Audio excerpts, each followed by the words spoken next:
Author's notes: I have completely rewritten the prologue for the first time since I wrote it almost 15 years ago, but there are no official plans to rewrite any other parts of the story. At least, not quite yet. Honestly, in all these years I've barely been writing, so I can't even say the quality would have even improved all that much. And for the first time in 10 years, I'm continuing the story. At any rate, let's begin. Prologue. It had been 3 years since Aang last journeyed to the spirit world. 3 years since he spoke to any of his past lives. 3 years since the coming and going of Sozin's comet and his failure to defeat Fire Lord Ozai. It wasn't that he hadn't tried to speak with Roku or Kyoshi or anyone else. He meditated whenever he had time, whenever he had enough safety to do so. Infrequent, constantly interrupted meditation was not enough to get him in a deep enough trance to project his spirit to another world or dig deep enough to unearth the wisdom of his past lives. How could he, when his mind wandered so much? When he thought about all of those people he had failed or abandoned or was unable to protect. This time, apparently, the stars must have aligned, or he meditated in a place of power where monks had attained spiritual enlightenment long ago. He didn't think there was an equinox or solstice, but it was hard to keep track nowadays. Or perhaps he was simply at his lowest point. He knew he had done it this time before he even opened his eyes. The spirit world stretched out before him, an open field of strange, twisting trees with orchids instead of leaves and jade instead of bark. The sky was bright and blue unnaturally so, without a single cloud. Aang had never been to this part of the spirit world, but he had only been here once before. For the first time, he wondered how large it could be, if it could be mapped and explored, or if he and his friends could one day escape here in safety. He stepped forward, his boots sinking into spongy moss that wasn't actually moss because it dispersed into fuzzy green creatures, spirits upset at being disturbed. He examined them for only a moment before proceeding onward, careful to step only on the softly swaying grass. He had no time for idle curiosity. He needed to find his past lives. Roku! Are you here? He called out. I need your guidance. I am always here with you, Aang, said the voice of an old man behind him. None of us have ever left you. He turned around to face the wizened man in red robes. The boy remembered him as being much taller, but Aang supposed he had grown a lot in 3 years. Then why haven't I been able to connect with any of you? To use the avatar state? Not since that time so long ago, beneath Ba Sing Se, when Azula. The energy within you is blocked, said Roku, hands folded in his sleeves. I know, said Aang. And I've tried to unblock it. I've tried so hard, but I failed. I've failed and I've failed over and over again, and now the world is more out of balance than ever before, and I don't know what to do anymore. His voice shook and he stared down at his clenched hands, hoping that Roku wouldn't see his eyes getting wet. Roku sighed. I understand, Aang, he said. Truly. I trust you remember the story I told you of my time with Fire Lord Sozin. Our friendship and my failure to stop his dreams of conquest. I do remember. They were silent for a moment. Sometimes, when he lay in his bedroll trying in vain to sleep, he silently blamed Roku for everything that had happened. Sometimes it was tiring to only blame himself. Then again, he supposed Aang and Roku were one and the same, so he only had himself to blame to begin with. Perhaps you should seek the wisdom of our other lives, Roku said finally. Others who have not made the same mistakes as you and I. You have spoken to Kyoshi before, have you not? I have, said Aang. Well, not directly. She did make me admit to murder once as I was on trial for it. The corners of Roku's mouth quirked up. Indeed. It flashed away just as quickly. I am sorry, Aang, that I cannot provide more wisdom for you and only leave you to clean up and suffer for my mistakes. Just remember. Be decisive. Learn from what I have done so the same does not come to pass yet again. The old man vanished, leaving Aang alone again with orchid trees and living moss spirits. But the scene around him dissolved as if splashed with water, and he fell deep into the earth, landing within a bamboo grove. He did not feel as disoriented by it as he would have expected to feel. Avatar Kyoshi emerged from the bamboo, her makeup and clothing making Aang ache for the familiarity of a friend he had lost. "Aang," she said. "I am sorry for nearly getting you killed that time." Aang almost laughed. "It's okay. We got out. You've changed. There is hardness in your eyes now, gray like stone instead of the sky." He wondered if that had to do with the fact that he didn't find her so intimidating before, so unlike him in her directness and willingness to carry out justice. "I have changed," he affirmed. "I need help. I need the power of the Avatar state so I can finally end this war. I need to make up for my failures." "You may never make up for your failures," she said. Her tone was flat, hard enough to make it seem like she struck Aang in the chest. "What? They can take lifetimes to be fixed. Anything you do here and now can one day affect your successors, just like my failures have. Did you know that I was the one to establish the Dai Li? In my time, they were meant to preserve the cultural heritage of Ba Sing Se, to root out the corruption of the Earth King." Aang's mouth dropped open. The Dai Li have caused him no small amount of grief, even now. But they're the most corrupt part of the Earth Kingdom. Kyoshi closed her eyes, her face impassive. Every action has consequences. It is impossible to predict what the future may bring, and foolish to attempt to do so. All I can suggest is to be swift and decisive now, to mete out justice where it is due, and fight not to lose yourself in it. As I nearly did, so long ago. "I don't see how that's going to help me now," he said, crossing his arms. "Go back further," she said. "Speak next with Avatar Kuruk." She vanished. He vanished, too, before he could even say a word.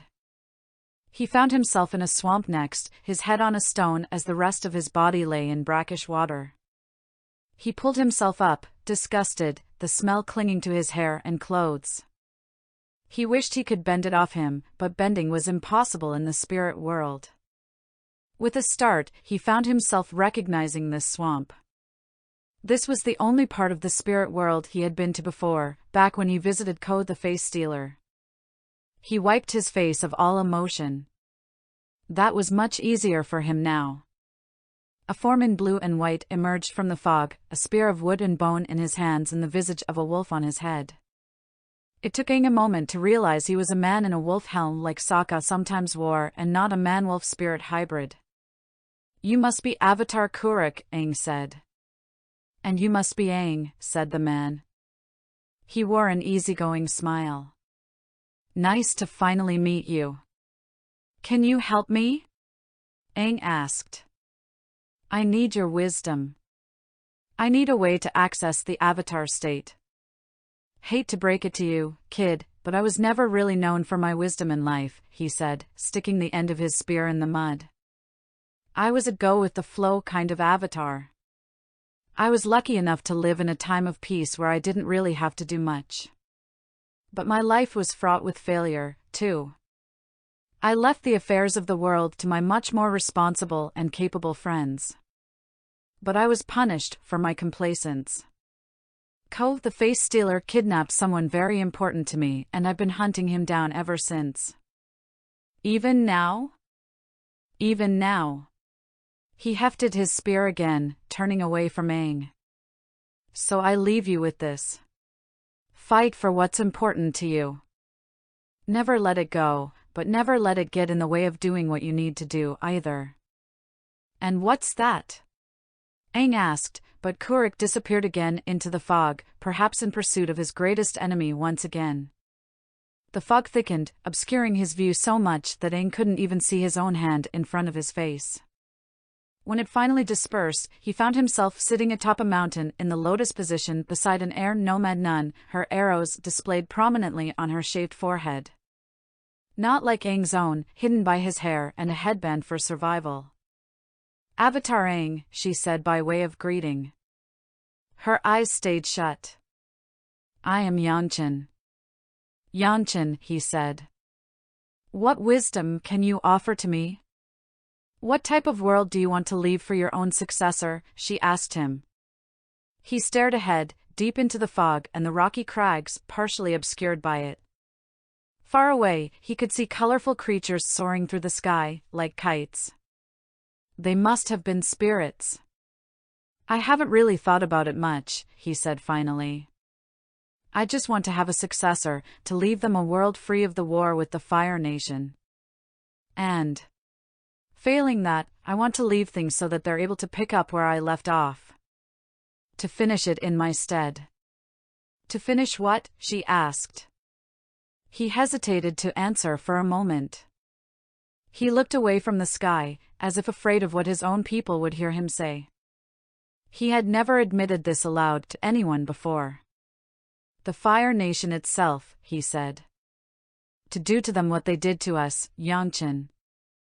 Our people." She didn't twist in her seat to look at him, didn't so much as open her eyes. "I do not believe you truly think that, Aang." He was about to open his mouth to protest, but she continued. "You were raised by monks and taught to value all life, as I was. And I did value life, but also recognized the necessity of death. I put the needs of the world before my own spiritual beliefs, as any avatar should. And the world needs balance." At that, she finally opened her eyes and turned to face him. "With the way the world is now, it may never achieve balance," he said. "Everything's different now. The airbenders are gone. They may come back, one day," she said.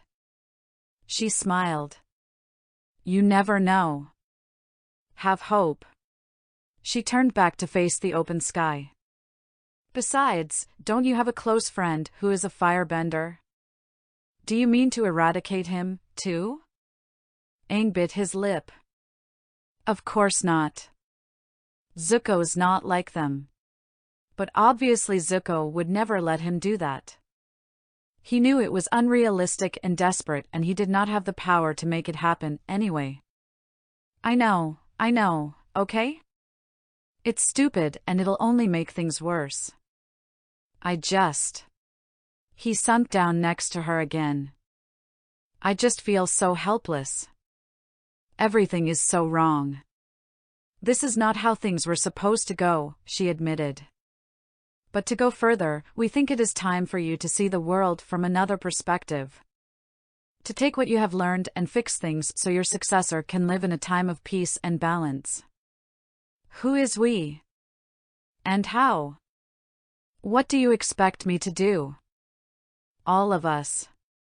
Roku appeared, floating in front of the great chasm before Aang and Yanchen. Kyoshi appeared next to him. "We've decided together. You will do it all over." Then he saw Kuruk. "Learn from your mistakes.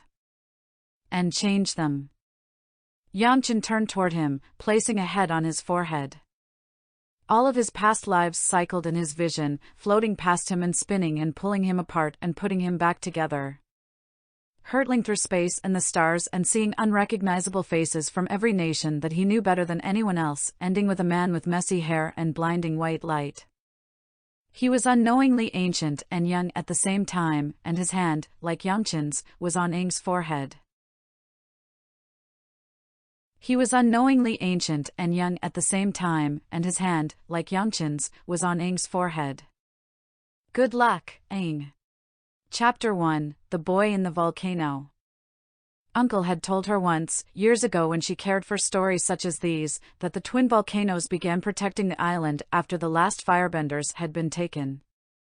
The villagers on her island simply called them the twins, or even the sisters, because the last two firebenders happened to be such a pair, and beautiful ones he knew in his youth, if Uncle was to be believed. Stalwart defenders that stood on opposite sides of the island, it was said that they began erupting the very next day after they had been taken from its shores, steadily draining lava into the sea for all the years since with no sign of stopping. The water tribes didn't dare to approach, too afraid of the poison sea to reach the village nestled in the valley between the twins. Her uncle had believed that the volcano spirits protected their little island, but the water tribes had proved him wrong not long after that. That had been when she stopped listening to his stories.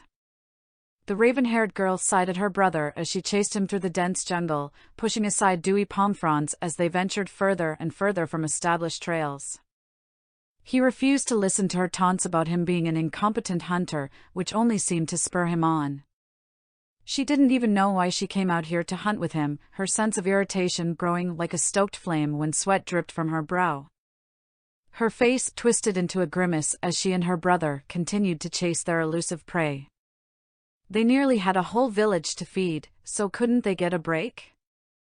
"Zuzu, you really need to work on your hunting skills, you know that," she said to her older brother.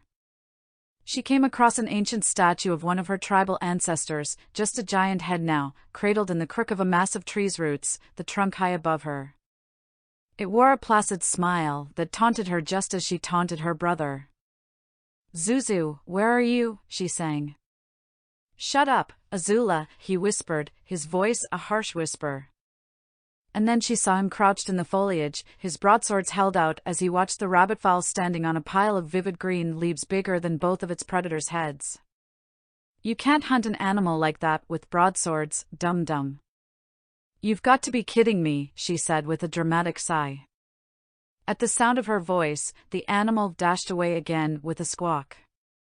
"You let it get away again," he yelled in frustration to her, running after it. "I bet I can get it before you," she challenged with a smirk, running alongside him as they ran. She gripped her bow, made from strips of bamboo, and ensured she still had her arrows in the sling at her back. In her hands it wasn't much more use than his broadswords, but she didn't need to remind him of that. Breaths filled her lungs as she tended to her inner flame in preparation for their little contest that she knew he wouldn't turn down. The air was heavy and moist, carrying the rich scents of wet soil and something floral. His golden eyes narrowed. "You're on." Her smirk grew wider as the two ran through the trees and the dense underbrush, avoiding the gnarled roots with practiced ease, neither of them taking their scrutinizing golden gazes off of their prey. They followed it over a clear river, balancing delicately on a tree that had fallen across it. Zuko almost fell when the animal diverted its course toward the mangroves along the river's edge, but recovered in time to avoid falling in the water. Azula grinned in triumph over her better sense of balance, but stopped short when she noticed they had been heading up a progressively steeper incline. Azula looked up at the long mountain pass stretched before her. The foolish creature ran right up the rocky, dangerous road through the mountains. Even Uncle didn't know what lay beyond. "You go first," Azula dared her brother. "What?" "No, this place is forbidden, you know that," he said, taking a cautious step back. My big brother is trying to abide by the rules like a good little boy," she said in a mock baby voice. "Honoring Uncle's rules, like always. It's not like the place'll explode."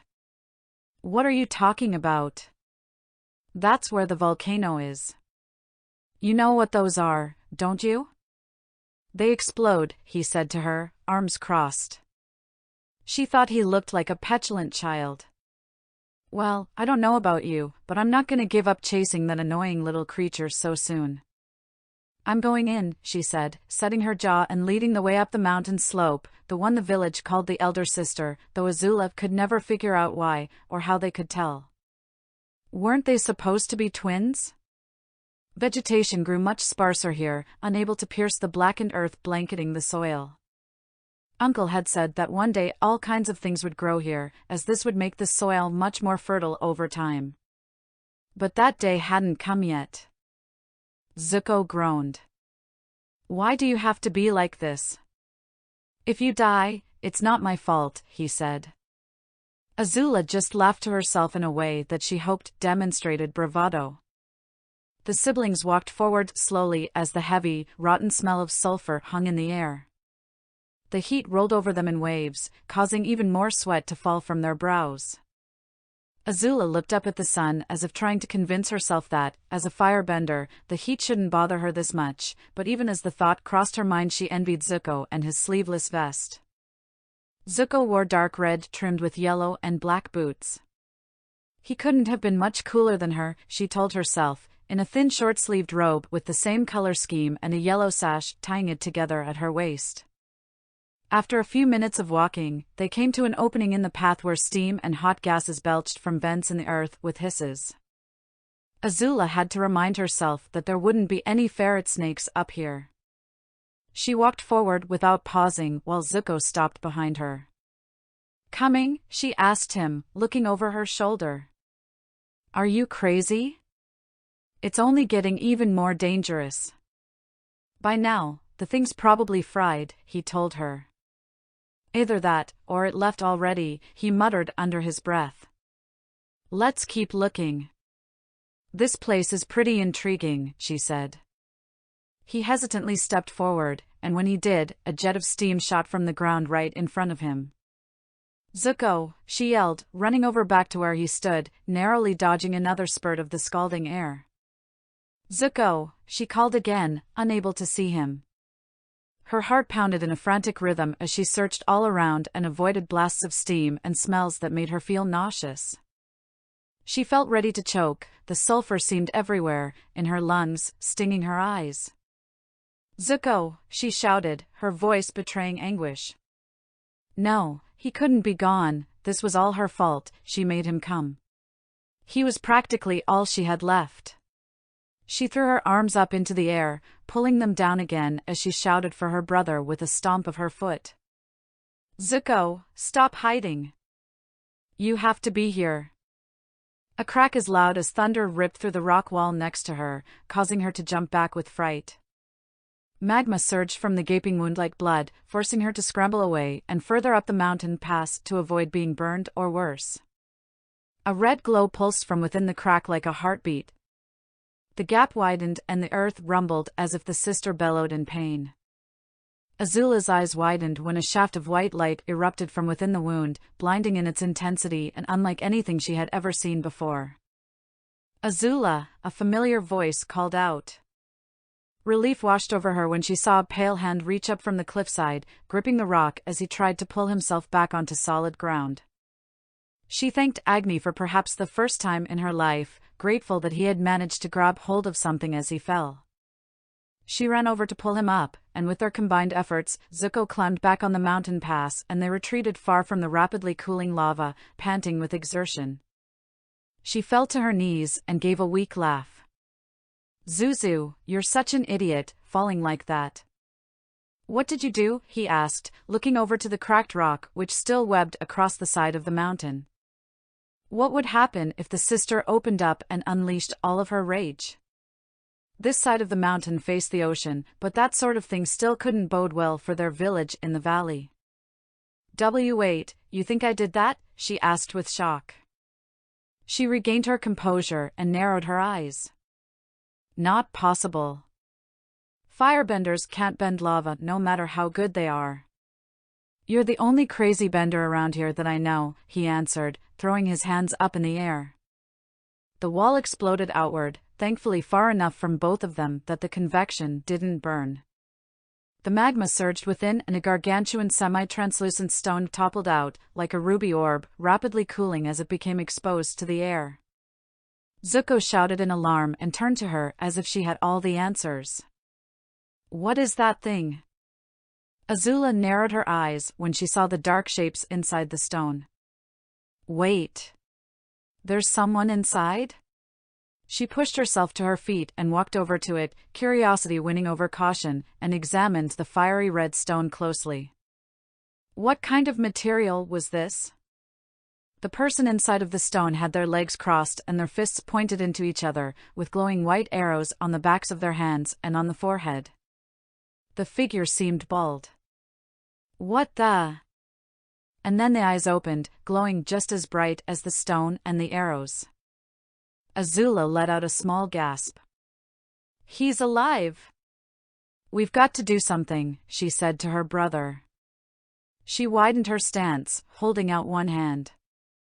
Her palm faced the stone as she braced her wrist with her other hand, and taking a deep breath, she forced her energy into it.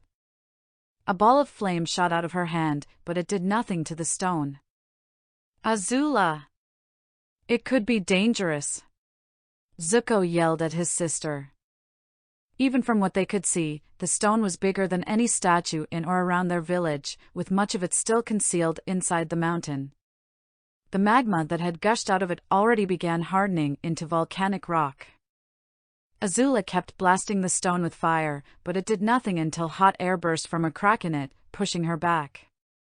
Zuko caught and braced her as more cracks split the rock with all the fury and noise of a typhoon.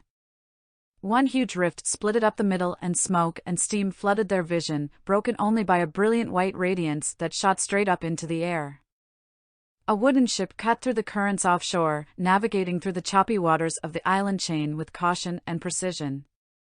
It sailed with blue masts that had a giant silver orb in the middle, the insignia of the water tribes. A boy, deeply tanned with brown hair shaved on the sides and a warrior's wolf tail pulling it back, gasped when he saw a shaft of white light reaching into the sky from one of the islands they had passed. Finally, he said to himself, narrowing his icy blue eye. The other eye was missing, carved out years ago and leaving only a vertical scar over the socket where it had been before. He turned to the old woman who sat cross-legged on the deck not far from him. "Grandmother, do you realize what this means?" The old woman sat calmly, playing a game of pie show with the cook and eating seal biscuits. "I won't be able to finish my game and biscuits?"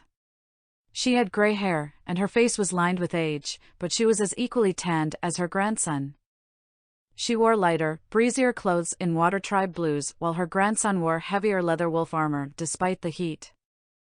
He scowled in irritation. "No, don't be obtuse," he said, turning to the light again. "That light came from only one place, the Avatar," he said, face set with determination. He looked so much older than he really was. "Oh, it's probably nothing," his grandmother said with a sigh. "I do think the heat is getting to you, Prince Sokka. Come, sit, and watch me destroy our friend in this game." "It's rather challenging, he's gotten better," she said, scratching her chin as she placed down another tile. She cackled with delight. "Ooh, I've got this game. Here, have a biscuit." "The heat is not getting to me," Sokka said, directing his scowl at her again. He was not going to let her temper his excitement. "I might just finally be able to catch the Avatar. Waterbenders, head a course for the light." His grandmother cooled herself with a fan made from palm leaves. "I'm not sure that is the best course," she said. "Volcanoes constantly churn magma into the waters around that island. It makes the water poisonous and the currents treacherous." Sokka glared. "What do you know of seafaring, woman? I didn't bring you along to give me counsel on things I know better." His grandmother shrugged, her voice hoarse. "Fine, suit yourself. Man, it's hot." Azula and Zuko tried waving the smoke away as the beacon died out. When they could see, they spotted the boy trying to push himself out of the rock, his eyes and arrows still glowing. The siblings looked up in amazement. "Stop!" Zuko said in what Azula assumed was his most threatening voice, regaining his bearings. He held out his swords. The young boy stood up straight. She wondered what Zuko thought he was going to do. The bright light all around them died out as suddenly as it came, and the boy's arrows turned blue as he lost consciousness, falling forward. Azula ran forward and caught him. She laid him down gently on the ground, her arm holding his head up. "How is this possible?" she asked. "Could he be something delivered by the spirits?" The boy let out a weak groan. Aang's eyes twitched as he felt air come into his lungs after so long. His eyes were closed, but he didn't want them to open. He was comfortable and warm. He didn't feel this truly at ease for such a long time. But then he felt his head lying against stone, and someone moving his body. He weakly opened his eyes. The first thing he saw was rather nice two golden eyes peering down at him curiously, with just a hint of cautiousness in them. "Don't look like that," he mumbled. "I'm not dangerous." "What's he saying?" another voice asked. The deep voice didn't fit the pretty girl. "I can't tell," the girl shushed the boy. "Wait a minute." Golden eyes. Black hair. Eyes as sharp as a hawk's. Azula! His awareness hit him full force.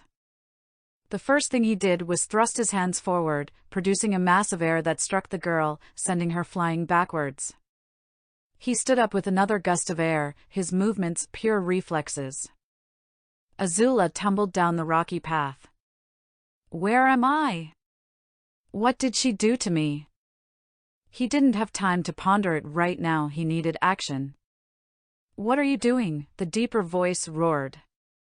Next thing he knew, someone attacked him with broadsword's reckless swings that Aang easily dodged. He spun quickly and launched the boy into black volcanic rock that stopped his fall. He got into a stance. No more running from Azula. He decided that a long time ago. Ignoring the boy, who ran toward him again, he ran full speed toward the girl who tumbled down the path. He didn't notice that she lacked her normal cat-like movements and that she was oddly clumsier than usual. He didn't even realize that he wasn't bending any other elements, the air came so easily to him. He pulled back his arm once he gained on the girl, ready to strike her, ready to finally end her. "Stop!" a voice desperately shouted, and he suddenly felt force against his arm, grabbing him and pulling him back. Aang looked at him with anger. "Let me go! Leave my sister alone," the boy yelled. Aang froze. His sister? Now, he finally looked closer at the boy, a little taller than him, maybe around his age. His eyes were just as golden as Azula's. Now he recognized the face. It was Zuko. But he was different. He had no scar. What? His gaze hurriedly switched to Azula. She knelt on the ground, looking up at Aang with fear, but also with the determination to defend herself, hands curled into fists. And then it hit him. This wasn't Azula. It couldn't be. She did not have the coldness, the lack of mercy, or the condescension in her eyes. "I'm sorry," he said, his voice catching in his throat. He couldn't look at her. I thought you were someone else." "So you attacked her?" Zuko asked him, still full of anger. "Tell us who you are," Azula demanded. "Those attacks, I couldn't see any of them." "Are you an airbender?" She stood and dropped her combat pose, framing her chin with her thumb and forefinger, peering at him. Yeah," Aang answered, scratching his head. She forgave him, already? Or was she still just shocked? As he scratched his head, he realized something else. He didn't have any hair. After the failed invasion on the day of the Black Sun, he decided to let his hair grow out again. But now, he was bald. Again. "How'd you get in that fire stone?" Zuko asked, arms crossed. He seemed to hold back his anger, for the time being.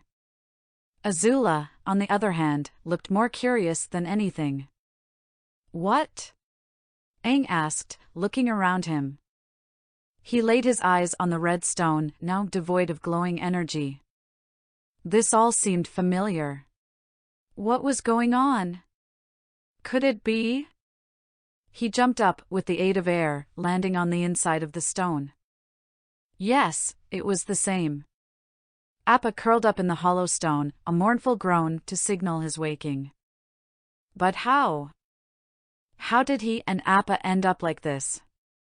Last time he remembered, he was with Avatar Yangchen and all of his other lives, including one he didn't recognize, far more ancient and primordial than any other. Yangchen had wanted him to abandon his regular mission for the time being and make new friends? She said he needed to see the world from all perspectives. Was this what she meant? Was he on some kind of crazy spirit quest? His chest burned with all the things he didn't know, unless that was simply the volcanic gases seeping into his lungs. Appa, wake up buddy, the Avatar said to his bison. He climbed onto his head and pulled open his eyelid, but he didn't move. He went over to tug on his mouth as Zuko and Azula walked around to see what he was doing. Zuko gaped just as Appa woke up and licked Aang. What on earth is that? Zuko asked, holding his sword in front of him, in case Appa attacked him too. Appa, my flying bison, Aang answered, with a ghost of a smile on his face. Appa began to inhale, unleashing a mighty sneeze that Aang ducked beneath in time. A mess of green goo launched toward a gaseous vent and plugged just in time for a burst of steam to shoot and make it bubble and burst. Azula grimaced. Ugh, that's disgusting. That thing can't fly, Zuko stated, his voice solid and certain. That's impossible. You guys are from around here, right? Aang asked. Zuko pointed his swords at Aang again and glanced sidelong at his sister. Don't answer that. He probably signaled the water navy. He's a spy. His accusatory tone cut through to Aang in a way that the swords couldn't. Aang's eyes widened. Did you just say? The water navy? His voice and his legs felt weak and nearly buckled. Duh, who else? He thought that was Azula, but suddenly he felt lightheaded and dizzy. What's wrong with him? Zuko asked. I don't know, but there's definitely something weird about him. First he attacks us, and now he's having a seizure or something. You know, I don't really care, Zuko said, folding his arms. Aang fell to his knees, clutching his head. What was going on? Did his previous lives just dump him into some twisted, separate dimension? Am I just dreaming? Tell me everything you know, please, he said to them, looking up at the two. He chose to just accept the possibility that he was dreaming. Why should we? Azula scoffed. First you attack us, then you go crazy, and now you just expect us to do what you want? So it's the water tribe, as in, waterbenders, that's controlling the world? He asked, voice unsure, ignoring her protests. Of course, everyone knows that, Zuko said, speaking slowly. Ugh. I think I feel sick, he mumbled. Please, tell me everything about the war. It's been going on for 100 years, Azula informed him. 100 years ago, the water tribes invaded all the other nations, and they were winning. The Earth Kingdom and the Fire Nation fought back, but they wiped out all of the air nomads, she said, adding the end almost like a weak afterthought with a look of sympathy that he thought didn't suit her at all. I thought that might happen, he said with a sigh. Keep going. The two looked at him oddly as he casually dismissed the destruction of his people, but Zuko continued. Our father and most of the adults in our village went off to fight. I'm the last firebender in the whole southern archipelago, Azula said with a sigh. My father looked all around for a master, but I haven't been able to find any. Anyway, I'm Azula, and this is my dum-dum brother, Zuko. Shut up, Azula. I don't think you're a water navy spy, she said, inspecting him from all sides and ignoring her brother. By the way, it's considered polite to tell us your name after we've introduced ourselves. Oh. My name's Aang, he said, offering a weak smile. Just go along with it. I'm just dreaming. Doesn't matter, Zuko said, turning around back to the path. I'm leaving. I need to protect the village. I don't believe him. Excuse my idiotic brother, Azula said to Aang. Zuzu, he's an airbender. The only one in 100 years. He's kind of interesting. That's the only reason why I haven't immolated him yet with my firebending for almost knocking me off the mountain. You wouldn't be able to do that anyway. Zuko turned around, his outburst sudden, but he snickered at her. you lost, Azula. Well, he surprised me, Azula protested, crossing her arms. As the two siblings bickered, Aang thought to himself. How am I going to wake up? He tried pinching himself, but it hurt. Oh, Zuko and Azula, he said. This will take some getting used to. Appa can give us a ride. I'm not riding on that thing, we're walking, Zuko said. Aang remembered another incident, way back when he first came out of the iceberg in the South Pole, but before Zuko could walk much further he stopped in front of the blazing hot lava that spilled over the path down the mountain. Aang stepped in front of him and swiped his staff over it with cool air, making the redness die down into an uneven path of black rock. Oh, he might need some rest anyway, Aang said, remembering. Let's go, Appa. The bison groaned tiredly, walking slowly around the stone to join them on the cooled path. He didn't seem distrustful of Azula or Zuko. And then Aang wondered. Was this Appa the same one that went through all of his adventures with him, back in the normal place? Did he have the same memories and experiences as Aang, or was he in that stone for 100 years? Appa couldn't really talk to him and confirm it or anything. He folded his arms and thought for a moment. He looked at Azula again, her black hair not as sleek as it normally was, her face somewhat more tanned from a life in the sun, her nails not as sharp, and her eyes not as cruel. Why are you staring at me? She asked, turning to look at him. Oh, nothing, he replied. Then he remembered. The real Appa had a scar on his back right leg, a long gash cut into him by my.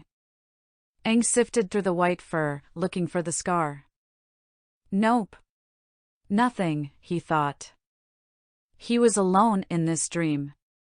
If anything, that proved that none of this was real. It couldn't be.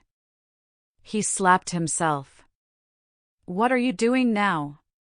Azula asked, narrowing her eyes at him. Told you he's crazy, Zuko whispered to her. There were, lava glow bugs on my face, Aang quickly lied. Azula and Zuko raised an eyebrow. Sokka remained on the deck of the ship, not taking his eye off of the approaching shore. He didn't want to admit that their progress was slower than he had intended. His grandmother had been correct about the treacherous currents. He knew underwater volcanoes could have an effect on the sea, and that geothermal vents far below could sink ships no matter their size, so he had the waterbenders fight against that specifically as they sailed. But he didn't count on floating pumice stones barring their path, coating the sea in a film that looked matte brown from a distance. They had to push those out of their way as they sailed, but it was no different from the icebergs at home. They could do this. Prince Sokka, I'm going to bed, his grandmother said from behind him with a yawn. An old lady needs her rest. So do you. Off to bed. You can't tell me what to do. Sokka barked, without turning to the old woman. Haven't you learned yet, or are you going to continue being stubborn? The Avatar is close. I know it. She sighed. Even if you're right, and the Avatar is alive, your father and ancestors have all tried and failed. I know that, Sokka said, tracing his hand over the scar of his empty eye socket. But I'll succeed where they failed. I have to. I can't give up and I can't seem weak. The Avatar's 100 years in hiding are over. The sky blazed a brilliant orange as the sun set beneath the twins, making way for a clear, starry expanse. Zuko walked ahead with determination, but Aang felt weary and wanted some time alone. Azula trailed slightly behind Zuko, her steps a little more sluggish than his. Hey, I was wondering. She began, slowing to a pace to match Aang's. Do you know what happened to the Avatar? He was supposed to be born into the air nomads. What? Oh, I don't know, Aang said with a half-hearted shrug. His clothes clung to him in sweat. The air itself seemed heavy with moisture that he tried to fight off by keeping the space around him circulated. He listened to the chorus of evening insects and tropical birds all around them as he swatted away gnats swarming in clouds every few feet, but with every puff of air more seemed to replace them. A hog monkey yelled somewhere in the distance, and another answered its call. "All right, if you say so," Azula said, nodding. She let out a long, cat-like yawn. "I'm tired. You can go and, rest on Appa, if you like," he offered, not believing his own words. This was Azula. But she was different. He tried not to groan. After a few more hours of navigating through the rainforest, where Zuko didn't complain once, they found the village. It was well into the night, and it seemed deserted, but there were a few torches lit. Most of the structures were wooden, surrounded by a small wall of sticks and brambles. "You can sleep in this one," Azula said, gesturing to one of the few structures not made of wood, near the entrance. It was little more than a simple lean-to, but Aang had slept in worse. The firebender jumped off of Appa and led him to it. "It's not much, but you'll be fine." "Night. Night," he mumbled, collapsing onto a heap of blankets. Sleep mercifully came to him, and he hoped he would wake up back with his friends. He fought in a mass of people, blood and dead bodies all around him. Everything burned. Lightning cracked through the sky as the enemy firebenders drove the rebels back. A fireball soared through the heavens, heading towards the earth, bestowing the firebenders with unstoppable power. Aang fought using the full rage of the Avatar as his allies fell around him, one among them being Zhang, who had 10 firebenders all around him as each of them fought with as much strength and power as Aang. The firebending master, as skilled as he was, fell to the inferno. "No!" Aang shouted, waking up. "Aang, what's going on?" Azula asked, storming into the small tent. She stumbled over him, not expecting him to be sitting up. "I'm sorry," Aang said to her, hugging his knees. "It was just a bad dream." "Oh, well, come on then. Everyone wants to see you." She pulled him up and outside, and the sudden, sweltering heat made him sweat all over again. "Aang, this is our entire village. Everyone, this is Aang." He looked over the cluster of people, mostly children and elderly, and the village beyond them. Many of the homes, now that he could see them clearly in the sunlight, seemed much more solid than the structures in the Southern Water Tribe ever did.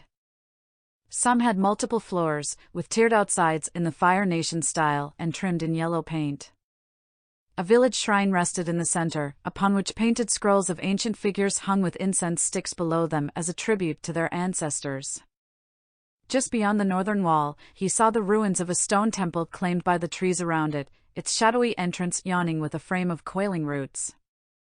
Beneath the tree bark, he could just barely see a splash of color, all the colors of a rainbow, in fact, though it had long faded with age. He hadn't seen temples like that in the Fire Nation since before he had been frozen in the iceberg. "Nice to meet you," Aang said, grinning sheepishly. He hadn't been put on the spot like this in so long. His eyes fell on one particular man with a potbelly and a topknot wearing an easygoing smile. Iroh. He looked the same as ever, so achingly familiar that he felt a painful sensation in his stomach. Azula continued. "He's an airbender." Now they looked interested. "An airbender?" Iroh asked, stepping forward. "I have never met one." "It is an honor." "He's our kooky uncle," Azula informed Aang. Iroh gave him a wide grin. "Call me uncle." "Is that a glider?" he asked, pointing to his staff.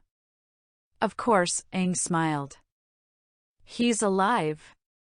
I can see him." Iroh had helped so much and had become so close to all of them.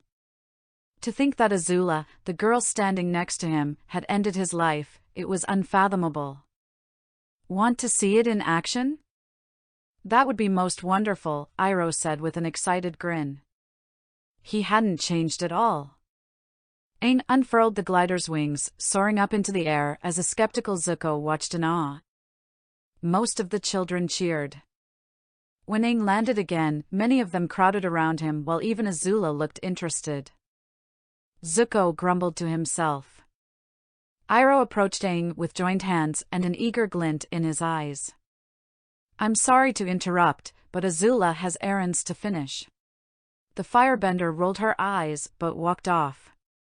"Now, Aang, would you like to talk over some tea? I would love to hear some of the stories of your people." Aang grinned.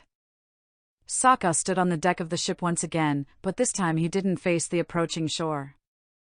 3 Water Navy soldiers stood in front of him while his grandmother sat off to the side.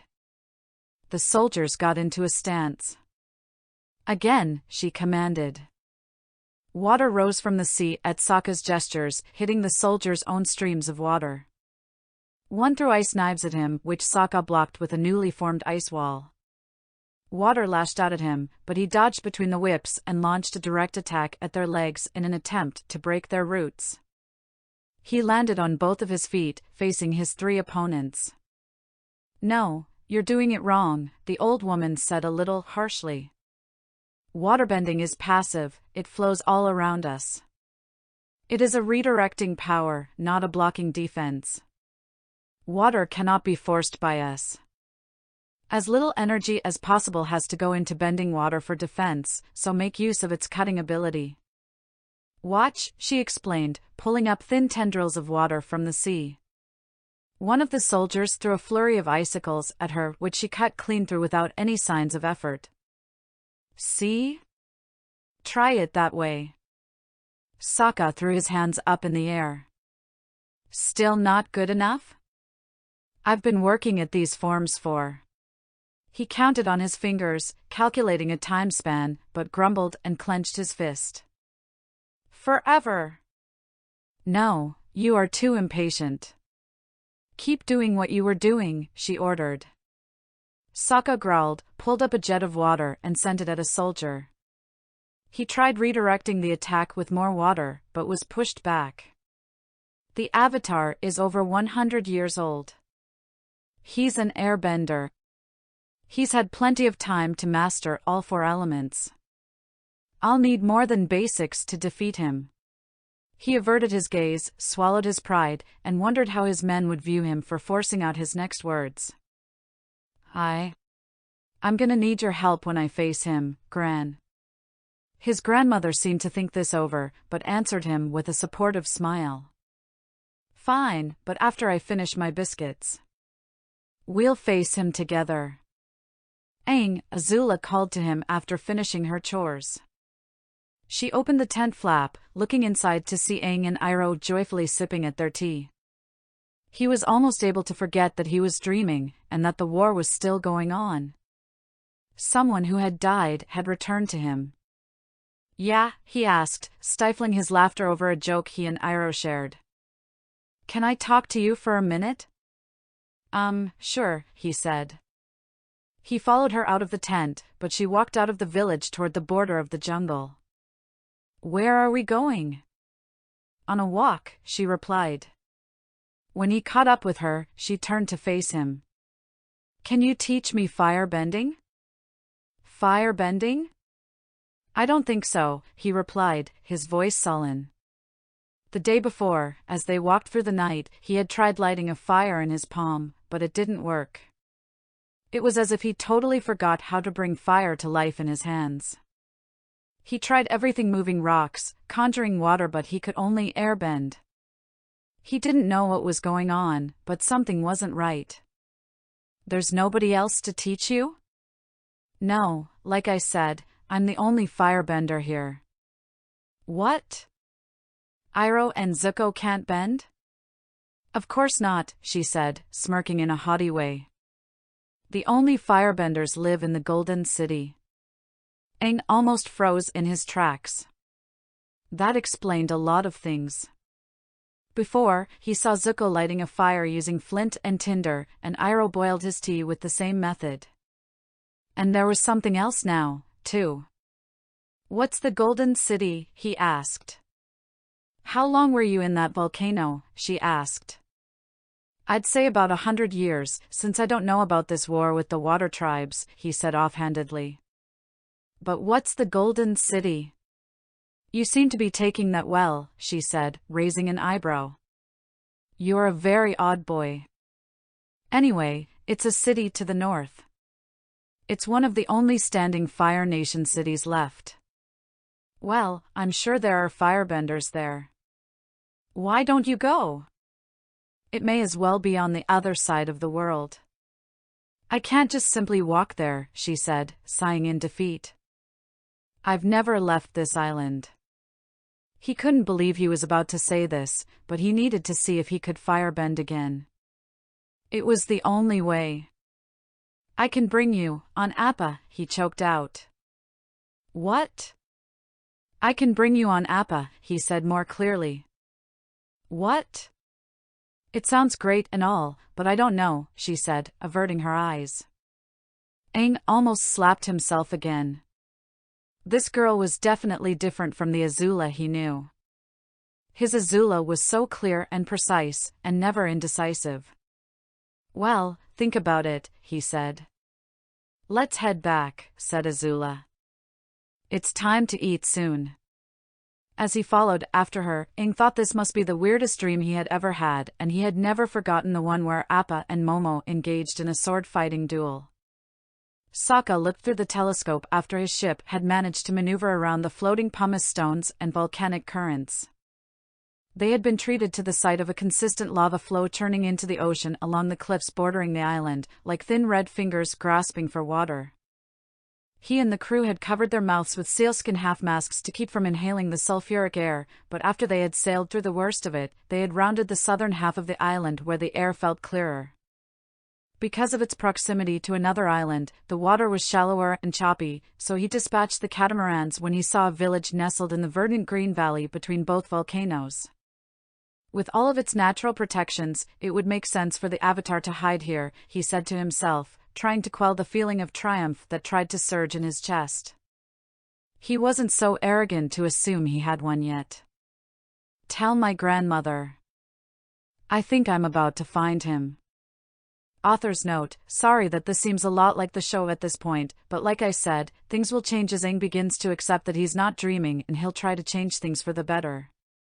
Please let me know what you think. And no, Zuko can't firebend in this universe, but Sokka can waterbend. Chapter 2, The Avatar Returns. Aang and Azula walked back to the village, the young Avatar fanning himself with small gusts of air from his fingers to cool the both of them.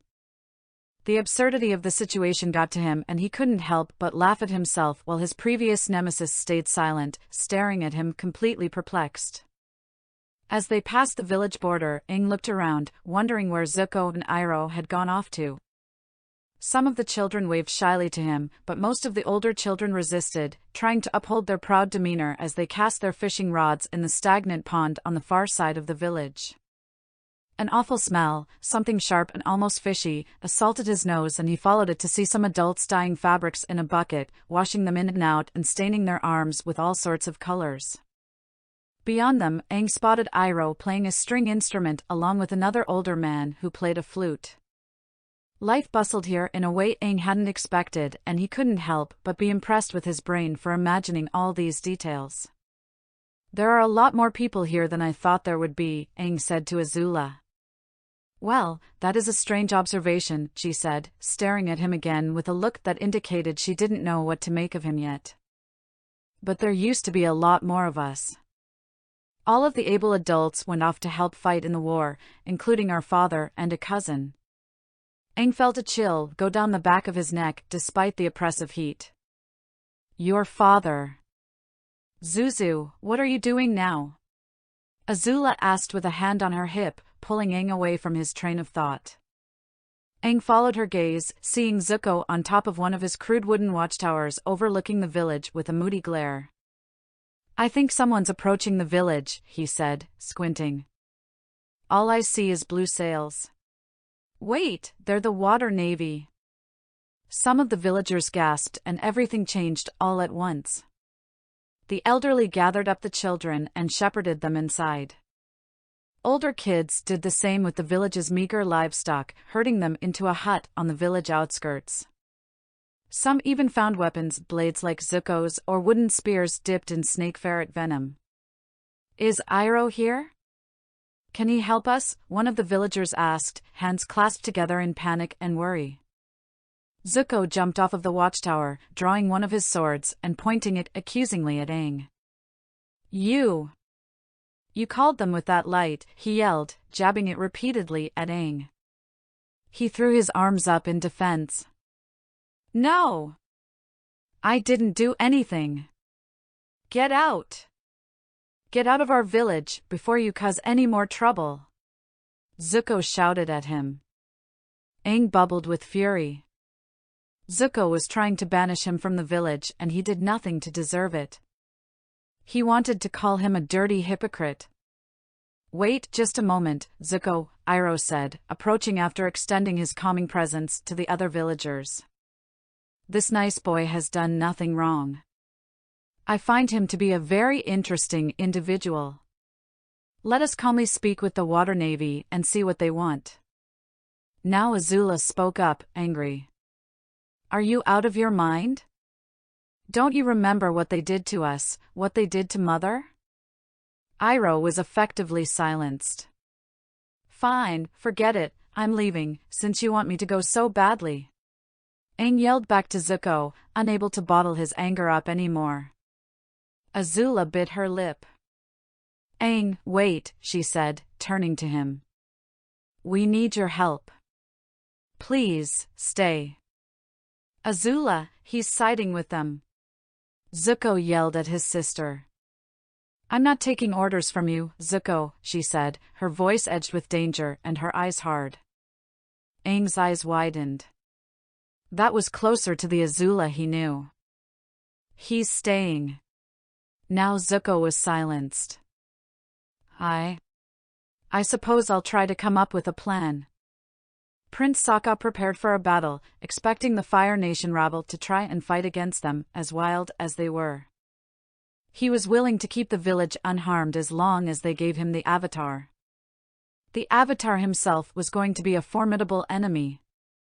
He outfitted himself in wolf armor of the toughest leather available. The men accompanying him wore the same armor, but wielded bone weapons and durable shields made from shell and bone and coated in a hard resin. Sokka himself was unarmed except for 2 pouches of water on his hips. Finally, he put on his wolf-like helm, the creature frozen in a menacing growl. He was ready to face the Avatar, his destiny. Aang was safely hidden away in one of the small huts, as Azula wanted him to. He was going to be kept their little secret, for now. It was unknown what the Water Navy would do to one of the air nomads who were supposedly extinct for the last 100 years. Azula stood proudly at the gate of the village, while Zuko stood on guard on top of his makeshift tower. The catamarans approached from the south side beaches, a stretch of the island mostly uncovered by the jungle from village to shore. One man in the leading boat stood erect, his hands clasped behind his back. Zuko gulped, but went down to meet his sister, readying his swords. Once the small boats hit the shore, the Water Tribe men unloaded their buffalo yaks off the vessels and rowed toward the village. The enemy dressed like wolves reached the village shortly, looking very imposing and dangerous on their steeds. Only one had foregone the use of armor, an old woman who trailed behind them. Zuko and Azula took a step back. "Where is he?" their leader asked them, looking out behind them. Zuko realized that the rest of the village was there, backing the 2 of them up, brave men and women, even children, who refused to give up without a fight. Not again. But who was he? Were they looking for their spy, Aang? The man stepped forward, walked right past the 2 siblings, and stopped in front of the villagers. He grabbed Iroh. "Is this him? Are you the master of all elements?" Nobody said anything. "Take him away," he said to his soldiers. "Get away from him!"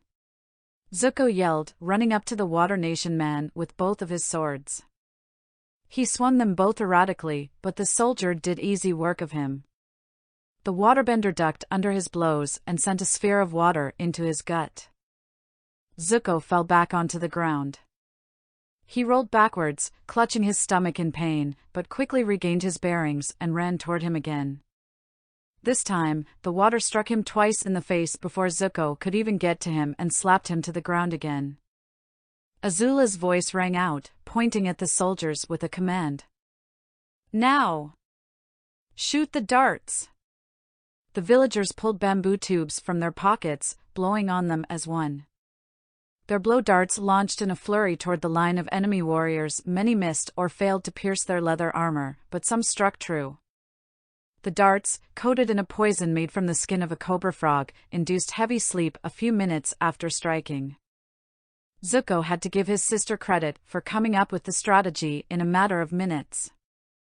Most of the time the blowguns were used for hunting, but the first time he tried it he accidentally stuck himself with a dart, slept for a whole day, and swore them off ever since. Fire Nation trash, the leader snarled, and from the growl of his voice, somehow he seemed kind of young. Azula threw herself forward and punched him right in the jaw before he could retaliate against the villagers, her fierce gaze a force to be reckoned with. The water tribesman seemed like he was about to attack her, too, but a blast of air threw him off of his feet and into the thin wooden wall of sticks bordering the village, crushing it. Zuko was dumbfounded as Aang jumped into the scene, his staff pointed at the waterbender. "What are you doing?" Zuko asked Aang, his tone furious. "We don't need you." The waterbender beckoned for his soldiers to surround the airbender. Aang stared at the man's fierce, blue, one-eyed gaze. The other eye seemed to have been cut out, as there was a thin, nasty scar going right through it. Even with the scar, the face seemed oddly familiar. Before the soldiers could make a move, the Avatar flung his staff at the soldiers to his right, which twirled and threw off shock waves of air, hurling them into the ground. The others moved to attack him, but he held both of his hands at his side, gathering a circle of wind. He thrust both of his hands forward, unleashing a horizontal tornado which threw them all into the other wooden wall. The leader seemed shocked. "You're the Avatar?" "No way," he growled. Zuko and the villagers gasped. "He's the Avatar?" Azula asked of nobody in particular, just as shocked as the waterbender. "I don't believe it," Zuko said, and now his tone had switched to awe. "You better believe it," Aang said to the water tribesman. "I'm the Avatar. I've been waiting for this day, training constantly." "You won't defeat me, you're just a child," he said, getting into a stance. Aang narrowed his eyes. Who was he? Did the water tribe turn into the Fire Nation he previously knew? Were they hunting for him for the last century? He shook his head. It was just a dream, brought on by his journey to the spirit world. It didn't matter. Grandmother. He glanced back at the old woman, but she snoozed away on the back of her buffalo yak, a dart sticking out of her arm. Ugh, seriously? The enemy was the first to attack, pulling long streams of water from each pouch at his side, joining them together in front of him and immediately turning them into ice spikes. Each of them flew at Aang, but he deflected them with a swing of his staff. He swung it again in an air uppercut to the man, but he rolled out of the way. Zuko and Azula moved to help, but the water soldiers held their weapons out at the villagers. A small handful of them faltered, the poison beginning to take effect, but not enough to truly make a difference. "Come with me, or they die," Aang's opponents said to him. Aang narrowed his eyes. He was playing dirty. It didn't matter to him, he was still dreaming, right? "I'm your opponent, leave them out of this," he snarled. "Aang, let us help," Azula ordered, pulling Zuko up to stand by her. She tried punching a fireball at a soldier, but he blocked it with his shell shield and two others grappled them to submission, holding machetes at both Zuko and Azula's throats. "These are your friends, aren't they?" the troop leader asked the Avatar. When Aang didn't answer, he took it as a yes. "Take them aboard," he ordered of his men. The air nomads were friendly, weren't they? They'd never leave their friends in trouble. I told you to leave them out of this, Aang said to him. Zuko and Azula tried to fight back against their captors, and Aang was about to help them, but Iroh held him back. He looked up at the old man, silent, cursing his height reduction, with a questioning gaze. Now is not the time to fight back. You can get the element of surprise later, and save them, Iroh said to him. Aang could appreciate the wisdom in that. You'll save them, I'm sure of it. But you have to be patient and think this through. As the Avatar you have that capability, don't you? He grinned. Aang met the gaze of Azula, who nodded once without fear in her eyes. Give that poor boy what he wants, if only for a moment. I'm not too worried for my niece and nephew, they're both tough kids. Aang nodded to the old man and turned to the waterbender. Take them, he said, trying not to look at Zuko, Azula, or Iroh. We only just met. They were only a dream, they didn't matter. It would be fine. Heeding his old friend's advice, he unfurled his glider and went to seek out Appa, as the water tribesmen galloped away with a bound Zuko and Azula. Several of them had slumped over their mounts, asleep. Iroh pressed his hands together as if in prayer. I have faith that you'll look out for them, Avatar. Always. Come on, boy. Let's go. We're going to help Zuko and Azula, Aang said to his bison, who grazed in one of the few clearings a short way from the village. Chills went up Aang's spine as the realization of his words hit him. Shaking his head, he tugged on the sky bison's reins. Appa let out a low groan but turned around slowly. Okay, Appa, yip, yip. The creature took a running start and then jumped up into the air and maintained it. Aang smirked triumphantly as he steered Appa into the direction of the water tribe ship. It turned out that the ship didn't even leave yet. He didn't really expect them to after finding the Avatar after 100 years, someone who turned out to be eerily like Prince Zuko wouldn't just leave Aang behind. The person in question spotted him from the crow's nest, but the young Avatar didn't care for him at the moment. He easily batted aside some of the soldiers on deck, and then gracefully slid below to where they presumably kept the prisoners. More soldiers awaited him below, pointing their bone-headed spears at him. A huge gust of wind ripped them all off of their feet, and the airbender continued down the hall, passing woven tapestries in designs of blue and white hanging on the walls. Animal skins and layers of furs covered the floor and other parts of the walls. Some of it stretched over a frame made of bone and wood, like a drum, with crude designs painted on them that may have been stick figures going to war or a school of oddly pointy fish, he couldn't say for sure. Either they had a strange sense of decorating or whoever had made them had no talent for art and the other members of the crew were too polite to say so. These guys are just as weak as Fire Nation soldiers, he muttered to himself. He was surprised that firebenders weren't able to defeat the tyrannical water tribes. This ship, as the others probably were, was made of wood. He crinkled his nose when he smelled smoke. He followed the trail, seeing waterbenders frantically trying to put out the flames that were definitely not naturally produced. Azula was at the source, hurling small fireballs at the wooden ship, apparently following the same line of thought that Aang had. One of the waterbenders had enough and had been about to pin her to the ground with ice. Aang chose that moment to step into the panic, throwing the man to the wall with a blast of air. Zuko tried his best to defend his sister, recklessly attacking the waterbenders and fending them off with haphazard sword swings. Aang intervened again, easily knocking them all out.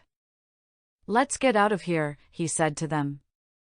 He skidded around the corner into the small main hallway, nearly bumping into a blue-armored man. With the way you dismissed us so easily, I wasn't sure you'd be coming for us, Azula said. Thanks, I guess. It was Aang's opponent from before, furious over the escape of his prisoners and the burning of his ship. Firebender scum, he said. I underestimated you. His one eye glared at the Avatar, and before he could draw his water, Aang swung his staff, sending him rocketing down the hallway. The Avatar sped to him ruthlessly, hitting him again to send him up and above deck. Behind him, Azula kept throwing her fireballs, causing as much damage to the ship as she could. Occasionally, she stumbled, but her brother was there to help her along the way. The effort was getting to be too much for her. Aang jumped up into the air again, ready to attack the persistent waterbender, but was taken by surprise when a sharp icicle from his enemy cut through his side, below the right arm. Aang stumbled back, registering the spike of pain. Pain. Reality. This was real?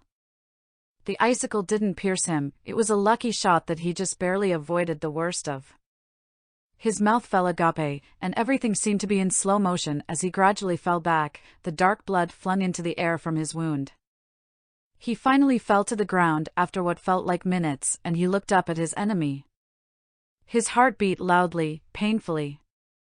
The waterbender he fought against took off his wolf helm, revealing a shockingly familiar face, a blue eye, and warrior's wolf tail. Sokka. Something inside of him snapped, and time rushed again as he felt the unimaginable power flow through him. His eyes and tattoos glowed pure white, blinding and burning behind his vision, and the air rushed around him, expelling powerful winds that slowly brought him up into the sky. He saw, but he did not feel anything except the overwhelming numbness. A single flick of his wrist threw the waterbender off of his feet with a surge of air, and at the rise of both of his arms, torrents of water rose to his fingertips. His wound glowed and then healed over. The water came rushing down around him, throwing all of the enemy waterbenders off the ship. Zuko and Azula crouched in the stairs leading below deck, speechless. When all threats were gone, the glow in Aang's eyes and arrows died out and he gradually descended to the ship's deck. He stumbled slightly but regained his balance, only slightly groggy from the rush of power. Azula ran to his side. "That was an amazing power," she said, squeezing his shoulder. Zuko, on the other hand, looked a little fearful. "Come on, we have to get out of here," Aang said, his voice weak. Appa flew over to them and even Zuko let out a gasp. The Avatar grabbed his staff and stumbled onto his bison. The Fire Nation siblings followed, eager to leave the burning ship behind. Zuko clutched the saddle so tightly that his knuckles turned white, while Azula's head constantly turned in every direction as she made no effort to hide her excitement. "Finally, I get to leave home," she said, as Appa took off into the sky. Unfortunately, it turned out that the waterbenders weren't done yet. Several of them, led by Sokka, bent a huge wave to follow after them. Aang urged his bison on, and he ascended just in time. He leaned back against Appa's fur, a countless amount of thoughts running through his head. That was the first time he had entered the Avatar state in over 3 years, undeniable proof that the cycle hadn't been broken, that he hadn't failed as badly as he thought he did. Kanna ran out onto the deck, her sense of panic overriding the grogginess that had started to wear off with the aid of some healing. "What happened?" she asked, looking up at the burning ship. Sokka and the other waterbenders used their bending to douse as much of the flames as they could. "It was the Avatar and his friends," he replied scathingly, throwing a tower of water onto the wooden steer house, which thankfully did not collapse. Kanna rushed to help. "That kid did this much damage to my ship." "A child, eh?" she asked. "That is good news for the water tribes. Our greatest threat is merely a boy. Get every man out on deck to help quench the flames," Sokka shouted to one of the soldiers. His voice suddenly got lower. "He had power, but I will get him next time." Dawn approached as they flew through the sky, and Aang never moved from his position at Appa's head. Azula and Zuko shuffled impatiently, and he knew they burned with questions for him just as he did for them.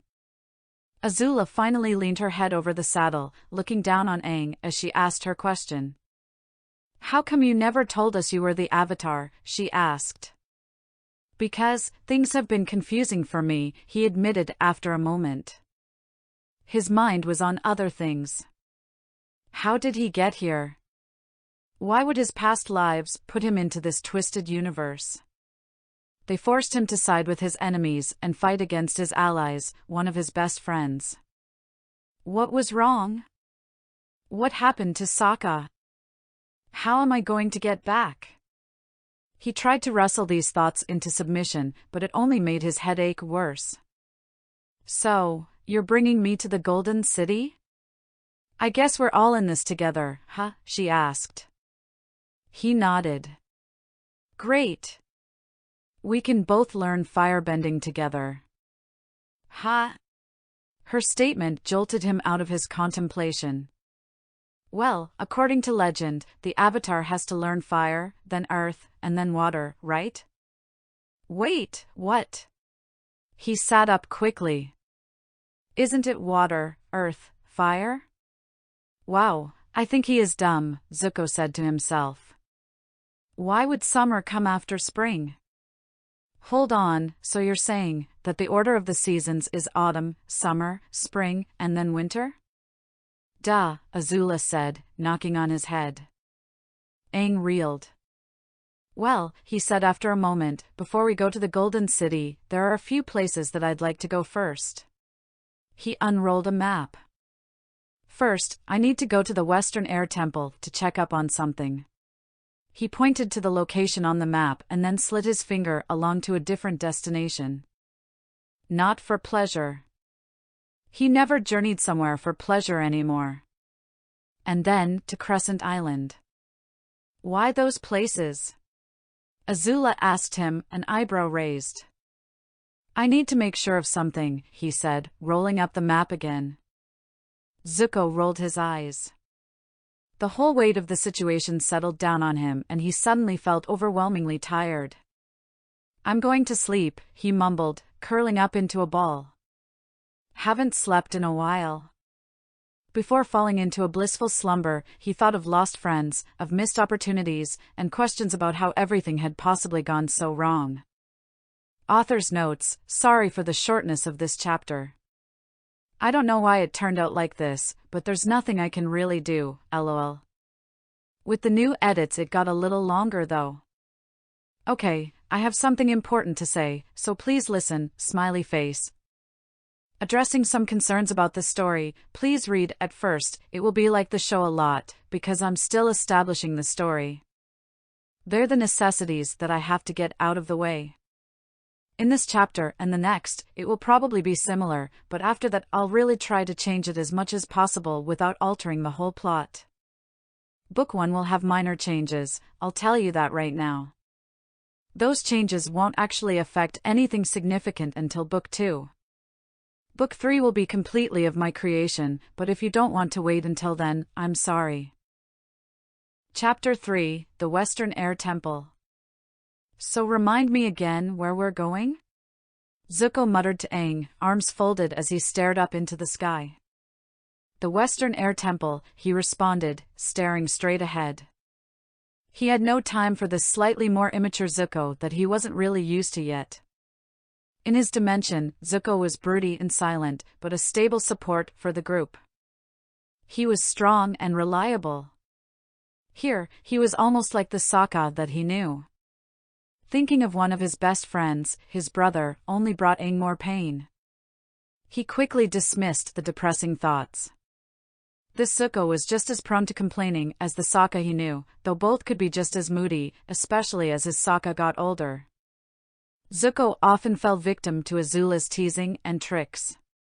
His younger sister was a bit mean to him sometimes, like when she singed some of his clothing out of boredom.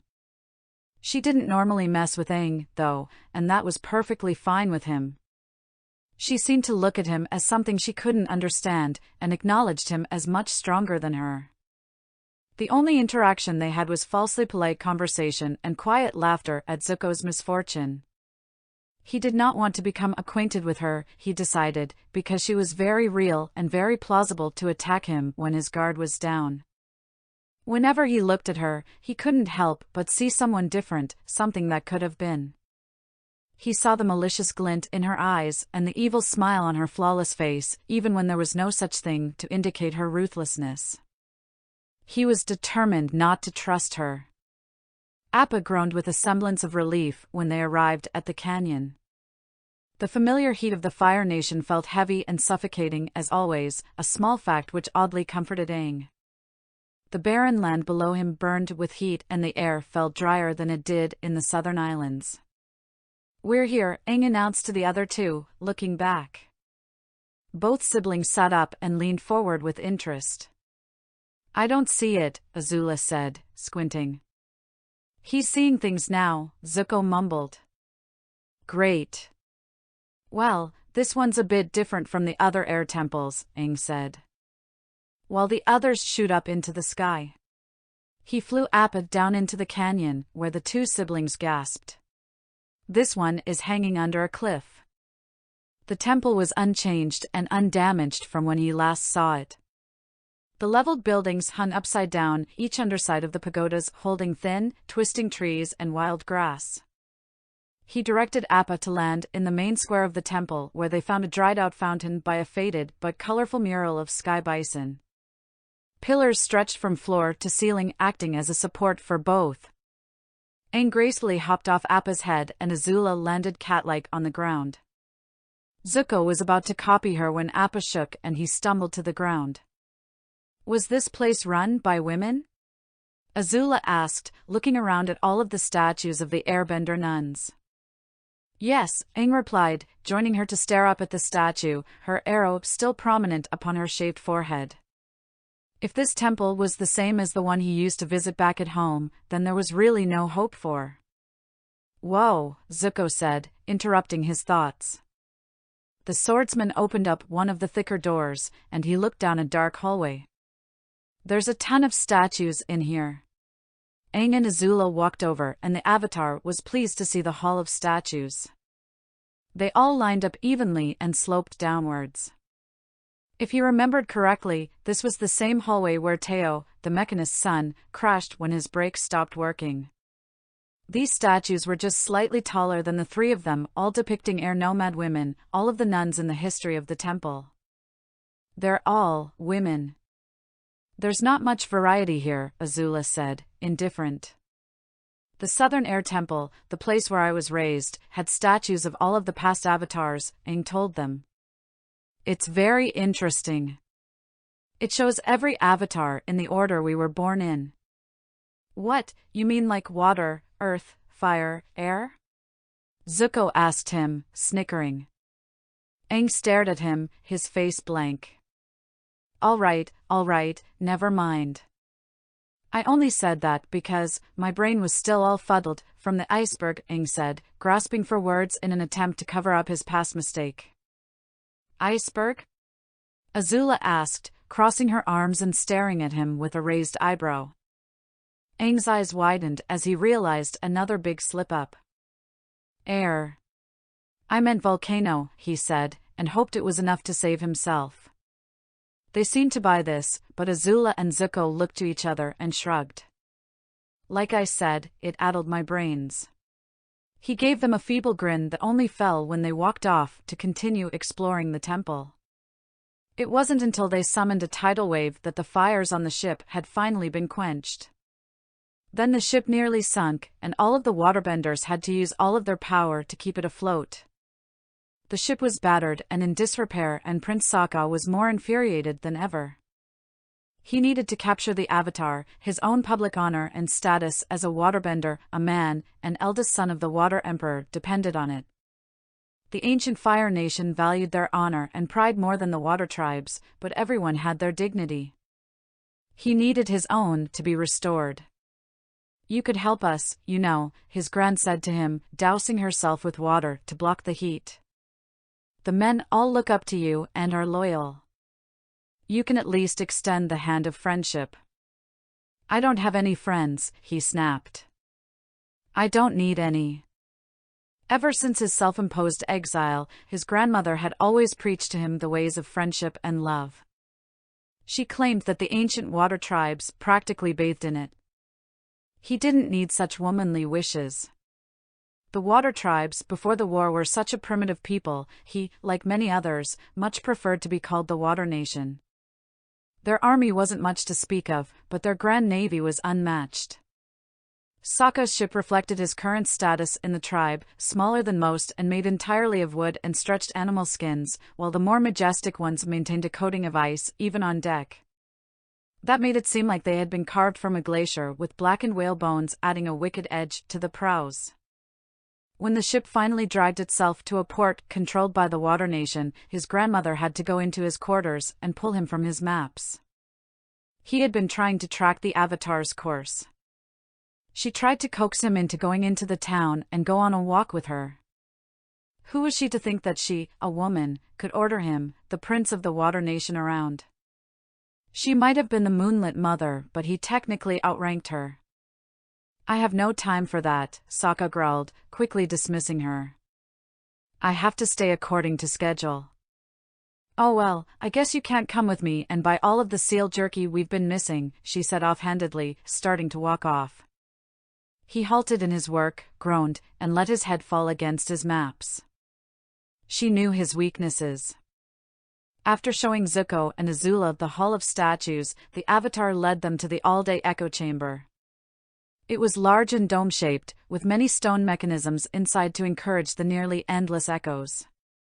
It was one of the unique and entertaining traits of the Western Air Temple, built solely for that reason, but it was well known by the other air nomads.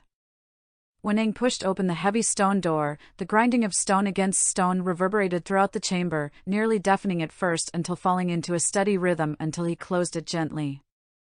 Light filtered in through a hole large enough for a person in the ceiling. What's this?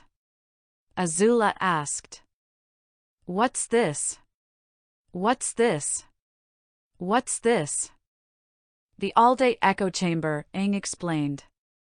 Echo chamber, echo chamber, echo chamber. The two voices mixed with the grinding sound, bouncing off of the walls of the chamber. It's famous. Famous, famous, famous. It's obnoxious, Zuko said. Noxious, noxious, noxious. Okay, this is already getting annoying, annoying, annoying. Azula laughed at him, and the teasing sound echoed endlessly, infuriating him further. The numerous sounds mixed together, getting louder and louder as they meshed and were enhanced by the apparatus in the center of the room. They all soon covered their ears as it rose in a crescendo. Let's get out of here! Aang shouted, which was also added to the noise. They pulled open the doors again, slamming them as they all exited. I don't see a point to that, Zuko said, rubbing his head. I have a headache now. He seemed broody again, kind of like what Aang recognized. Let's keep looking around, Aang said to them. He still did not know what he was looking for, only what he wanted. He needed guidance. Answers. A way to get back home. The moment Kanna and Sokka stepped off of the ruined ship, the Water Prince immediately felt a chill go up his spine. Only 3 people he knew could do that to him, 2 of which he highly doubted would be in such a small port in one of the outer islands of the Fire Continent. I can't believe you're making me come here, Sokka said to his grandmother in a low hiss. I can't lose his trail. The Avatars, right? She asked him absent-mindedly, looking at a shopping list. He was about to respond and tell her to shut her mouth about his target's identity, but the person he hated most walked up to them at that moment. Prince Sokka, Lady Kanna, great to see you both here, Clan Chief Bateau of the Water Nation said, stepping up behind them, his voice personable as always. He was flanked by 2 Marines in leather helms with twisted horns, as always members of Bateau's Buffalo Yak clan. Sokka did not envy their choice of headwear in this heat. I wish I could say the same, Sokka muttered to himself. Kanna discreetly nudged him with her elbow. Captain Bateau, she greeted. Using his navy title over his status as chief of his clan was a slight to Bateau, one that Sokka appreciated his grandmother for. What brings you here today? I'm a fleet commander now, he said, sounding slightly insulted at what she said to him but boastful of his title. Anyway, I can ask the same of you, Bateau said, turning around to look at Sokka's ship, or what was left of it. Seems you've run into some trouble. Pirates? Or something else? He stared at Sokka in the eye, both of their blue gazes having a battle of wills. Your father wouldn't be too impressed by your naval skills, or lack thereof. No, it was just a kitchen fire, Sokka said with a glower, his voice low. It got out of control. And don't speak to me of my father. Figures. Your royal clumsiness and food hog was never a good cook, Bateau said wryly to him. Perhaps he intended it as a friendly jape, as he often tried in Sokka's childhood. Sokka hated it then and he hated it now. You are far too bold, Commander, Kanna said to him, slight aggressiveness in her eyes. You are out of line. He is your prince. Show him the proper respect. Bateau just grinned and bowed to him, while Sokka, on the other hand, felt ice in his blood. Bateau mocked him, whether he meant it in good nature or not, and it was intentional. I apologize, Bateau said, but it was obvious to Sokka that he didn't mean it. I would like to invite such esteemed members of the Emperor's family to some tea and seal biscuits.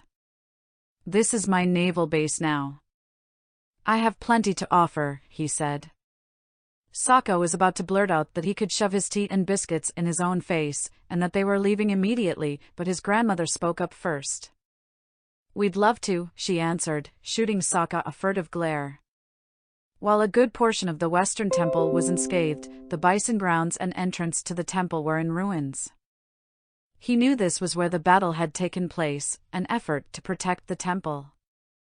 Many Water Tribe soldiers probably lost their lives falling from the cliffs because there were no signs of any bodies. He wandered around silently, stepping through the rubble with the grace and finesse only an airbender could possess. He had seen much death in his short life.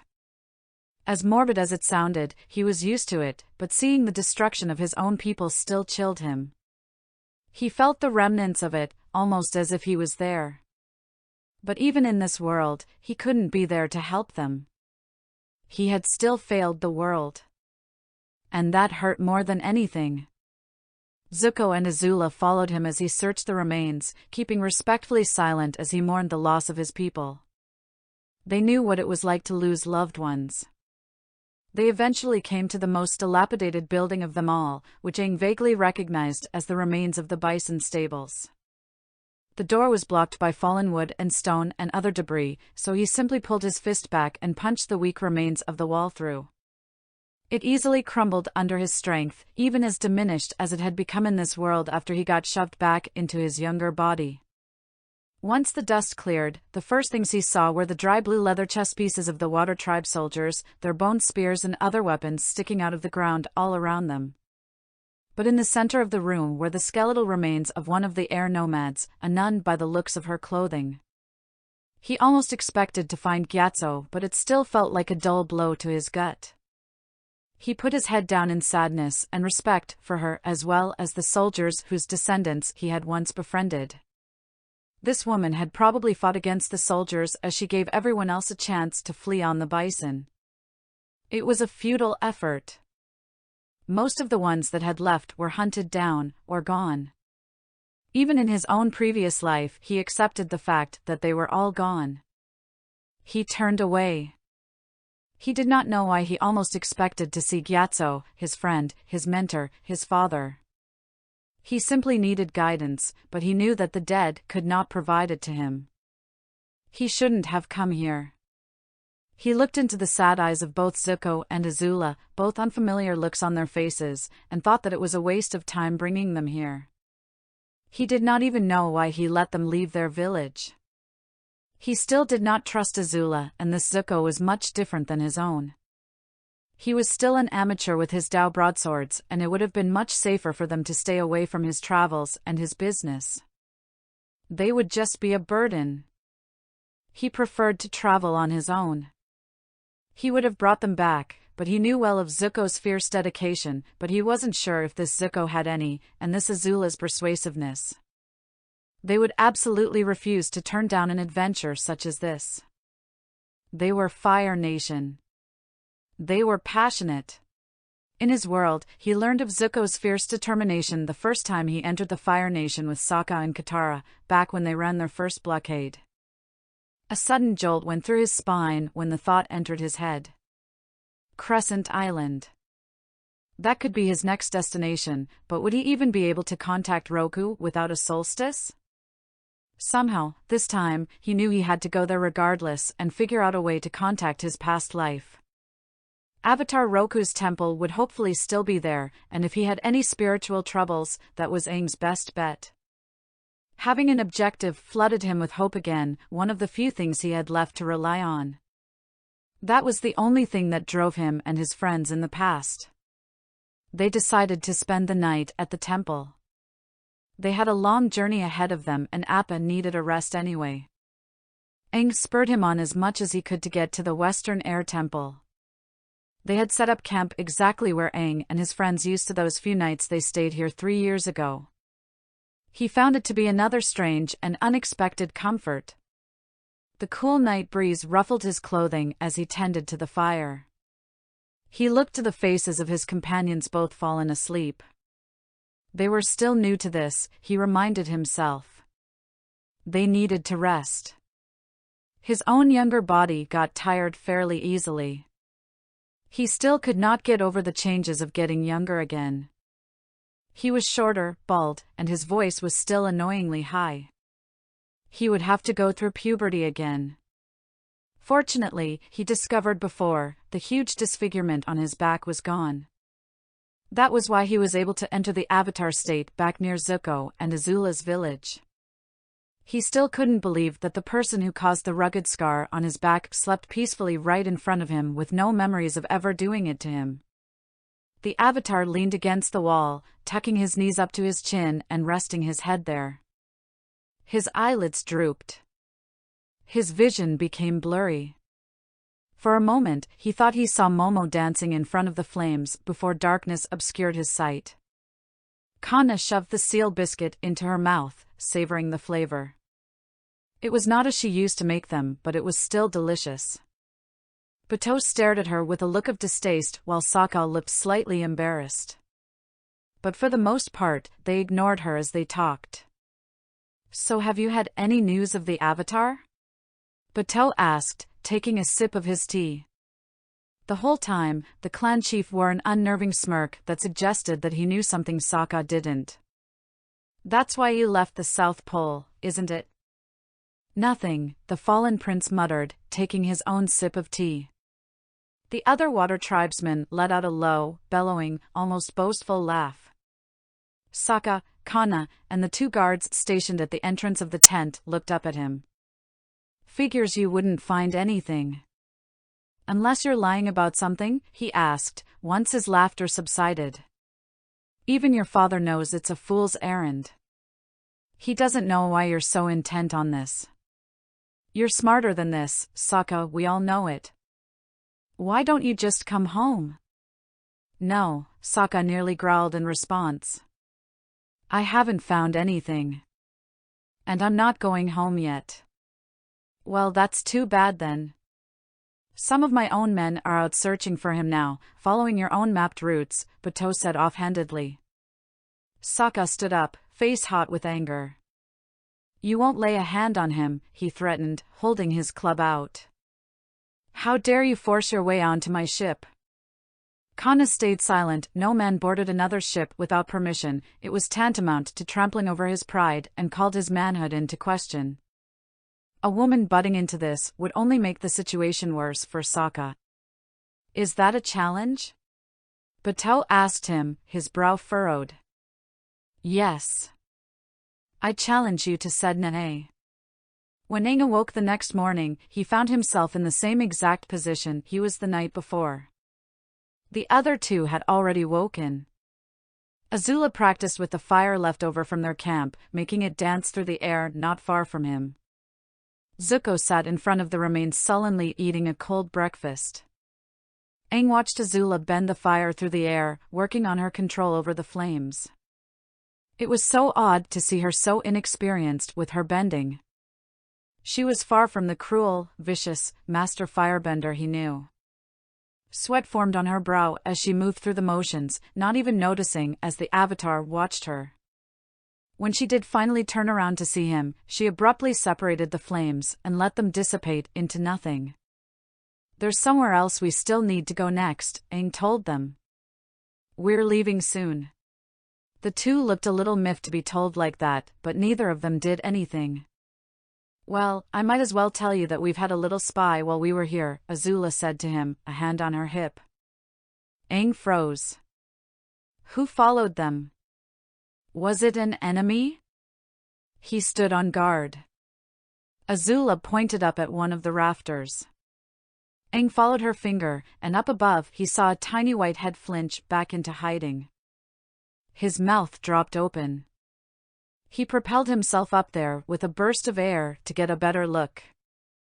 The creature, alarmed, dropped off of its rotted wood beam and then flew down to their camp. It glided right above a startled Zuko, and then it swooped up, flapping its leathery wings to get away from the one chasing it. "Hey, wait a minute, little lemur!"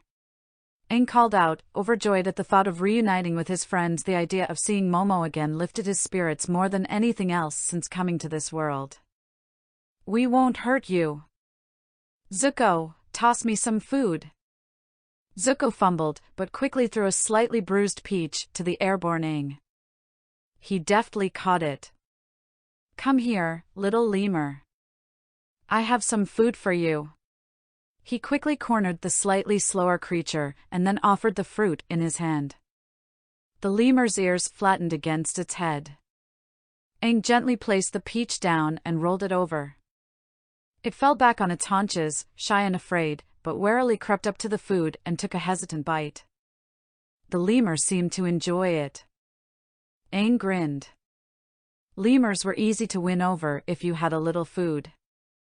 As he watched it happily nibble on the fruit, his spirits dropped abruptly. This wasn't Momo. The ears were shorter, he noticed. Some of its patches of fur were darker.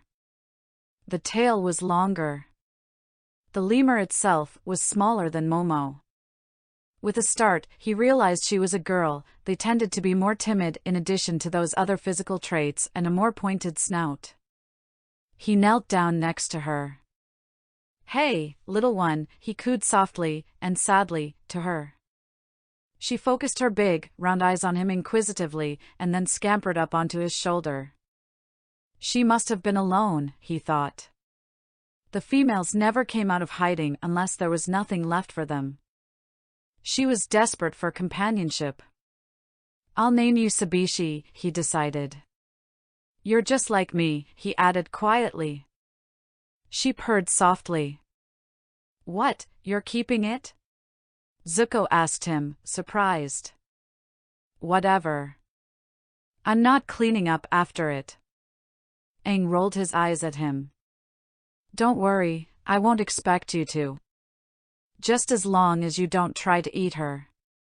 "You can eat those?" Azula asked, staring at Sabi with distaste. "There's hardly any meat on her." Sokka stared at his opponent upriver.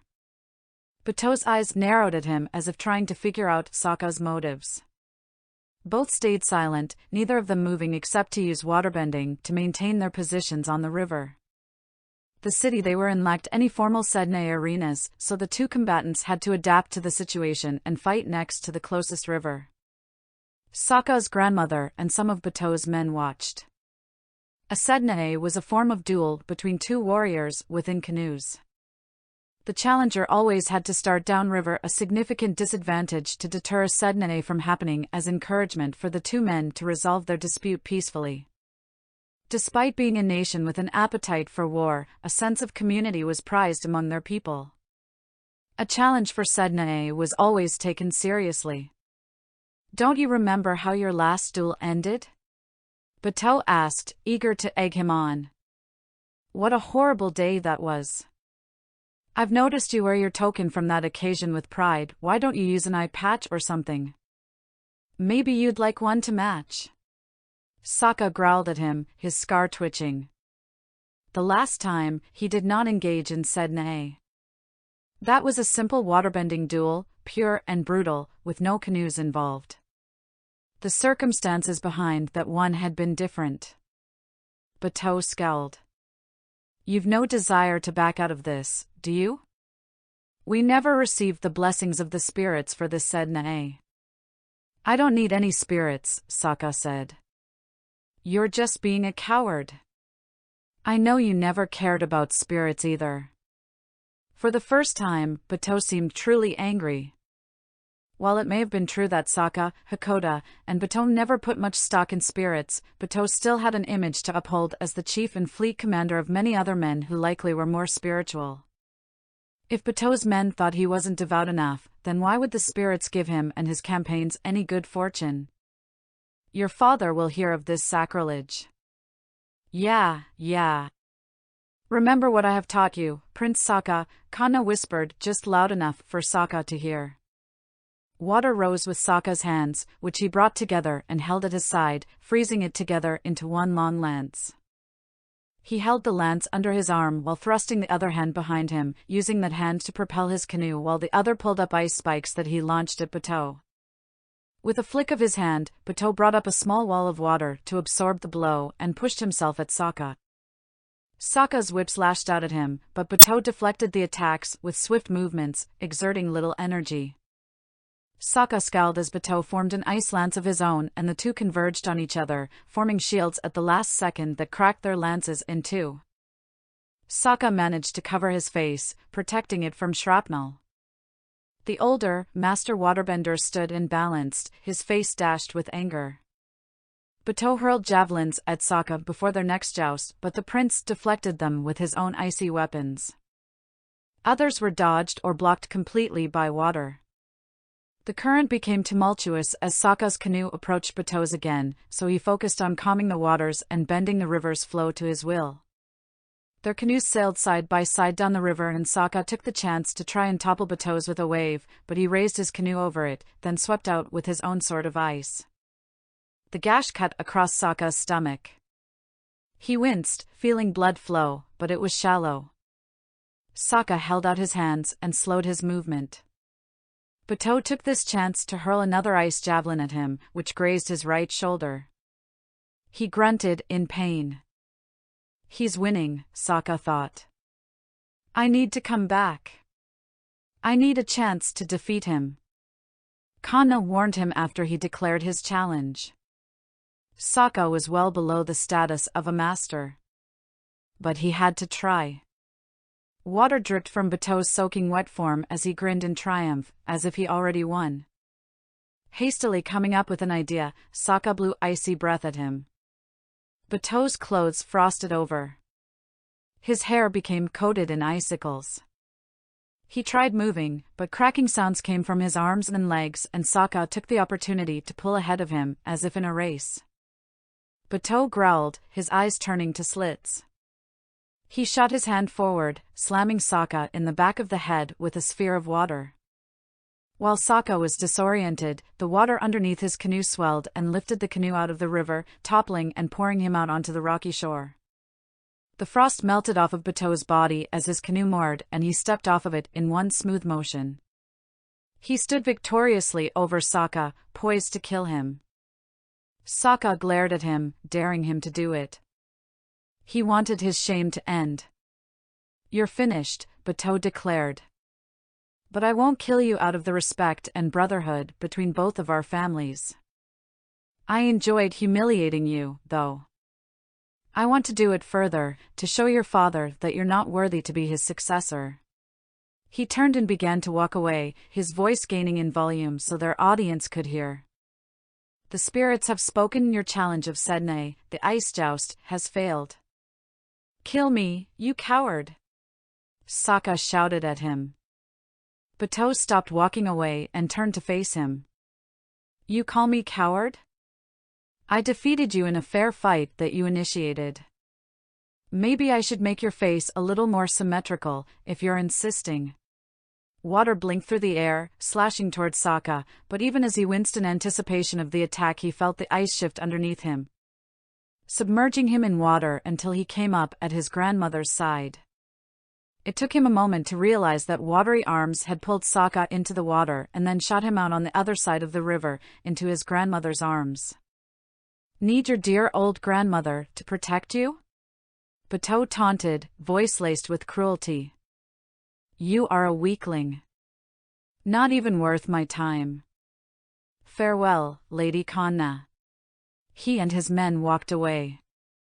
Sokka glared up at his grandmother. Why did you do that? He yelled at her. You interfered. I saved you. You are too young to throw your life away, she said to him. Besides, do you want to die at the hands of a man as low as him?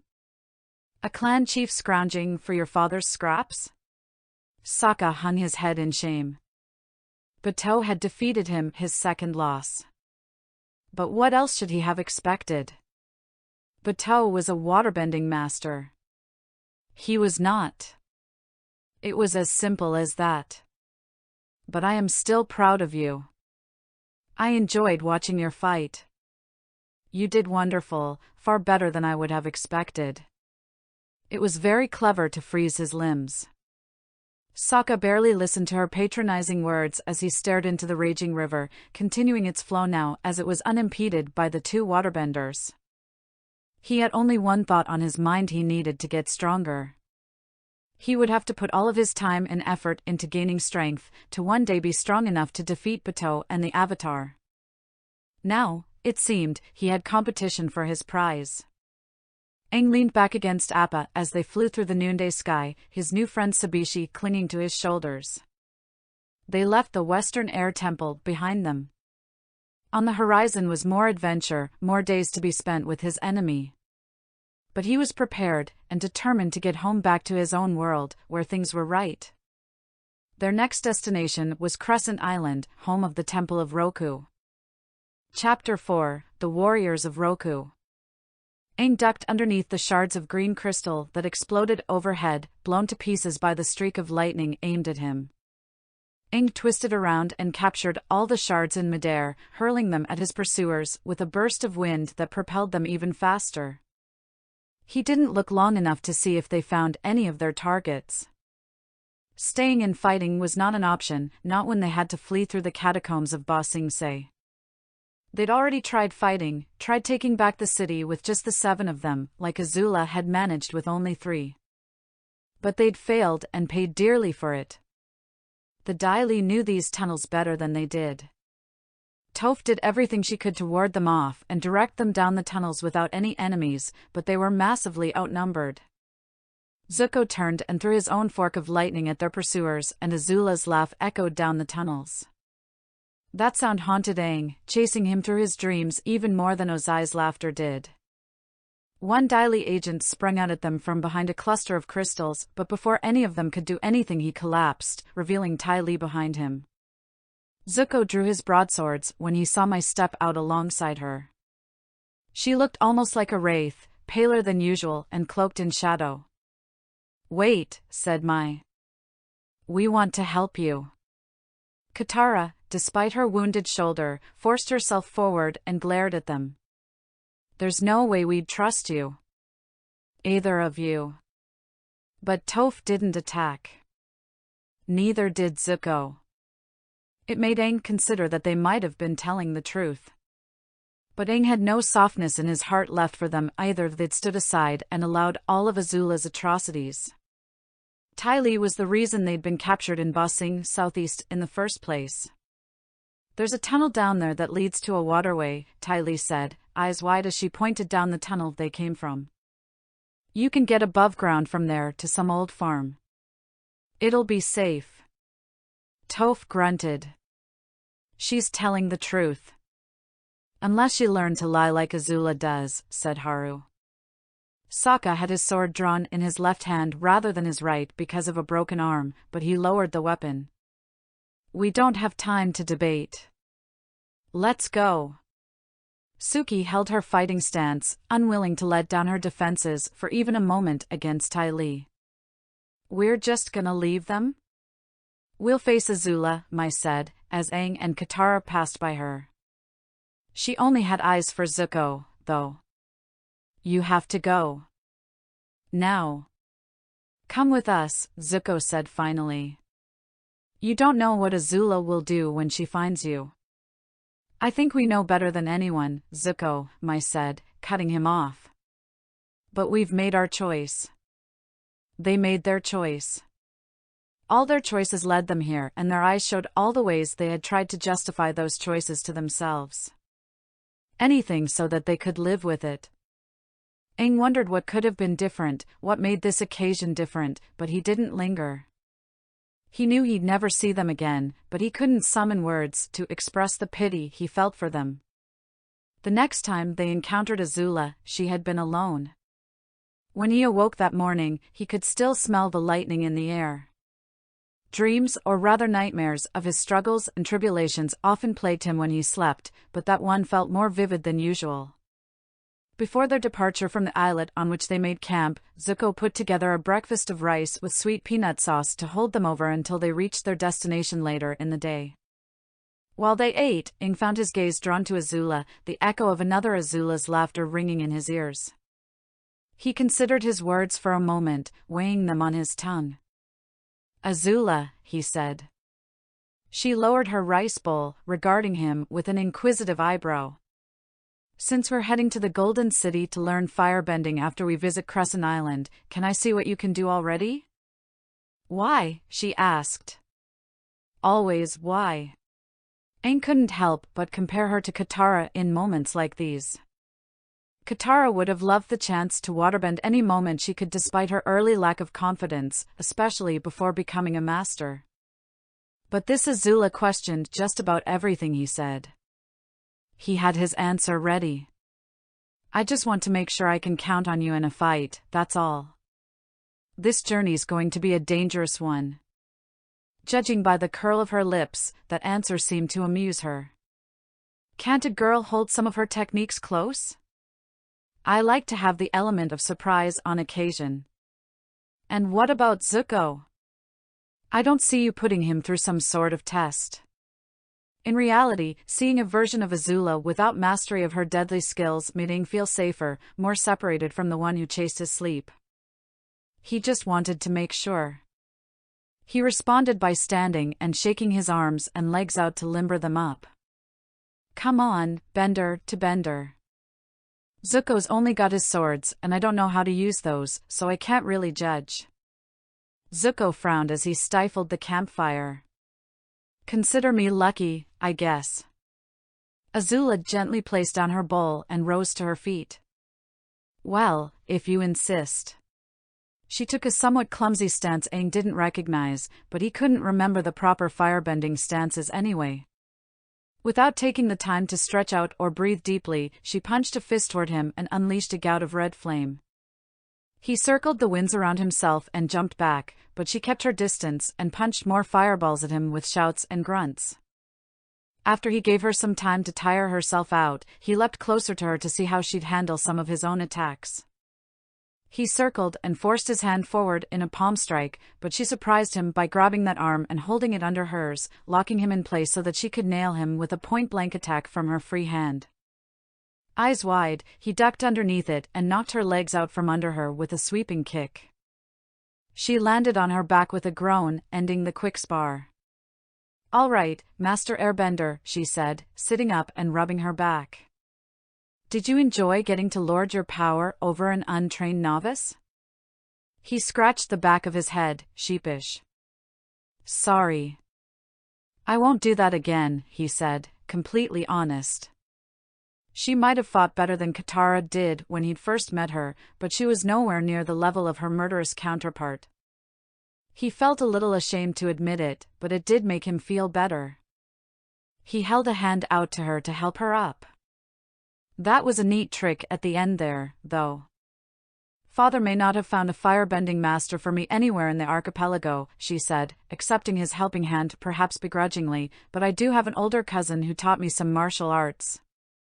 That same cousin also taught me a little bit of how to hunt with a bow, especially since Zuzu over there always insisted on just using his swords." Zuko scowled. "You were trying to compensate for not having a firebending master and didn't want to be left out. I just preferred to focus on training what I could be best at." Azula ignored him and brushed off her clothes.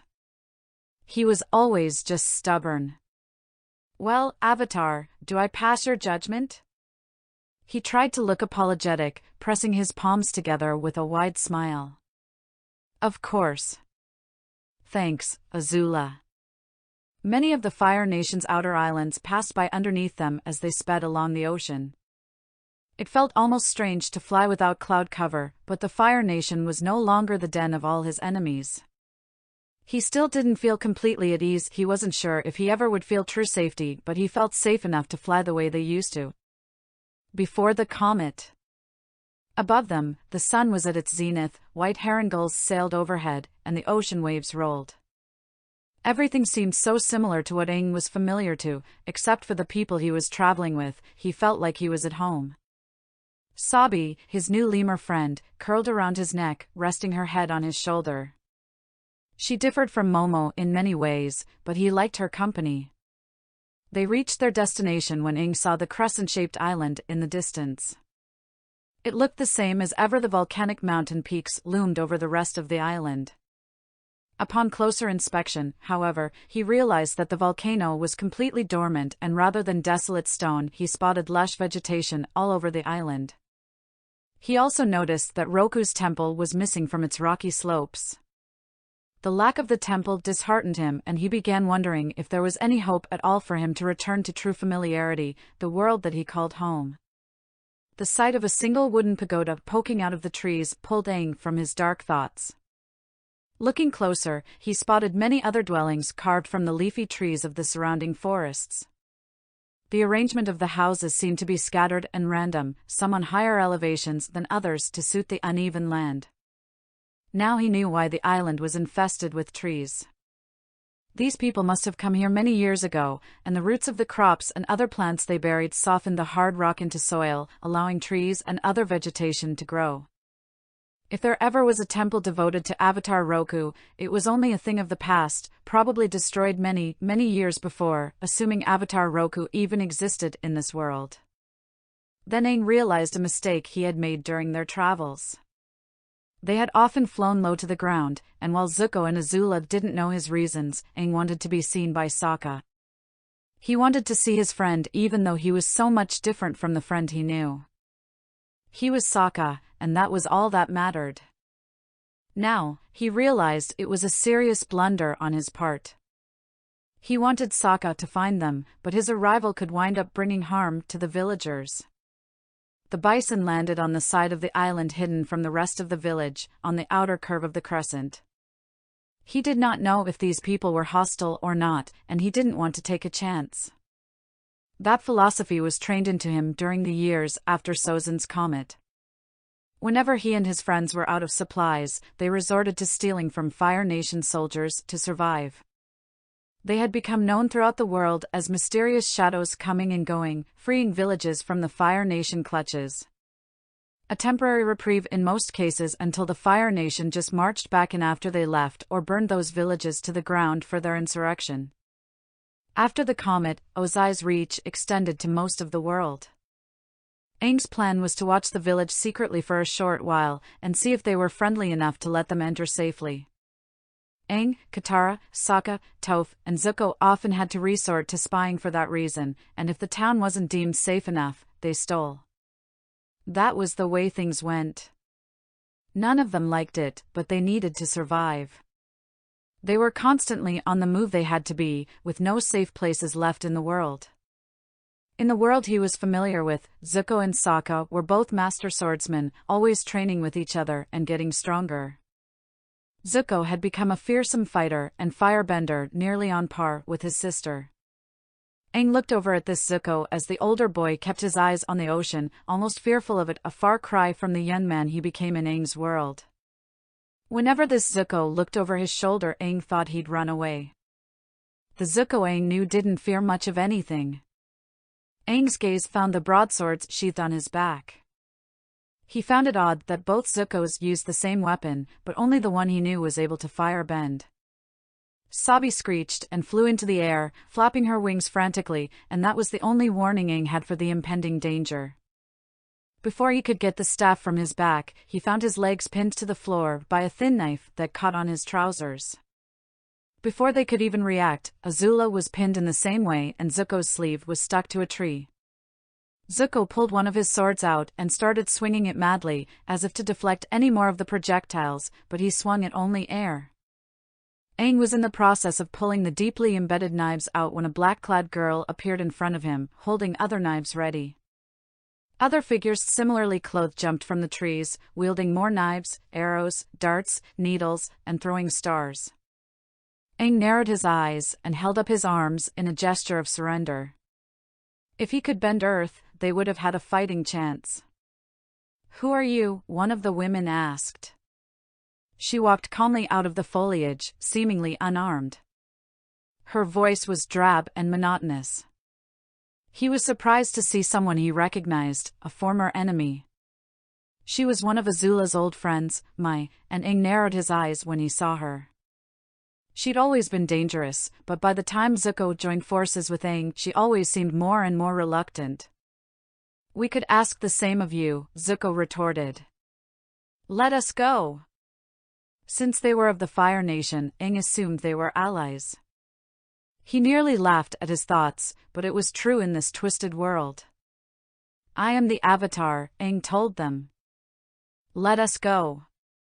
We mean you and your village no harm." "Prove it," one of the other women said, as monotonously as Mai. "The Avatar abandoned us 100 years ago." Aang sighed and created a swirling ball of air in his hand. "Look, I'm an airbender." "Satisfied?" Mai's face betrayed no hint of surprise, but with the mask covering her nose and mouth, it was hard to tell. "Satisfied might be a strong word," she said. "But I guess you should probably come to our village." Aang got the impression that she might have even been irritated at the identity of her surprise guest, like she wasn't sure if hosting him would be worth the energy. Zuko looked at Aang and shrugged. Mai's warriors went ahead of them, leading the way. "We are sorry," said another of the warriors. "Our island has been left out of the war for the greater portion of this last century, but lately the water tribes have been attacking our shores. Our island is the closest to the Earth Kingdom and away from the protection of the rest of the Fire Nation. We have been wary of everything." "We understand," Aang said. "But I have a question." Mai looked at him, nodding curtly for him to continue. "This island, is there a sort of shrine or temple or anything dedicated to Avatar Roku?" he asked hopefully. "Avatar Roku?" she asked. A weight dropped into his stomach. Did he not exist? Avatar Roku hasn't been around since before Kyoshi, several hundred years ago. What could you possibly want with him? Aang merely sighed with relief, but Zuko and Azula looked at him questioningly. It didn't matter when he lived as long as Aang could contact him. "I need to ask him something," he replied. "Is it possible?" "I don't think so, unless you make a habit out of talking to dead guys," Mai replied, the sharpness of her tone alerting Aang to how crazy that sounded. Even Azula regarded him with disbelief and an embarrassed groan. "There was once a temple here dedicated to him, many years ago, but it was swallowed by a tsunami. None of it's left." Aang lowered his eyes. Was there anywhere else to get some kind of help? He couldn't stay in this place forever. Today, he only exists through our name. We are the Roku warriors. The pieces came together with a jolt. Suki. She was just like Suki. Well, not quite, but it was an eerie parallel. I'll think more on it later, he thought, because after they rounded the next copse of trees wound together as if in knots, they made it to the village.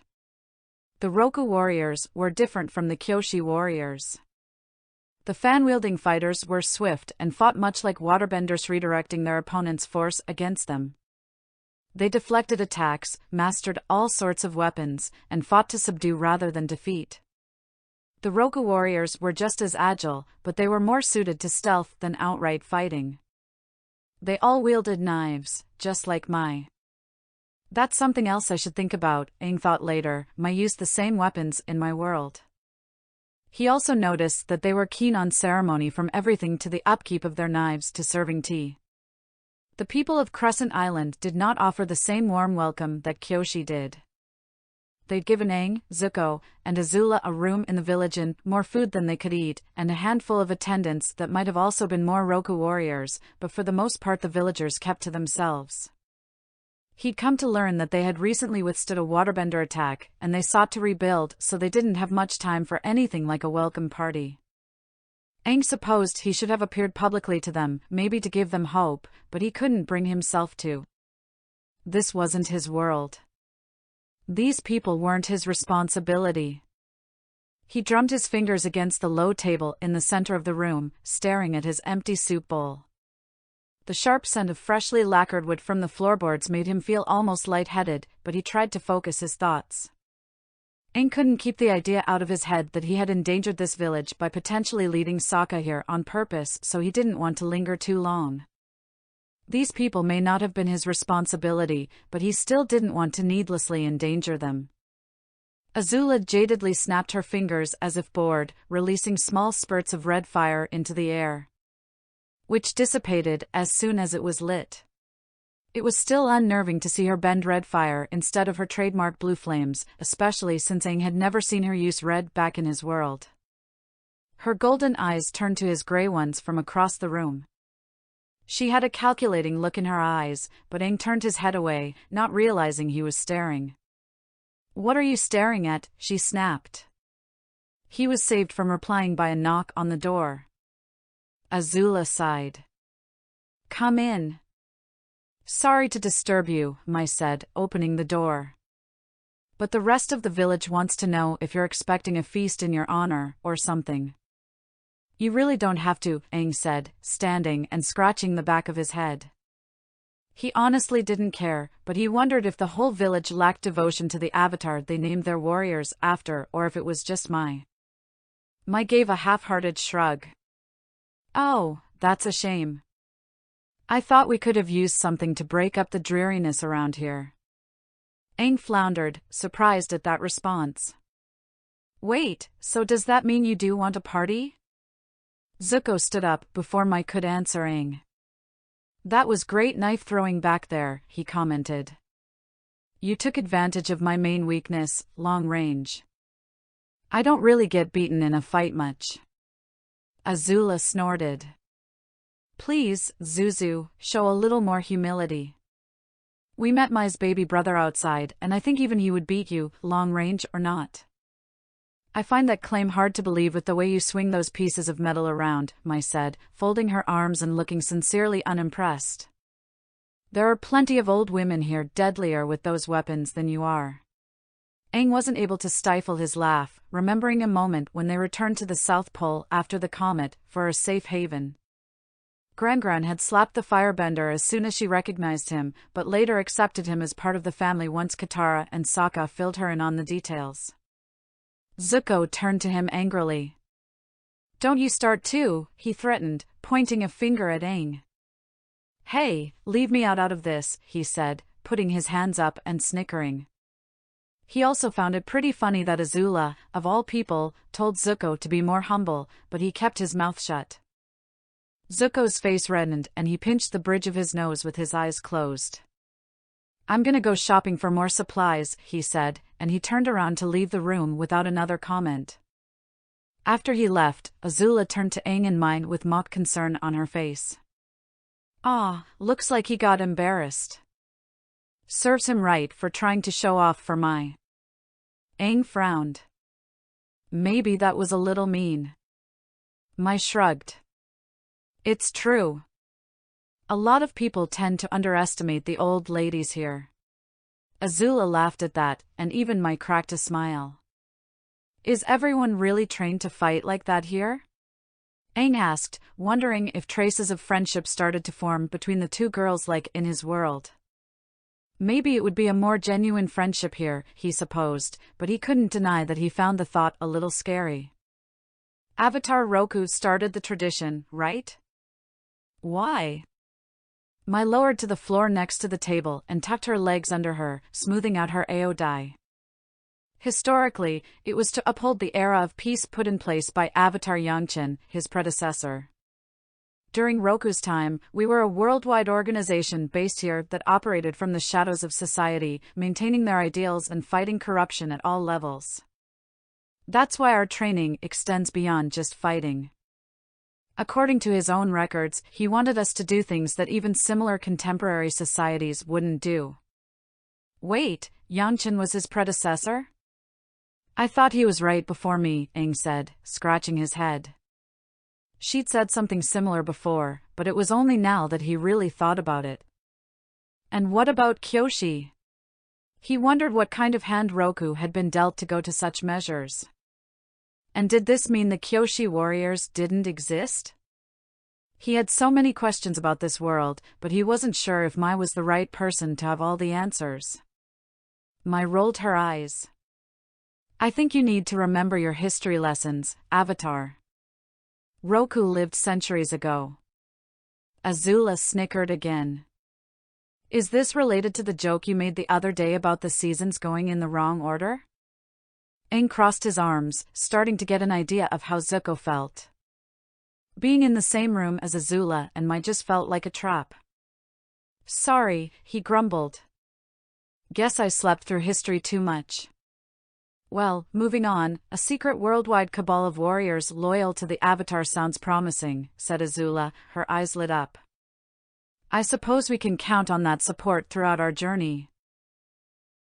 Mai stood again and walked to a shelf with a wall scroll depicting a painted dragon that looked a lot like Fong, Roku's animal guide.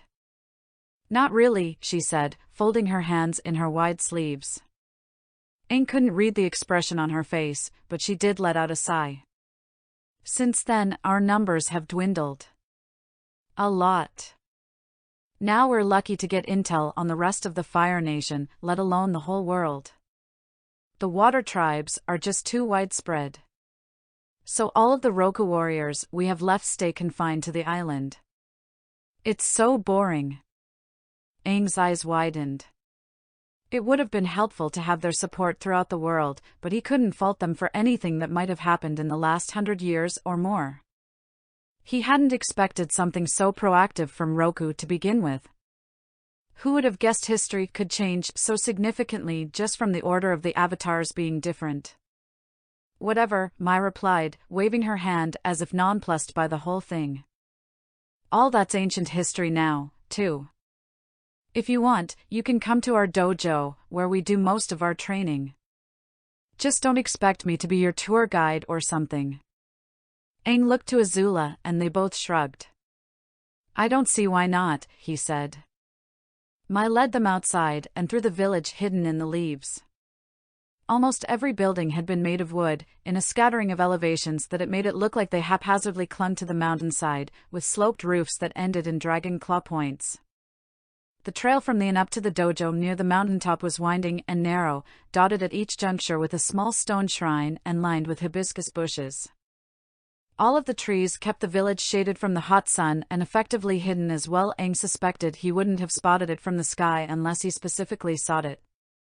The forest was thick and lively, and the pungent but not unpleasant smell of ripe cashew fruits hung in the air, accompanying them on their walk up to the dojo. The townspeople greeted them with polite bows as they passed, as respectful to Aang as they were to Mai, and just as distant.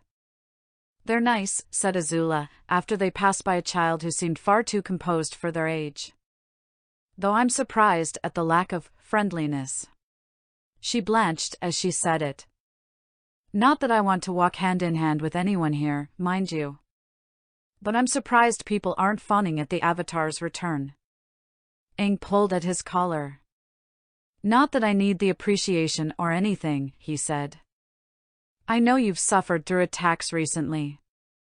That's part of it, said Mai. But the other part is just tradition.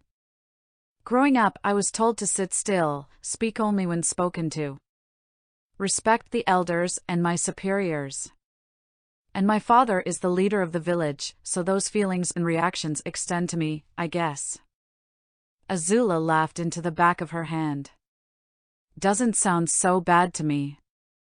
I guess that explains why people were falling over themselves bowing to your father and baby brother earlier. Oh, yeah. Tom loves it. After a bit of a hike, they made it to a wide building nestled under the shade of a Bodhi tree with wide, heart-shaped leaves. Underneath it, they saw Zuko. His blades had been drawn, but when he saw them he joined them together at the hilt and put them back in the sheath on his back. Azula put her hand on her hip when she saw him. What are you doing here, Zuzu? I thought you went shopping. He took a deep breath, as if bracing himself. I came here hoping for some training, he said. I realized I shouldn't limit myself by thinking the techniques I've learned for fighting are the best out there. Father arranged for me to learn how to use these swords before he went off to war, but Uncle would encourage me to expand my horizons and not be so stubborn. Aang stared at Zuko, pondering his words. The Zuko he knew was always the type to try different fighting styles, open to using and mastering his broadswords even with knowledge of firebending under his belt. But it took a lot longer for both him and Sokka to swallow their pride and admit to their stubbornness, especially when Aang first met them. Even the Zuko Aang knew admitted to having an explosive temper, especially back before he joined Team Avatar, but so far Aang saw much less of it in this Zuko. He tried his best to ignore the mention of Zuko's father. Mai perhaps subconsciously mirrored Azula's movement in putting her hand on her hip. We don't teach outsiders, she said, as blunt as ever. Even when your numbers are dwindling, he responded, crossing his arms. I'm sure back in the day some of the knowledge got out, being a worldwide organization and all. Mai raised an eyebrow. Spying on us, were you? Did you notice me? I might have had my guard down. Mai walked up to the building, and then spoke to them with her back turned. This place was where Avatar Roku's temple once was. It is a sign of our respect for him to put our dojo here, she explained. That was why the surrounding area looked sort of familiar, Aang thought, even as forested as it was. She opened the sliding door, revealing an expansive room with mats on the floors and a row of wooden dummies standing by the far wall. A few of the Roku warriors practiced hurling knives at the dummies, hitting them with deadly accuracy. A few windows let sunlight and a sea breeze into the room. Mai stopped in the center of the training mat and turned to face Zuko, a piece of metal in her hands glinting in the sun. I think our Zuzu impressed her, said Azula. Somehow. All right, Zuko, said Mai, holding a trio of needles between her fingers.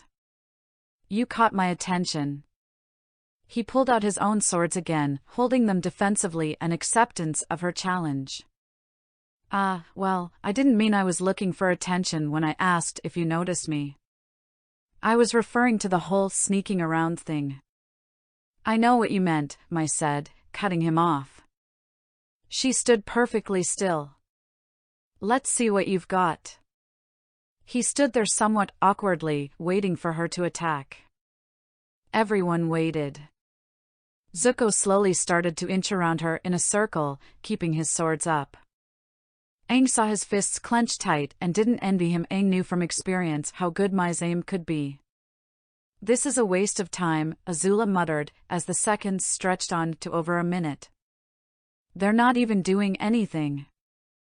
Mai could have ended this already. Aang found himself more and more impressed by the Zuko that resembled his close friend more than the banished prince that was his enemy.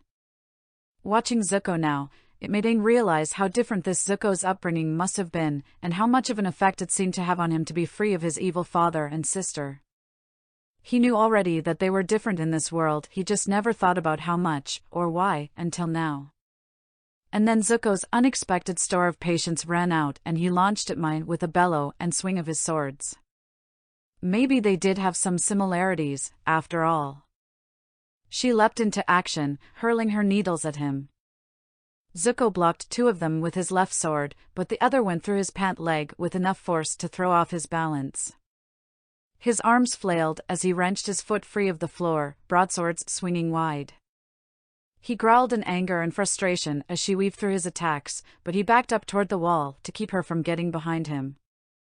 The movement had him on the defensive as he focused all of his attention on where she aimed her knives and needles. But the fight was over soon after it started when he neared too close to the wall and Mai bent backward to aim a dart at him from her ankle holster. It pinned his pant leg to the wall while a throwing star followed it up by pinning his sleeve. Zuko glowered and his swords clanged to the floor in defeat. Aang expected Azula to taunt him, but for once she said nothing as he pulled himself free of the wall. You don't really have much in the way of natural talent, Mai said, blunt as ever. But you're focused, and you learn quick. I saw the patterns in your attacks, Zuko said, his fists unclenching as he moved to sit on his knees in supplication, head bent. I guess you did that on purpose, huh? You're not planning to stay here long, are you? She asked. At the very least, it wouldn't be boring if you stuck around, at least for a little while.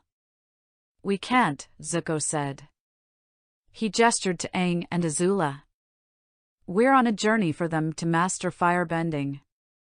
The plan is to leave tomorrow. Mai let out a sigh and held out a hand to help him up. Well, it'd be a shame if you didn't pick up some skills on the way, too. It's only fair, I guess. Aang himself barely saw the quirk of Mai's lips, but when Zuko saw it, he smiled in return. It seems very suspicious to me, Kanna said to her grandson. It is almost as if he wants to be found. Either that or he must be bad at covering his trail, Sokka said, scratching his chin. The two of them, along with Sokka's second-in-command Kinto, a hot-headed waterbender, studied a map of the Fire Nation outer islands. He's got to be at the outermost island. I would not go there, Kanna advised, tracing the Avatar's trail on the map with her finger. It might be a trap, or a ploy to mislead you. The boy kept dipping low below the clouds, giving them and plenty of other witnesses the chance to see him. From there, they easily predicted his destination. What would he gain from going to Crescent Island? He's probably fleeing to the Earth Kingdom for protection or something, Sokka surmised. He tried to piece together everything he knew of Crescent Island. It was shaped like a moon, so other more superstitious men might have considered it good fortune to find the Avatar there. He flipped his whalebone knife in one hand, thinking. We can't let him go. We have to capture him before then. If they lost the Avatar to the Earth Kingdom, there'd be no telling how long it would take to track him down again. The further he went inland, the further he was from the Water Nation. Prince Sokka, he might have supporters at that island waiting to attack Dash. Sokka couldn't keep the edge from his voice. I've thought it through, he said, cutting across the old woman. This is my ship, and before the Avatar escapes to the Earth Kingdom, I'm going to take advantage of our superiority over the sea and catch him. So I'll stick to what I know, and you should stick to what you know. His grandmother regarded him with tired eyes, but otherwise seemed unfazed by the harshness in his words. And what would that be, my prince? He turned away from her. He didn't want to look at those eyes, not now. Look through our histories for any records on Crescent Island.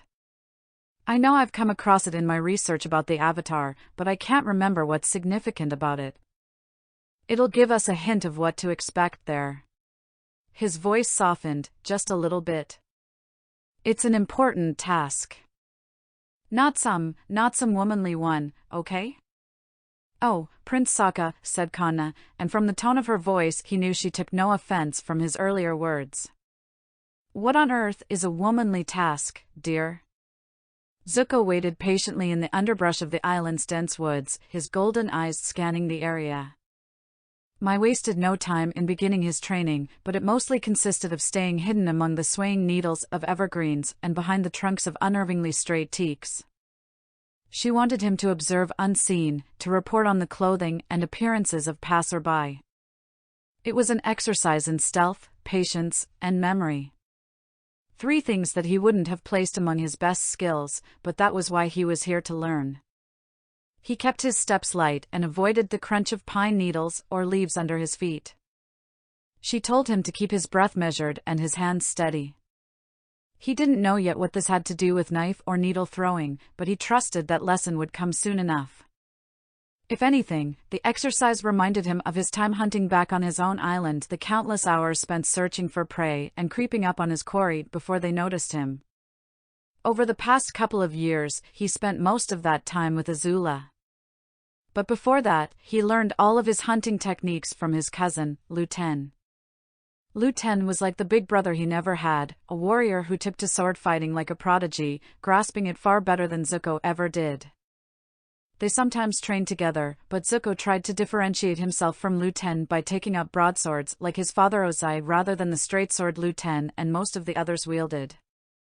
But Lu Ten never looked down on him, never doubted him. When Ozai left with all the able-bodied men and women to help on the war front, Lu Ten had gone with him. And it was Lu Ten, not Ozai, who had parting words for Zuko and Azula, who encouraged them to look after Uncle Iroh and the rest of the village in his stead. Zuko didn't know why his mind wandered to his cousin, but he shook his head and forced himself to focus. He spent hours at his task. During that time, he did get discovered by 3 people, but they simply bowed their heads and hurried their pace, or else looked vaguely annoyed when they realized he wasn't one of their warriors or the Avatar. But when he had enough information to hopefully satisfy Mai, though he suspected that was exceedingly difficult on the best of days, he made his way back to the dojo. He found her in the dojo alone, administering maintenance to her wrist and ankle holsters. Seeing them spread out like that on the table, their straps undone, he wondered how she kept it under all her clothes. But he shook that thought from his mind before he could follow it to its end. "I saw 14 people," he said. "Most on their way to the ancestor shrines, but some were talking about going to see your father." "Describe them," she said with a bored yawn, gently coating one of the holsters in a transparent oil with a long, thin brush. He assumed it was to keep the mechanism running smoothly. "I know everyone in this village really well. Unfortunately. So I'll know if you make something up. There was a woman in clothes like yours, but red and gold, with a yellow hibiscus blossom in her hair. Broad nose, brown eyes. She was one of 3 who saw me." "Go on." "A couple, bit older. They wore undyed fabrics and straw hats, dressed like farmers. One had some gray in his hair and favored his right leg." Zuko screwed his eyes shut, trying to picture his partner. "The other had a long nose, sort of balding, with a really tall topknot. Sort of like he's trying to make up for losing hair, right?" Mai asked, a dry chuckle sneaking into her words. Her movements with the oil brush were languid, almost hypnotizing. Zuko laughed with her. "Yeah, exactly. I saw another pair. I think they were both Roku warriors based on the way they carried themselves, but out of uniform. The guy was tall and skinny with messy hair. The girl was shorter and looked strong and talked a lot. I think she fights with her fists. They looked a little red and scuffed. But they carried a bunch of spider lilies. They were the only other ones who saw me." Mai nodded. "That'll be Lu Mao and Xiao. Sounds like they're slacking off." And on he went. They spent the rest of the day covering other aspects of life as a Roku warrior. After his first exercise, he helped her in the upkeep of her equipment, learned the best uses for a knife, needle, dart, throwing star, tripwire, bola, and regular dagger. But instead of wielding them and practicing his aim, they instead practiced the protocol for meeting someone of higher rank, whether they were a governor or civic minister or even royalty. He asked her the importance of this. He already knew how to bow and address people, but she insisted he needed to learn the basics again. Being a Roku warrior sometimes meant infiltrating high society, and if he did anything to indicate he was a fake, it could put a whole mission in jeopardy. He had to learn floral and tea ceremonies in case he ever found himself playing the role of a servant. And for the first time that day he felt comfortable in his task, because living with Uncle Iroh gave him all sorts of advantages when it came to anything tea-related. Even so, the day had been filled with nothing but frustrations. His anger came out in bursts. Other than the tea, none of it came easy to him, but he kept trying regardless. That night, just before they ended for the day with plans to meet again in the morning, Zuko found himself more exhausted than he ever did after a full day of sword fighting. But just as he bid Mai good night and left the dojo, she tossed him a leather belt with a pouch, heavy with its contents. "What's this?" he asked, brushing his thumb over the clasp. "Your first weapons as a Roku warrior," she replied. "Normally it takes longer to get them, but you're not terrible and you're leaving tomorrow afternoon, anyway." Inside, he found wrapped knives and needles. It was far from the full repertoire of a Roku warrior, but it was a start. He thought he only disappointed her throughout the day, judging by her lack of reactions, so he found himself staring at the weapon pouch in surprise. He just hoped it would help him on his journey, wherever it decided to take him. He looked back up at Mai and couldn't help but smile, even as she walked past him out of the dojo. "Thank you, Mai." Aang sat near the top of the dormant volcano, his storm-gray eyes scanning the horizon. His clothing billowed in the wind as he sat on his perch, bracing himself with his staff while he was deep in thought. He kept envisioning Sokka attacking him, and then Aang himself hurting him while in the avatar state. It tortured him inside, but he had to try to do something. He had to help his friend. As Aang expected, a ship appeared far away to the west, sailing toward Crescent Island. Aang waited as it neared, identifying first its blue sails. Unlike most other water navy ships, it didn't gleam with the reflective sheen of ice that made it seem made of silver at a distance. The wood on this one was badly battered, a ship he'd already seen and known. When it came close enough for him to recognize it as Sokka's, Aang finally jumped down from his perch and made his way back to the village to warn them. It was stupid. Aang knew it. But he wanted to see Sokka again. Wanted a chance to talk to him. He couldn't stand the idea of Sokka as his enemy, a Sokka who had been scarred and left with one eye. He should have just taken Zuko and Azula and flown away, but he wanted to face him even if it meant endangering the village below. He pushed the guilt aside as he descended on his glider, hoping his actions were the right ones. With only 5 men flanking him, Sokka approached the village atop his buffalo yak at a slow, steady pace. He didn't want to seem like an invader, he hoped to give the people a chance to surrender the avatar to him without a fight. He disliked unnecessary violence, so he hoped if he and his men proved imposing enough it would work.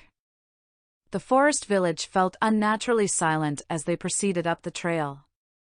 His eyes scanned over all of the buildings that they passed and under them, too, since many stood on stilts to account for the mountain slopes.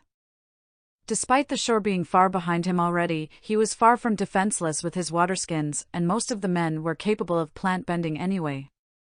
Not to mention he had his trusty weapons that he always kept with him. He leaned over the side of his buffalo yak to pick a hibiscus flower from a bush that he passed. "Anyone here?" he called out. "I'm just looking for someone.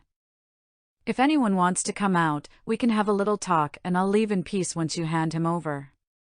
One of the men behind Sokka let out a yelp of pain and fell off his buffalo yak, a knife in his arm. Sokka scowled and took out his war horn. Well, he tried, if they wanted a fight, he'd give them one. The war horn resounded through the forest, signaling to Kinto and the other men who infiltrated from off the path to begin their attack.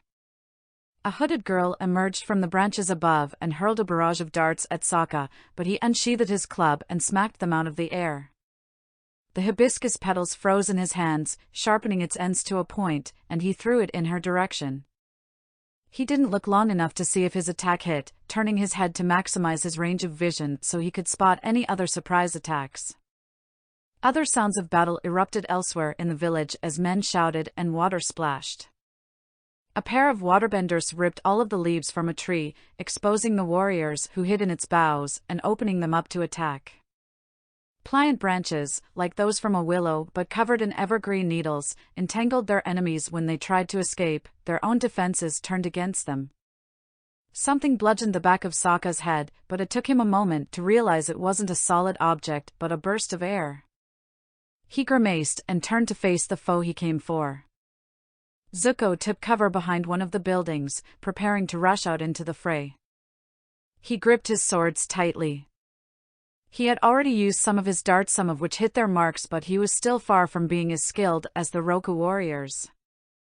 Mai fought alongside him, ready to support him from a safe range as he did his best on the ground against the invaders.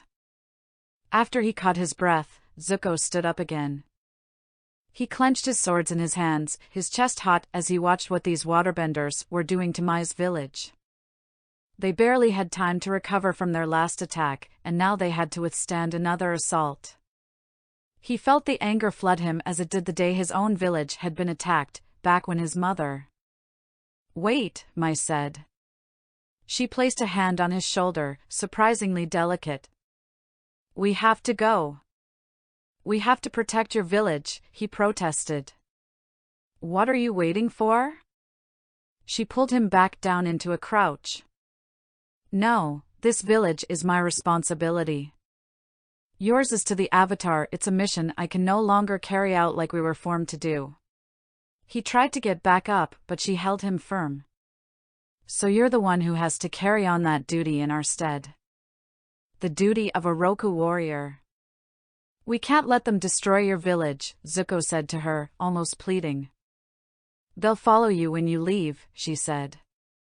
"Obviously. That one guy even said they were just looking for Aang. So stop trying to be heroic." "I'm not. We led them here, we'll get rid of them." The corners of her mouth perked up as their amber eyes met and she touched her lips to his. "Thank you," she said.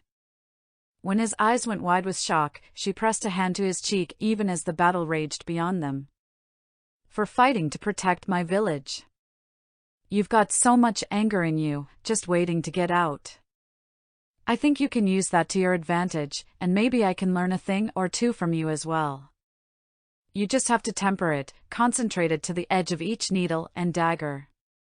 He stood there awkwardly, not knowing what to say.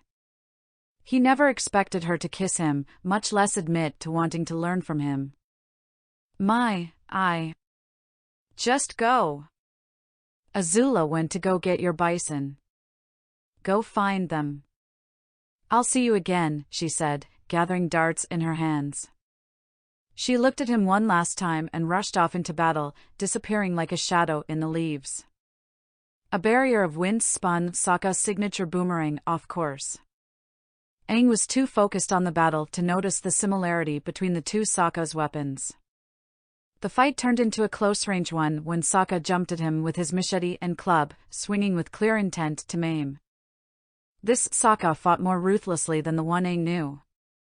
But maybe that had to do with the fact that Aang was never on the receiving end of his onslaught before. "You don't have to do this," Aang yelled to him, keeping as much distance between them as possible. But even that didn't guarantee Aang's safety with the addition of this Sokka's waterbending. "You're a good person, I know it. You don't know anything about me," Sokka shouted back with a swing of his club.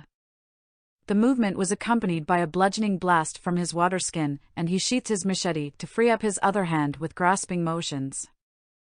The water coiled around Aang's staff and ripped it from his hands, hurling the wood down the mountain trail.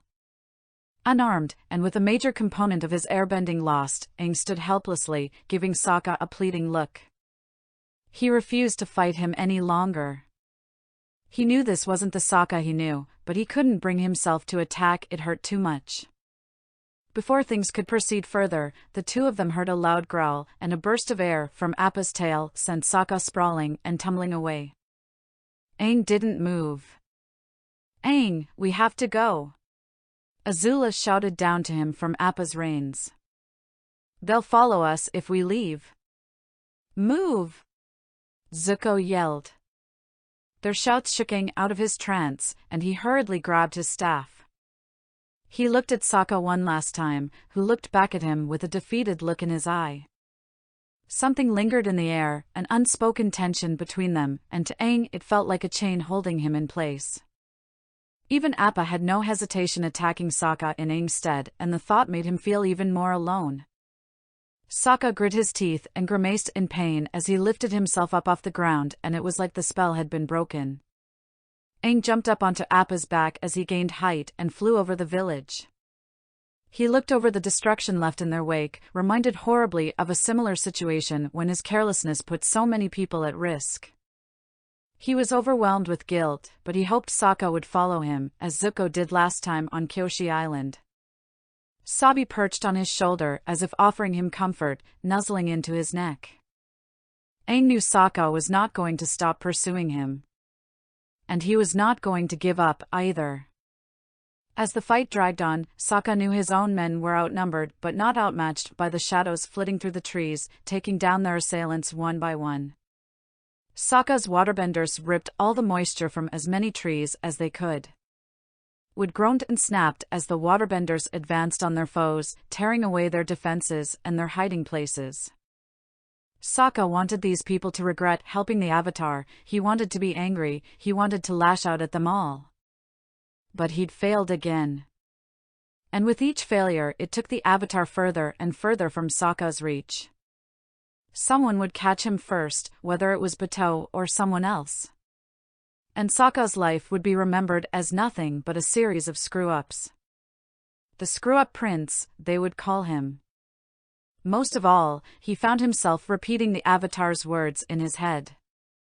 "You're a good person." Of course Sokka knew that. He might have failed as a prince and as a son, but he wasn't a bad person. He was a good warrior and a great strategist, most of the time. He even kept his skills well-rounded and prided himself on using his brains more than his brawn. But who did the Avatar think he was to make presumptions like that about someone he didn't know? Sokka. His grandmother found him as he advanced up the mountain with his warriors. He looked to her, his eye narrowed. "What are you doing here, Gran? I told you to stay with the ship. It's too dangerous for you here." She frowned. "I can handle myself," she said. "But what are you doing?" "The Avatar has already departed. Call back your men, there is no need to continue the attack on these people." He pulled her onto the back of his buffalo yak. "They've got to pay for helping the Avatar. They're the enemy, too. Every second you delay, the Avatar gets further ahead of us. We don't want his trail to run cold." He didn't follow his men as they continued their advance. Instead, his buffalo yak stopped along the trail and his gaze fell to his hands clutching the reins. "I'm out of ideas," he admitted. "I don't know where the Avatar's headed next. I don't know how to catch him." "You need to get out of your own head," said Kanna, knocking against his wolf helm. "Come. Let us go back to the ship. After all that walking up here, I need to give my feet a nice, long soak in a salt bath. And then maybe I'll get someone to rub them while we plan our next move. Together." Sokka rolled his eye, but signaled to Kinto to recall the men. "Ew, Gran. Just EW." Chapter 5, The King of Jeduan. The beauty of the Fire Nation sometimes made Aang want to burn it all away, to do to them what Ozai did to the Earth Kingdom. But those were dark, dangerous thoughts. He was the Avatar. The bridge between the spirits and nature and humans and innovation. He was an air nomad. He was supposed to treasure growth like this, a rare gem not found in the rest of the world. Greenery like he hadn't seen in over a year grew from the mountain slopes, turning to gold as the rising sun crested over the eastern horizon. A dusty village rested far away at the base of the mountain, its squalor so at odds with the natural beauty surrounding it.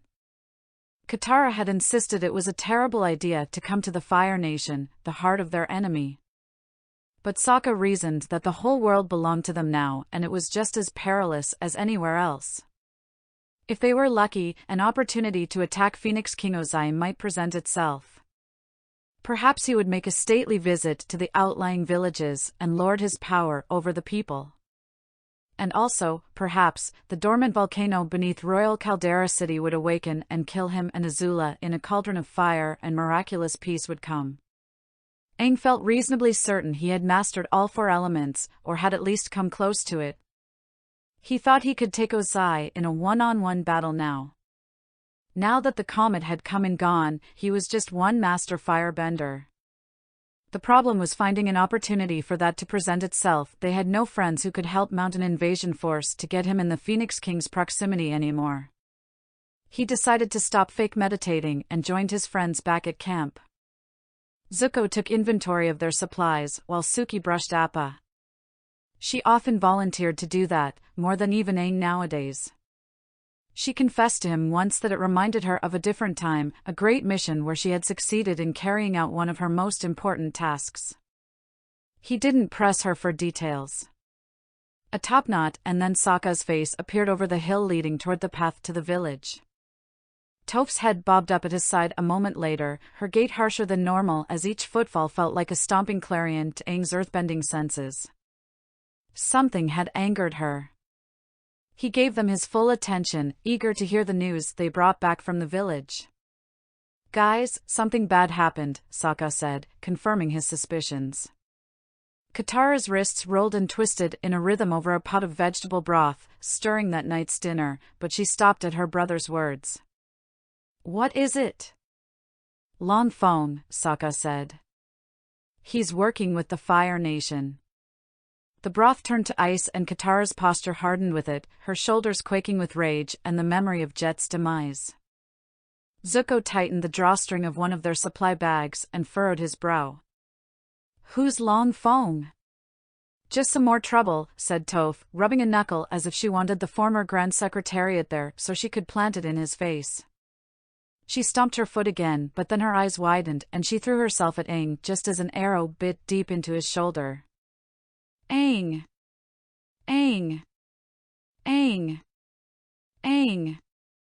Azula's shouts pulled him from his sleep and the crushing weight of years of loss bore down on him, his world shifting from hazy memory to bleak reality. Both worlds felt equally as stifling and humid. "Ah!" he cried out upon seeing Azula's face. She jumped back as his arms went up reflexively to protect himself. It took him a moment to realize he was safe. "What was that for?" Azula asked him, standing up and brushing the dirt off her clothes. "I was just waking you up to tell you we're leaving." Aang exhaled with relief. "Okay." "Sorry, Azula," he said, looking up into the blue sky above. Why was he having these nightmares? They only reminded him that he needed to get back home, and quickly. He didn't know what was happening to his friends without him. Other than that, they were only bringing painful memories to the surface. Back in the real world, he still had the scar from the arrow wound, which Katara thankfully healed after they fought off the assassin. Every scar that he previously received, including the one from Azula's lightning bolt through his back and foot, disappeared in this world, leaving his skin healthy and his body undamaged. He looked at the Azula and memories of lightning shook him to the core. If the opportunity ever presented itself, he would be sure to never give this Azula the opportunity to learn to bend lightning. He wasn't ashamed to admit to himself the fear of lightning linking them together like a chain, as if it would awaken something in this Azula he'd rather not see. Because of the dreams, he was getting more desperate to return home. He needed some kind of advice from someone he could rely on. Avatar Roku, his biggest link to the spirit world, was out, at least through his temple at Crescent Island that wasn't there in this world. There were precious few possibilities left that he could rely on, and even fewer that he knew even existed in this weird world. After packing up camp and flying away on Appa, Aang decided to ask Zuko and Azula if they knew one of them. "Do either of you happen to know someone named King Bumi?" he asked them. Both of them stared at him blankly. "What about Omashu, in the Earth Kingdom?" Everything else he knew seemed to be in the wrong place, so it was worth a try. "No, we've never heard of either," Azula responded. "We've never left our village before." Aang sighed and lowered his eyes, beginning to give up hope of ever returning home. Bumi could have at least offered advice to him. "I haven't either, but there is a city with a king not far from here," Zuko said. "And it's Earth Kingdom." Aang stared at him, confused. "An Earth Kingdom city, in the Fire Nation? How would you know?" Azula asked him, her voice ringing with doubt. "Oh, wait. You're always sitting in your room and studying maps instead of doing something useful like hunting, I forgot." At this comment, her brother looked away, hiding an embarrassed blush on his face. "Actually, it was from that man that visited our village a few years ago, remember? He said he came from Jeduan to the north. I was looking at our map before and we're really close to it. Well, it was worth looking into. All right, we'll head there then, Aang decided. He turned around and pulled on the reins, steering Appa toward the southwest. Why? Azula's question cut through the wind, a doubt in Aang that she decided to air rather than let fester. Why bring us to all these places? You stopped us at the Western Air Temple and then Crescent Island for pointless reasons. You've brought us far out of the way of our intended destination, and I'd rather not face more trouble on our way to the Golden City. I'll explain when we get there. She crossed her arms and said nothing, setting her lips in a thin line that made Aang think of a crack in a pane of glass. Zuko had been right. It only took them an hour to get to the city of Jeduan, situated at the very edge of the mainland, the eastern archipelago beginning in its wake. More like a large village, it clung to the mountains at the highest altitude possible, as if climbing to get away from the water. Terraces made a stairway down the mountainside, ending at a bay nestled in the crook between the eastern archipelago and the southern, at the end of which Zuko and Azula's village lay. As they neared the landmass, Aang could see water shimmering in the sunlight of each terrace, meaning they could only be a series of rice paddies. Jeduan mostly clung to the mountainsides the same way trees did, with homes dotting the slopes above and around the rice paddies, solid structures on leveled ground made of stone and wood like in the Earth Kingdom. A broad, leafy plant called an arrowhead littered the mountains like a dark vein corrupting the water, a common infestation for rice paddies that weren't properly maintained. They even grew over some of the houses like strangling ivy. On the higher levels, Aang saw signs of construction. Homes and shops and tea houses cropped up the higher they went, though he wondered if they were for presentation more than anything because there didn't seem to be enough of a population in Jeduan to live in all of them. When not twisting to meet the standards of the natural mountainside, the other buildings had been arranged in an orderly grid. The few people they did see cowered away from the bison as it flew over them until Appa landed, and they meandered up the rising incline toward the largest building at the mountain's peak, something of a palace. These people feared the war. But even with the abundance of rice paddies, Aang saw hunger, which he knew as well as he knew war. Jeduan seemed intimately acquainted with it themselves. Children huddled together under the eaves of empty houses, scrounging for scraps discarded by soldiers. He saw only soldiers and no peacekeepers, and began planning out escape routes in case they needed to make a quick getaway. The weapons wielded by these soldiers and the armor they wore seemed cared for more than the people, gleaming with cleanliness in the sunlight. Aang, Zuko, and Azula walked among the people and Earth Kingdom soldiers of the city streets. The two siblings looked around uneasily. So why did you want to come here? Zuko echoed Azula's earlier question, eyeing some rough-looking people in one of the side alleys. I used to have a friend named Bumi, he answered, not at all worried about any potential thieves or fights. Aang could handle that. I need to speak with him. But that was a while ago, Zuko said to him, voice heavy with sympathy. He's not. At least, he shouldn't be, Aang said firmly. Bumi lived through age in his world, didn't he? Azula didn't kill him here, at least not yet. It didn't take long at all for them to approach the palace gates, far more impressive than the rest of the town and emblazoned with the insignia of an erupting volcano. The guards immediately seemed defensive. Stand down, Aang told them, holding his palms out to them. I would simply like to meet with the king. I am the Avatar. There is nothing to fear from me. He tried his best to take on the guise of a commanding, respected adult. The guards looked at each other and then rushed to obey his orders, leading them inside of the palace. The three kids and the lemur were led to a lavishly decorated room off of the main hall of the palace and then left alone. Azula made a beeline for the pile of cushions and silks and lounged on them, helping herself to the bowl of papayas on a short table next to her. Zuko frowned at her with disapproval and sat cross-legged at the tea table, pouring himself and Aang a cup of spiced herbal tea that was surprisingly more Fire Nation than he expected to find in a place that reminded him so much of the Earth King's palace in Ba Sing Se. And yet, this palace had none of the age or timelessness of a mountain, no hint of the countless and sometimes clashing styles of centuries of dynasties piling atop each other. Barely a speck of dust kissed the tabletops and corners of the room. And he kept seeing the insignia of the volcano, a stark reminder that this was a mix between earth and fire. The insignia of burning earth. Aang did not yet touch either the fruit or the tea, sitting in front of the table with his back straight and staring patiently ahead, waiting for the arrival of the king. If he wasn't his old friend Bumi, then he wanted to be on guard, just in case. Now was not the time to act childish. There were 2 doors in front of them, one the entrance and the other leading to some other room or hall. In the center was a raised platform meant for the king's seat when meeting guests.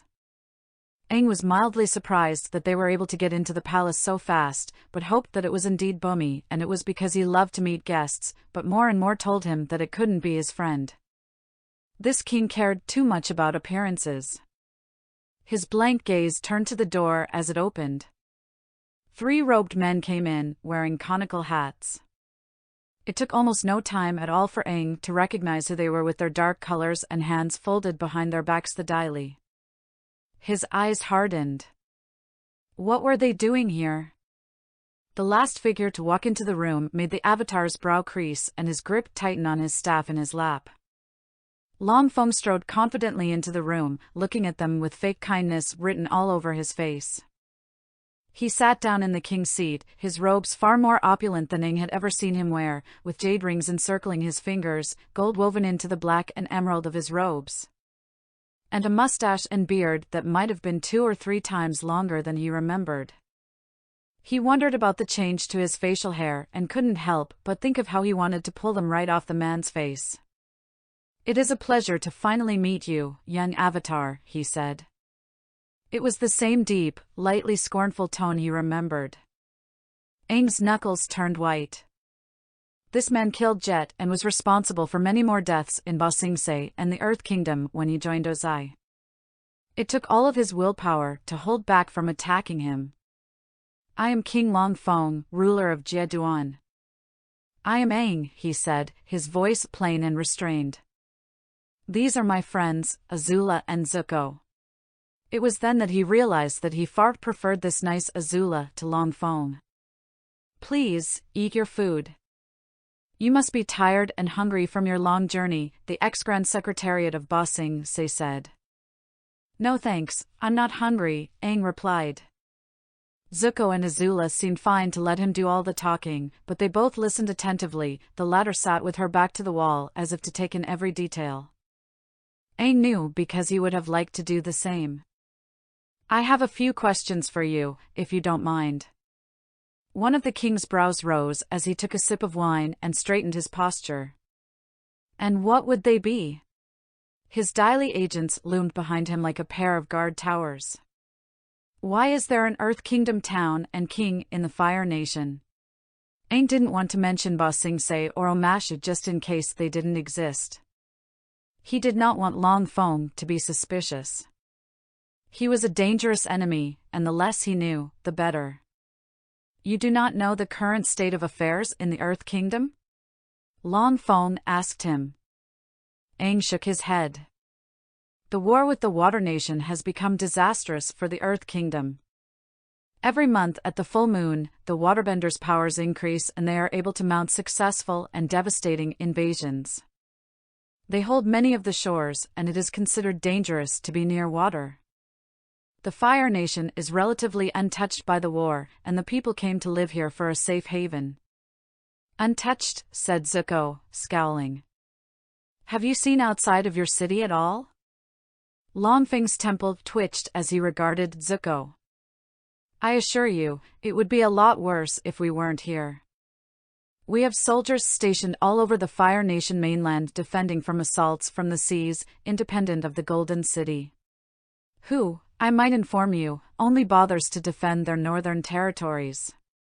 We've had to do what we must in order to maintain stability in the absence of the Avatar for 100 years.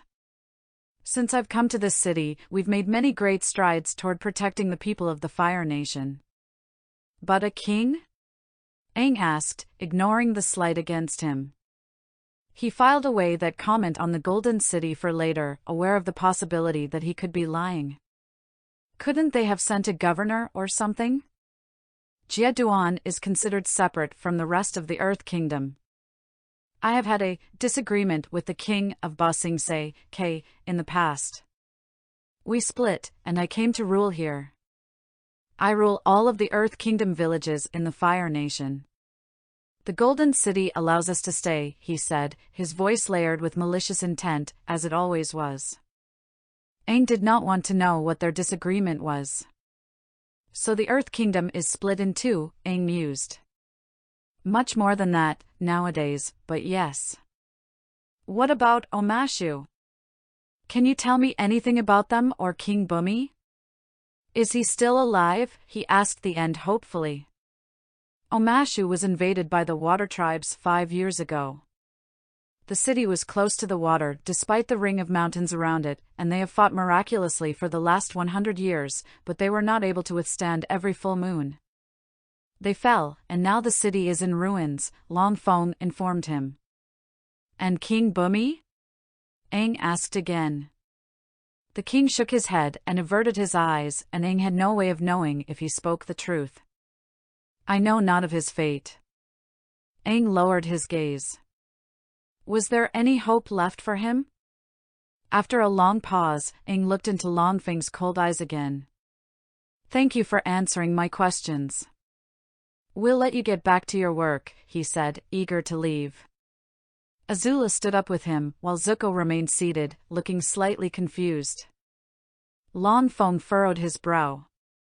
You are leaving so soon? Yes, I am, and you can do nothing about it. Aang couldn't keep the coldness out of his voice as he thought of Appa alone outside the city, too close to Long Feng for Aang's comfort. He would never let the rat viper threaten someone he cared about again. Never let anyone hold that kind of leverage over him. We have to get on our way. Long Feng reclined on his throne and steepled his fingers. I see. The three stood up and turned away.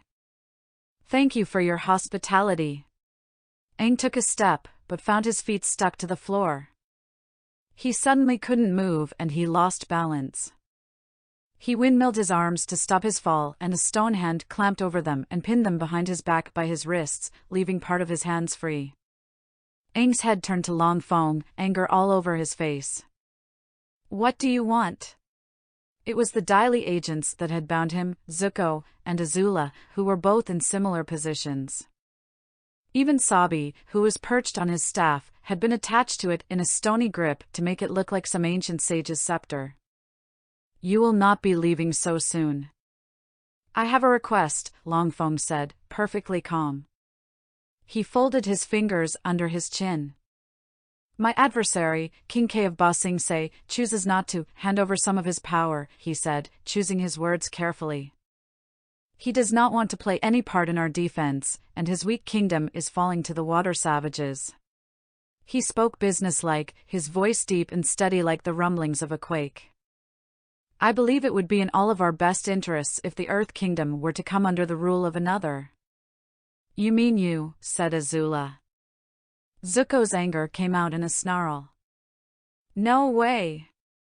Why would we do that? You three kids don't know what I'm capable of, Long Feng said. It sounded simultaneously like an assurance and a threat. I could bring stability to the Earth Kingdom. I did for many years, at least until Omashu fell. I have far more experience than that childish king. And what do you want us to do? Azula asked. Where do we fall into this? Go to Ba Sing Se and gain the king's trust, Long Feng said, standing up and pacing, his hands folded behind his back. Once he completely relies on you for support and strength, I want you to remove him from power. Assassinate him, if you must. You'd hardly be the first avatar in history to do such a thing. Aang's eyes widened. I believe no one has the strength and the ability to gain his trust like you do, Avatar. And if we refuse? Aang asked, his eyes narrowed. This Long Feng was a desperate man, a puppeteer who once had a whole kingdom under his thumb and lost it all. He wanted power purely for the sake of it, obsessed with the appearance and the illusions while the people outside his palace starved and struggled. "You will not leave," he said simply. His words hung in the air, resonating within Aang. What was going on? He thought this timeline, or whatever it was following his own previous adventures, except just reversing the roles of his friends and enemies. But what was this? This never happened. This wasn't supposed to happen. Something had changed that made the world like this. Was it like Long Foam said?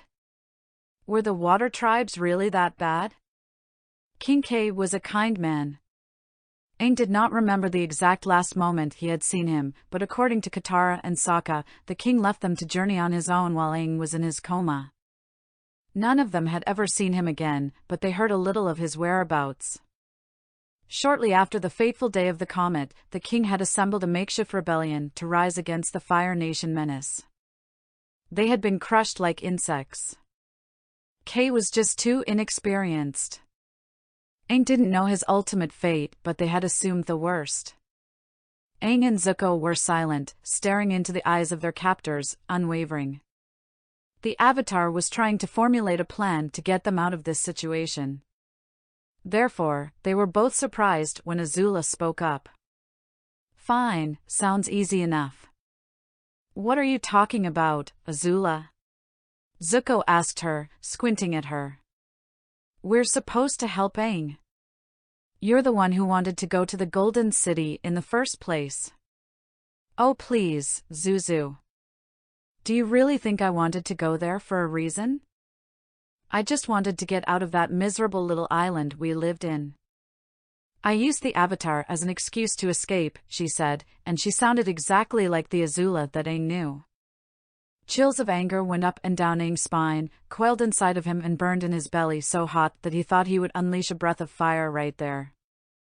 Buried underneath that, however, was the fear. It still lingered, a beast that stirred in the back of his mind after all this time. "I knew I shouldn't have trusted you," he shouted at her.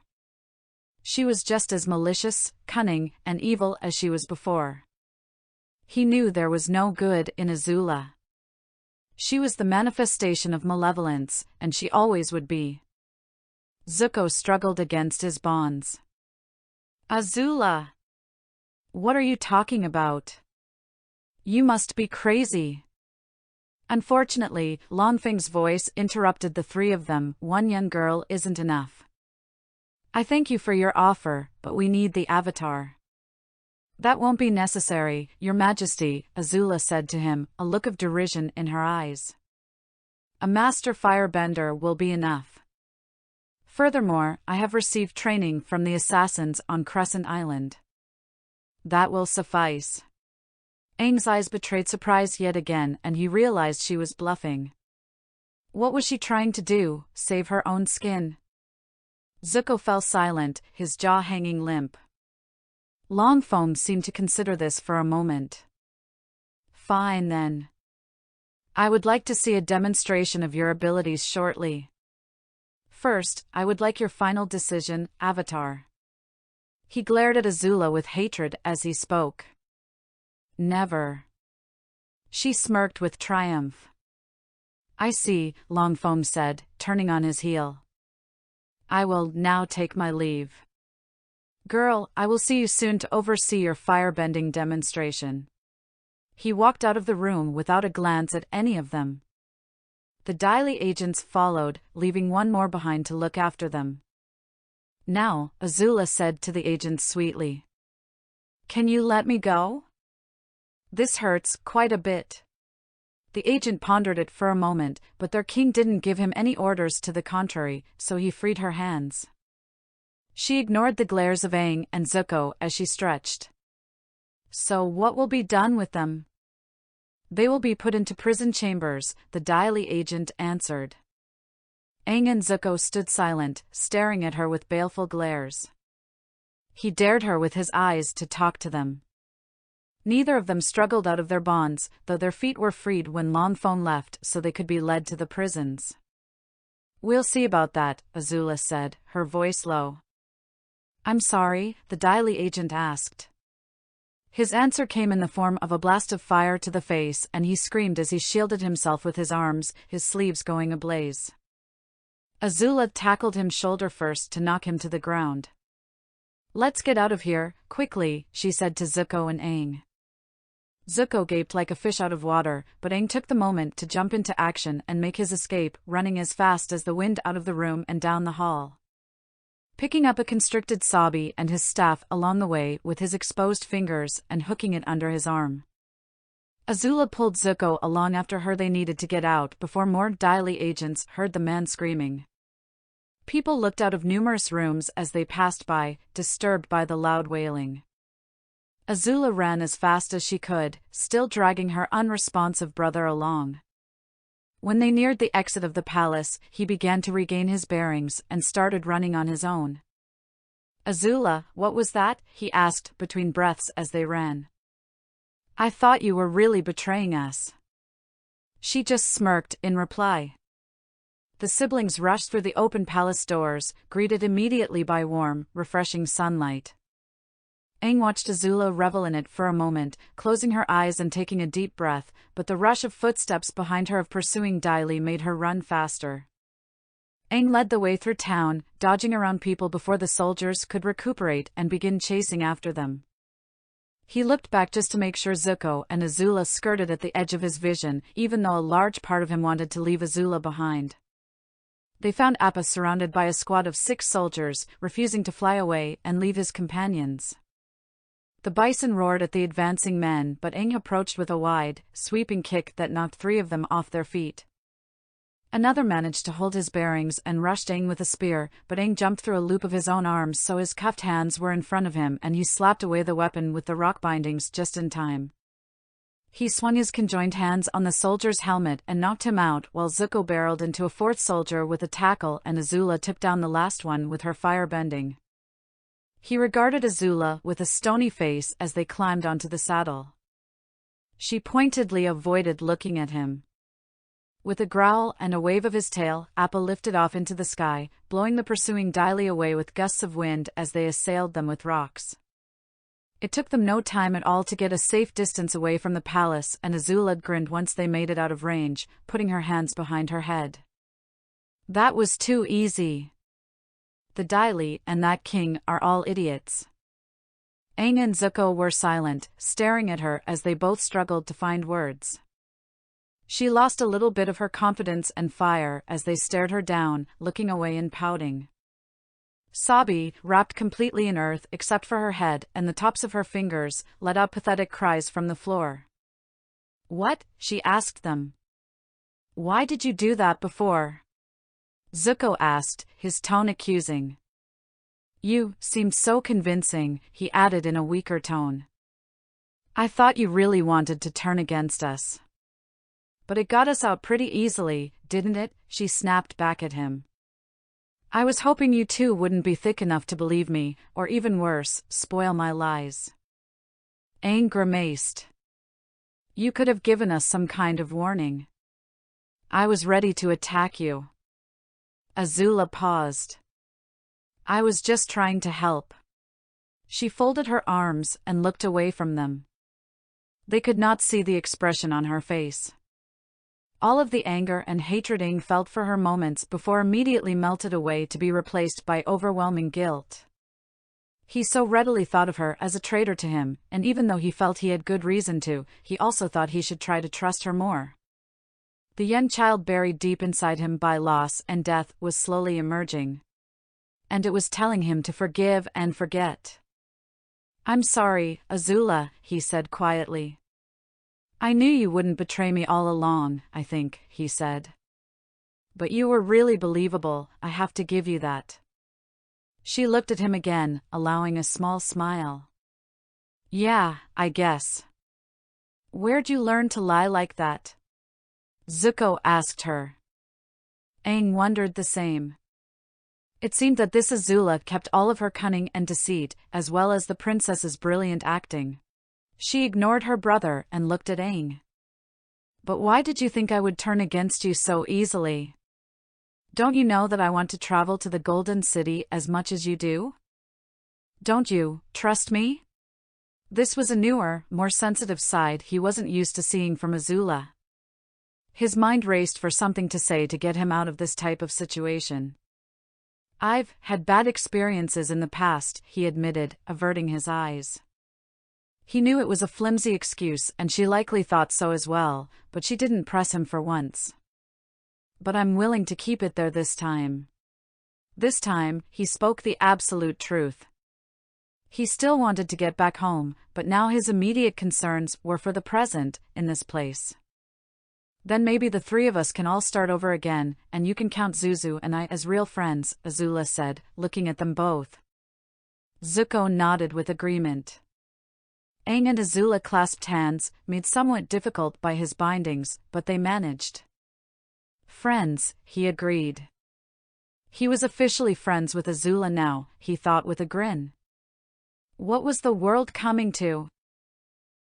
Chapter 6, The Coalition. The monstrous wave followed after the low-flying bison. Aang held onto Appa's reins, pulling them in order to steer in a safer direction. Appa ducked, dodged, and rolled in midair to avoid the blasts of fire that shot at them from the scattering of towers inside the inner walls of Ba Sing Se. The wave of water that followed them was not trying to topple the group, it was a defensive mechanism. In her greatest feat of waterbending yet, Katara held out a gigantic wall of water that trailed behind them in the air, warding off the fiery missiles. Aang had no idea how she had amassed so much water. His head throbbed as the explosions tore through the air. After being in captivity for 2 solid weeks in the dungeons of Ba Sing Se, the Team Avatar finally made their escape. Despite a close call with Azula under the catacombs and a run-in with Mai and Ty Lee, everything else had gone smoothly. It appeared that ever since the greatest Earth Kingdom city's takeover, the Fire Nation turned the palace into their own unstoppable fortress. Aang and the others were captured some time after Sozin's comet, brutally beaten in the Fire Nation's clutches after they tried for a counterattack, revenge for their lost friends and loved ones. Aang, and all of the others, had many new bruises and scars to add to their collections. It seemed surreal as Aang guided Appa out to freedom, finally reaching the inner walls of the palace grounds and changing direction. The bison flew directly upwards, keeping them the safest from turret attacks. Unfortunately, as Appa was about to clear the wall into the open sky, they happened to fly right under a turret. Aang cursed his luck as it shot at them, but he was quick enough to raise a thick stone slab from the very wall the turret was on and blocked it. Appa was unable to halt his momentum in time to turn and fly out of the way, and collided right into Aang's earth barrier. The side of the bison crashed into the stone wall, and with a pained roar, Appa groaned and descended in an arc. The force of it threw Aang and the others against the wall. Aang, Toph, and Haru were able to cling onto it with ease. All three managed to make ledges for Sokka, Katara, Zuko, and Suki, who all landed with finesse despite their weakened frames. Katara's water splashed to the ground. Haru hadn't yet left them after the unsuccessful invasion on the day of Black Sun. He seemed determined to prove himself, rescue his father, and help save the world. His bending ability had grown tenfold. A storm of Fire Nation soldiers came from their guard station nearby, grouping at the base of the wall. Bows were pointed at them. They were trapped. Haru lunged forward, raising a protective wall of earth before the soldiers could react. "You guys, get out of here. I'll hold them off." Bowstrings twanged and arrows bounced off of his barrier, but it would only hold until the firebenders arrived. "We're not leaving you here," Katara yelled to him. Aang's heart fluttered. She was so caring, so stubborn. It was one of the many reasons why he loved her. "You have to get on Appa before they do," Haru said, his long hair matted with knots and blood that may not have been his own. Aang could feel earthbenders coming towards them, the Dai Li. Haru's face, now pale and scarred from those awful days in the dungeons, gave a pleading look to Aang. "Please, the world needs you. You need to get out of here. Don't worry about me." Aang's eyes locked with his. He was just as stubborn and steady as any other earthbender, Aang realized. And determined. He wanted to help them in any way possible, and this was the way he felt was best. Aang nodded. "All right, let's get out of here," Toph said, strengthening her own wall, trying to ward off the turret blasts from above them. Zuko, with one parting look to Haru, jumped down to Appa, who had regained his bearings and floated near the ground. Sokka and Suki were next, reluctantly. Toph came after them, and only Aang, Katara, and Haru lingered. Katara held her hands together for a moment, and Aang could see the conflict in her eyes as she was torn between fighting alongside him or fleeing with the others. "Thank you," she finally said to him, giving him a kiss on the cheek. Haru blushed. Aang put a hand on Haru's shoulder. "Be careful," he said. "Don't, on us." Haru smiled. After everything, he still had a soft smile, full of warmth. "I won't." Aang and Katara gave one last farewell to their friend and jumped onto the bison. Aang blasted away the soldiers that neared, and thankfully Appa didn't need to be goaded into action. With a booming roar, the bison shook off the pain and flew away. Below them, Team Avatar, now once again reduced to 6, watched as Haru smashed the earth barrier down on all of the soldiers and the Dai Li, and then land on the ground and fight them all with a feat of earthbending that made even Toph proud. They never saw him again. Aang was, to put it simply, extremely annoyed. His wrists had completely swollen in pain from the rock cuffs, which still held him in place. Zuko and Aang were still bound by the rocks put on them by Longfang's Dai Li, but they were able to stretch their arms under their bent legs, putting the cuffs in front of them, making it a little more bearable. At the very least, they were able to feed themselves and do very basic things. The pain and annoyance was made even worse by the sweltering heat of the summer day in the Fire Nation. His clothes clung to his sweaty body and his face was turning red from the sun. It was nearly as hot as it was in the Siwang Desert, and several times more humid. Azula, on the other hand, seemed to think it was quite funny. She snickered whenever Zuko moaned, and there was always a triumphant gleam in her eyes afterward. She was able to best the Dai Li with pure trickery, something that Aang or any of his previous friends weren't used to doing. Of course, they were accustomed to being on the receiving end of it, courtesy of their enemy Azula. Now, in his mind, Aang referred to this Azula as Nice Azula, and the one that he previously knew the one that killed him as Bad Azula. It was still odd to think of her as a friend now, but he still didn't fully trust her. It would take a lot of time for that to develop. His back quivered slightly, as if remembering an old wound, but there were no scars to speak of. Aang still remembered it quite vividly, the cosmic energy surging into him, flooding the boy with power, only to have it taken away a moment later, by the princess's lightning. That time, pain flooded into his body, exiting by the sole of his foot. He knew it wasn't the same Azula that was in front of him. But it was hard to lay down his guard completely to her, despite their burgeoning friendship. He would not yet be able to rely on her in battle, or when he needed help most. There was an underlying fear, there was always going to be one. He knew that she was going to turn on him again. And the next time, it might be for real. Trust was earned, but he wouldn't be able to explain to her why it was taking her so long to earn it. As the result of one very confusing stir of emotions, Aang felt helpless. Lately, his thoughts had been going into a full circle with no clear answer. He wanted the help of his friends again. He missed the old Zuko, one that grew to offer advice as invaluable as his uncle's. He missed the pillar of quiet, supportive strength. After the fateful day of the comet, they sparred each day, trying to outclass the other. Zuko was his silent, worthy, contemplative companion.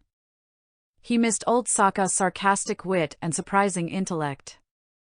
The Water Tribe boy always had a plan of action, a way to get them out of their troubles. What he lacked in bending he made up in resourcefulness, and even Zuko looked to him with full respect. Aang had missed his ability to brighten up any situation, but in more recent days, his humor had grown dull with hopelessness. He missed Toph's biting sarcasm and blunt comfort.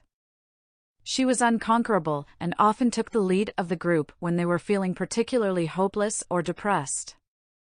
She was always the first to take action, the first to beat their opponents' faces into the ground. Last of all, he missed Katara. His beautiful, strong, willful Katara. He felt a painful ache in his stomach as he thought of her, how much he missed her, how much he loved her. He needed her comfort. His eyes glistened as he thought about how he was never able to hold her in his arms, how he couldn't fully, truly express his feelings. The young woman was the one that held them all together. He wiped away the budding tears as he thought of the waterbender. He switched his thoughts back to Long Fong, not wanting to think of his friends. How did the earthbender gain control of the city? He didn't remember Jia Duan from before. Did he build it himself? What had caused his falling out with the king of Ba Sing Se? Thinking of Long Fong made him think of how Azula used her brilliant acting to persuade Long Fong she was on his side, and thinking of that made Aang think of the confusing friendship with her all over again. He groaned. The whole thing made his head ache. What is that? Zuko suddenly asked, pointing downward with his rock cuffs. Aang and Azula looked over the furry edge of the bison. Aang's eyes widened. He could have sworn he was looking down on an Earth Kingdom village. It had ramshackle walls around it, very weathered and beaten by something, and stone buildings with shingled roofs. Some tents had been set up within the walls. Aang suddenly remembered that it might in fact be an Earth Kingdom town. Many war refugees had come to live in the Fire Nation. Did that mean they were under the rule of Long Fong? At the moment, Aang wasn't feeling particularly cautious. He wanted these cuffs off, and now. He never felt so helpless without his earthbending.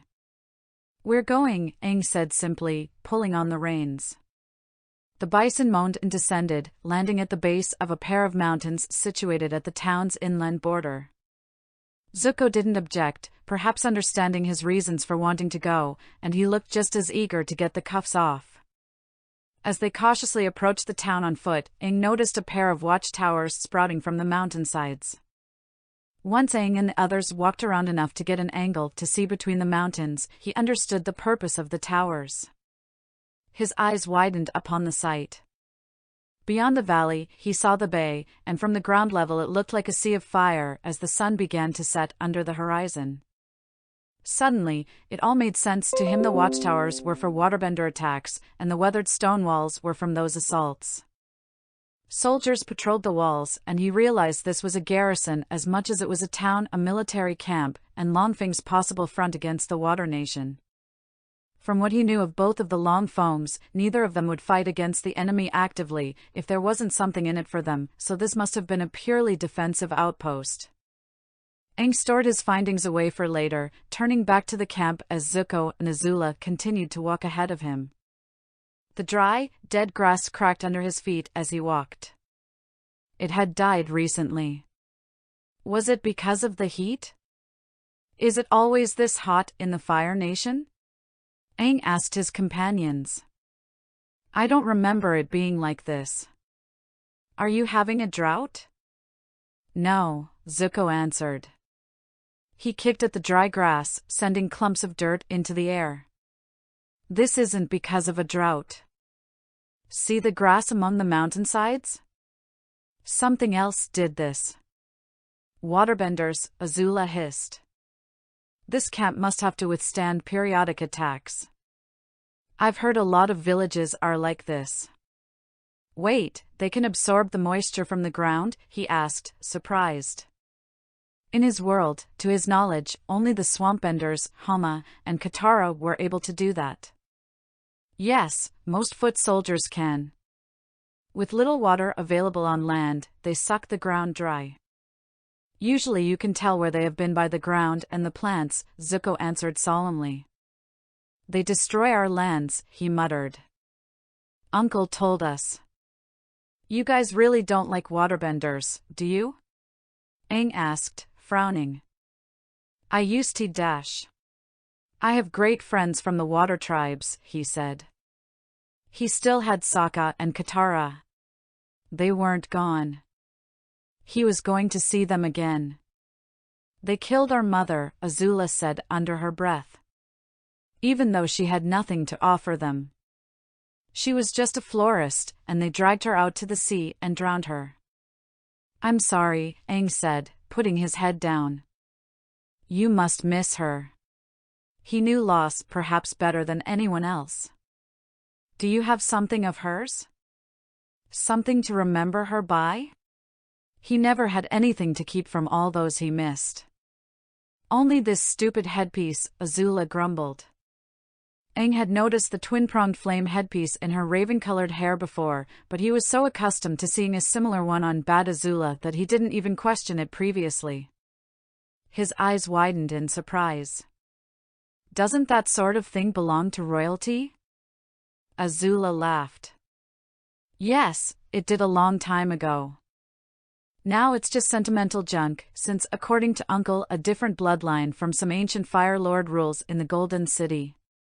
But even that leader isn't called a Fire Lord these days, not like our great-grandfather would have been. I guess you could say we're descended from royalty, Zuko said with a shrug.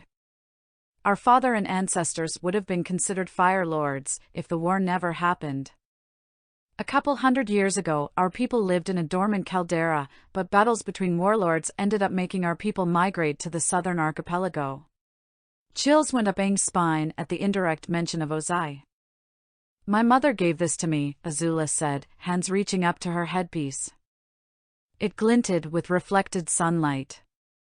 Aang found himself interested in the turn of events that changed their family's history so much from what he knew. If you're descended from Saz, Aang cut himself off before he could finish the Fire Lord's name. He wasn't supposed to know the identity of their great-grandfather. Those Fire Lords on your father's side, how did your mom come to get that headpiece? A wedding gift, Zuko explained. But Azula failed to mention it was customarily supposed to go to me, the firstborn, not her. He gave his sister a sidelong glance full of irritation only siblings could have for each other, a look he recognized often from Sokka and Katara. Well, even when I was a little girl I had an appreciation for royal accoutrements, Azula said with a wave of her hand. I always thought it was made for me. Just like father did, which is why he had it instead of uncle, the elder brother. That means she threw a temper tantrum until mom let her have it, Zuko said, to which Azula surreptitiously tripped him. We shouldn't bore Aang any longer with our family history, said Azula, while Zuko simmered. Father just loved to drill us with those lessons about the family legacy and politics and all that. She deepened her voice and held up a clenched fist when she mentioned the family legacy, perhaps in mimicry of her father. Before we lost mother, anyway. And that was all she had to say about that. After a short walk to the stone walls, they were confronted by guards as they tried to get in the town, which Aang expected. It was a military camp, after all. Unfortunately for Aang and Zuko, neither of the two guards were earthbenders. And they were permitted to enter the town to search for one to remove their stone cuffs once they explained their situation, though they were careful not to mention it was because Long Feng had tried to capture them. So what should we do? Ask everyone if they're an earthbender? Azula asked as they passed through the gates. The place seemed almost like a regular town on the inside, albeit a rougher-looking one. Soldiers patrolled all over the place, and some younger trainees were being taught by older veterans. They all wielded weapons, and didn't seem to be earthbenders. Sabi, his lemur, cried pitifully in his hands. She, like Zuko and Aang, was still wrapped up in a stony grip. She hadn't been able to stretch her limbs for a full day now.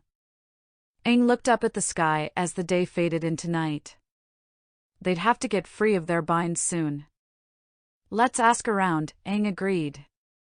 Just as he was about to speak to a woman, the sound of a gong wailed through the town. Aang looked for the source of the noise, spotting it right above the gates they had just walked through.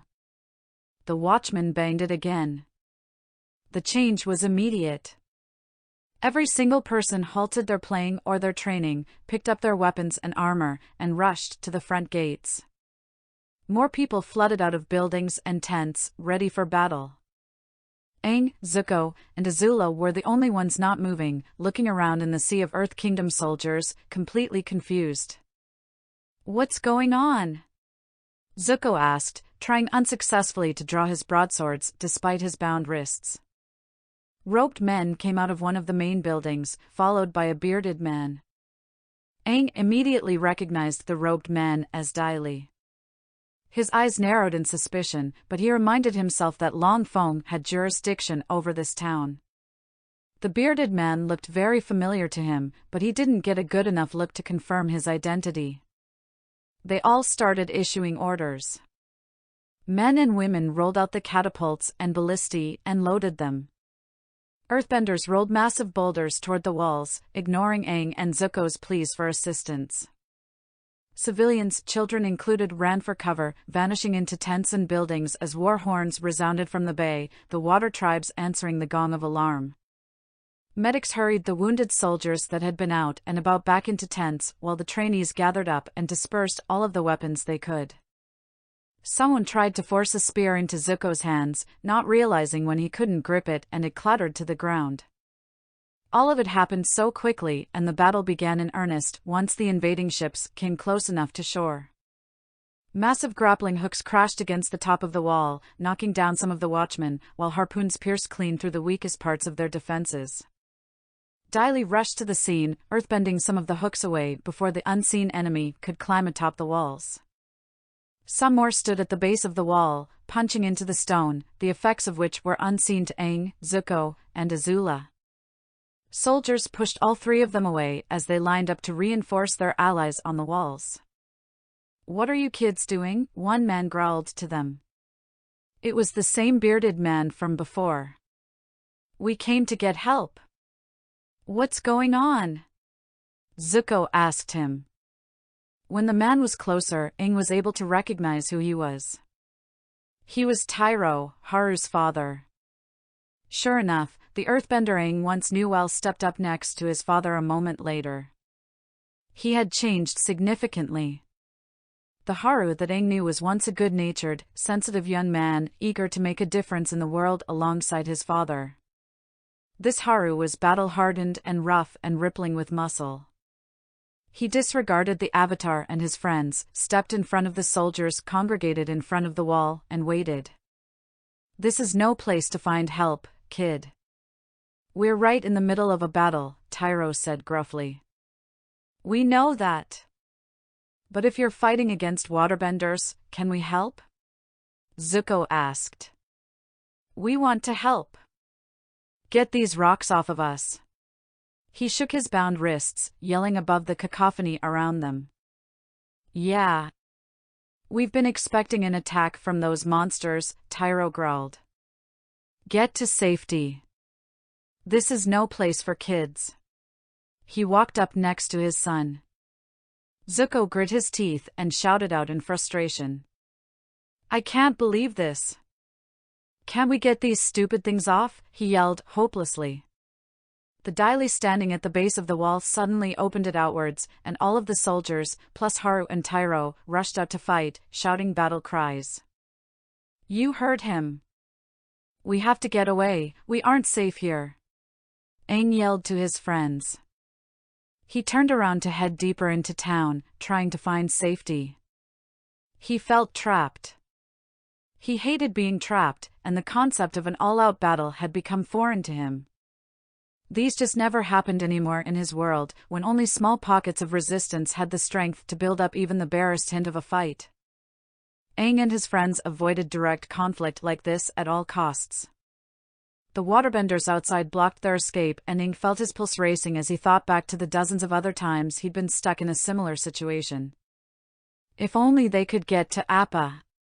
"Oh, no! Appa's still out there!" Aang shouted to Zuko and Azula, his voice high. Azula stopped ahead of him, apparently perfectly content to go in the opposite direction of the battle as well.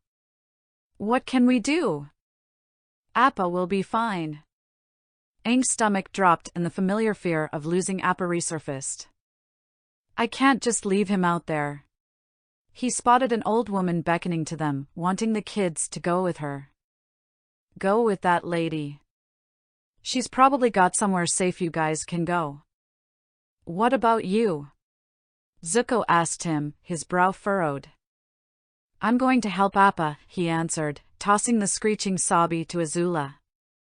Before they could protest further, he ran off toward the gates of the town, his hands still bound. He knew he was being stupid. There wasn't much he could do against numerous enemies with his hands bound.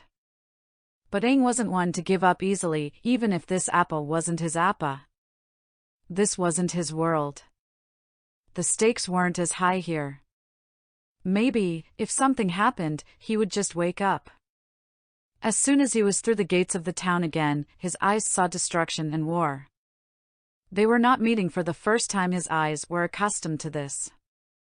He still hated it, still ignored the gritty details and closed his eyes to the horrors, because if he dwelled on them he would have to stop fighting and stop running. He ran right through the battle, eyes focused on the bay he saw earlier, which now had 3 water navy ships docked in it. Men in blue leather armor tried to attack him, but he easily jumped over the swings and blasted them away with bursts of air from his feet. These men were very different than the ones under Sokka, almost murderous in their intensity and wielding weapons of iron in addition to whalebone and wood. One man he saw had a sword covered with gruesome spikes, like shark teeth. The airbender dodged to the side as water cut through the air where he was moments before. The waterbender rushed up to him, readying more water from his pouch. Aang noticed that he had ice wrapped around his wrists, neck, and legs, more ammunition if he required it.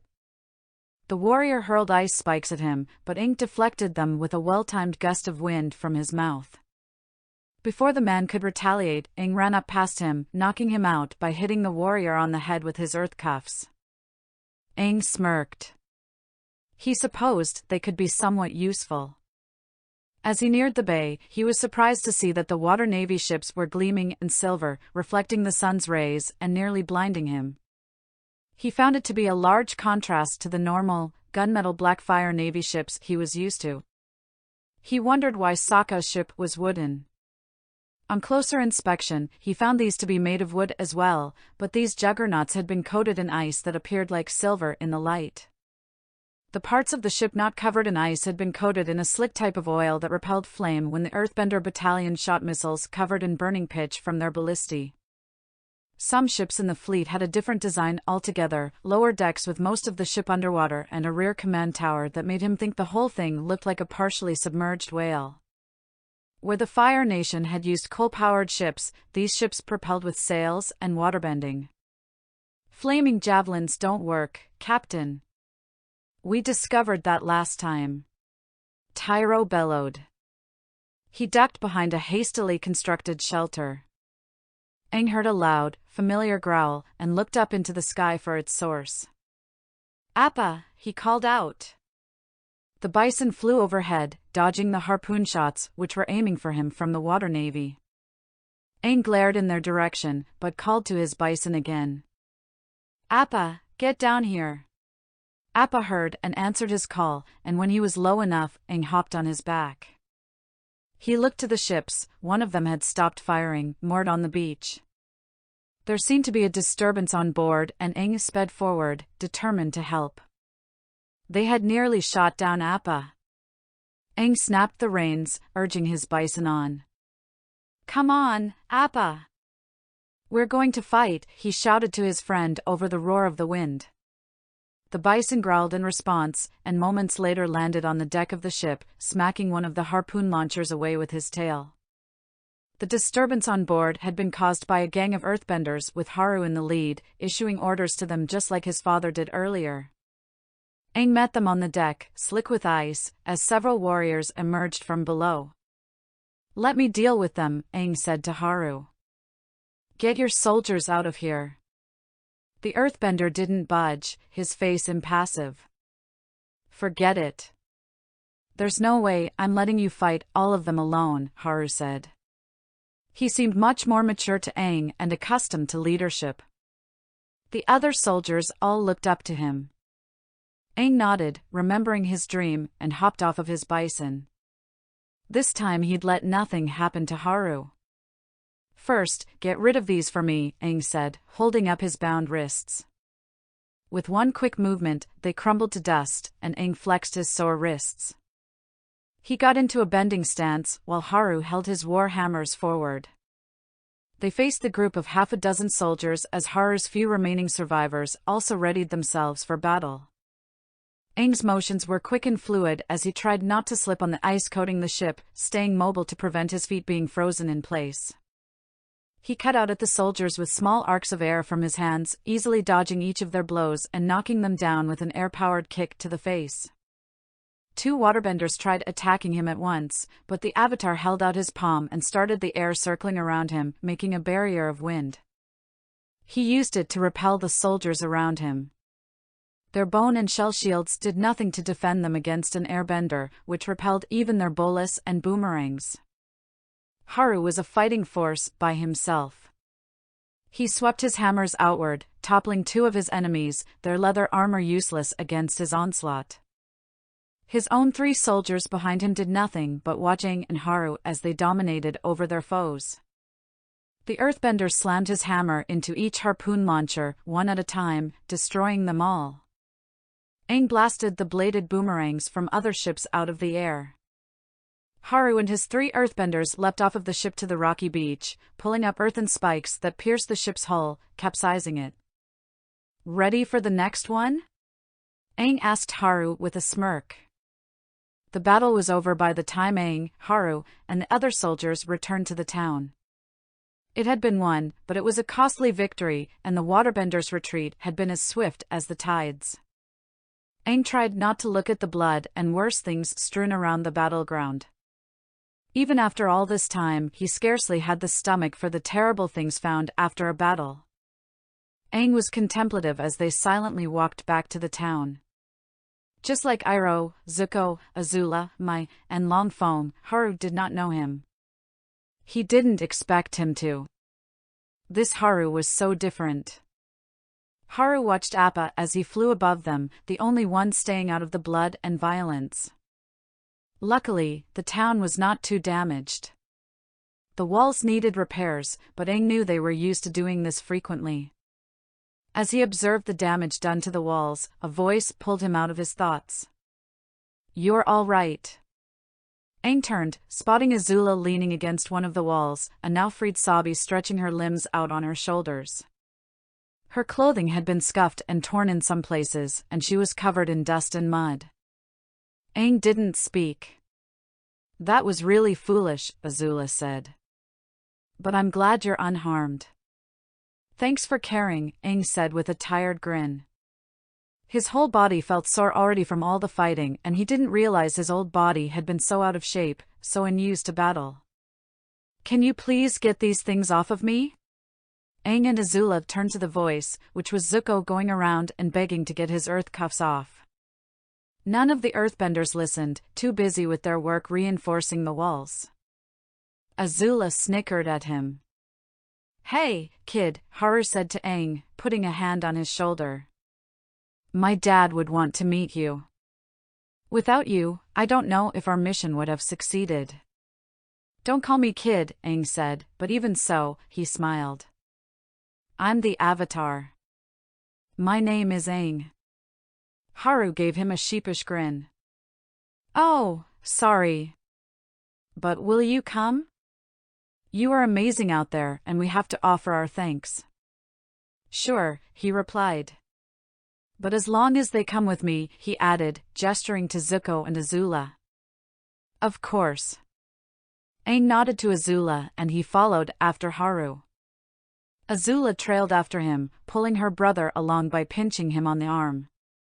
The 3 were led to the main building in the back of the town, the same one that Aang saw Haru and Tyro emerging from earlier. Inside of the building was a single war room occupied by a large table covered in maps and other documents. Tyro sat at the head of the table, surrounded by Daily agents. He looked distinctly uncomfortable, but unharmed. "So, you're the Avatar," Tyro said to him. "These Daily agents just told me about you, and what happened in Jieduan, but I'm not going to let them take you into custody on my watch. Not after what you've just done here. I am Tyro, Haru's father and leader of the coalition." The coalition? Aang asked, his brow rising in confusion. We are a legion of earthbenders dedicated to fighting against the encroaching waterbenders from the south, Tyro explained to him, chest puffed with pride. We're a Jieduan colony that fights under Long Fong. Why are you fighting them here and not in the Earth Kingdom? Aang asked. Tyro sighed and Haru averted his eyes. Originally, our village was in the Earth Kingdom, but we fled here for a safe haven that King Longfeng promised us. Instead, we found that we were chased by the war, and decided to stand our ground and fight back. We've been defending the Fire Nation coasts from their attacks ever since, Tyro explained. The loss of many of our own inspired us to fight. That was when they took my mother away, Haru muttered, his arms crossed. She's still out there somewhere, living a life of servitude. But we'd like to thank you for helping us, Tyro said, quickly changing the subject. Without you, this battle would have ended differently. We didn't expect a daytime attack, and they took our lowered defenses to their advantage. He bowed in respect to Aang. We'd also like to thank this young lady also, Tyro added, smiling to Azula and bowing. She used some impressive firebending back there. Zuko turned to Azula in anger, who stared back at him, unflinching. Are you crazy? You could have gotten yourself killed. You're too inexperienced for battle, Aang said, frowning. She rounded on him. I'm too inexperienced? What about you? Aren't you supposed to be a pacifist monk? And you're the one who's been sitting all cozy in that firestone for 100 years, she retorted. Neither of you have any place to reprimand me. You would have done the same if you could, Zuko. Don't pretend otherwise. Tyro and Haru looked between them, eyes wide with awkward surprise. Clearly neither of them expected these outbursts from their words of thanks. Aang felt the familiar guilt weigh on his chest, the reminder that he had run away and failed the world for 100 years. Even here, that guilt followed him. He couldn't meet her eyes, but that was when he noticed that her hair had come undone, headpiece missing. He wondered if she lost it in the battle. Before he could say anything about it, she spun on her heel and left the command tent. Zuko, let's go. We're leaving, Aang said to his friend, eyes downcast. We were glad to help, he added to Haru and Tyro. Stay a little longer and rest, Tyro said, extending his arms in a placating gesture. It is no common feat for children as young as yourselves to be involved in a battle such as this one. It's the least we can do. It's okay. Thanks for the offer, Aang said, walking out of the building. He looked one last time at Haru, hoping his friend would find his peace one day. Or maybe this Haru would be strong enough to claim it on his own. Goodbye, Avatar, said Haru. Despite being more of a soldier than the Haru Aang knew, he had that same smile. Hopeful and a little sad. Maybe we'll meet again one day. Zuko paused and held up his wrists to the earthbenders, still bound in earthen cuffs. Can you get these off, please? Bato's eyes observed the damage wrought unto the Fire Nation lands. His sleek, rimy ship docked in a different bay far enough up the coast so that the coalition's camp was still visible, but close enough for the damaged ships to limp without capsizing. His ship stayed away from the battle and offered support from a distance, just in case something like this would happen. He liked to think himself cleverer than the rest of the warriors who charged into a battle without a care in the world, only interested in gaining glory for their tribe. Though this had been a defeat, he felt confident that his forces would wear down their defenses soon enough. Like waves crashing against the shore, his people were relentless. The coalition and the Fire Nation as a whole would only hold out for so long. He, of course, was clean and untouched from the battle, for he played no part in it except to command.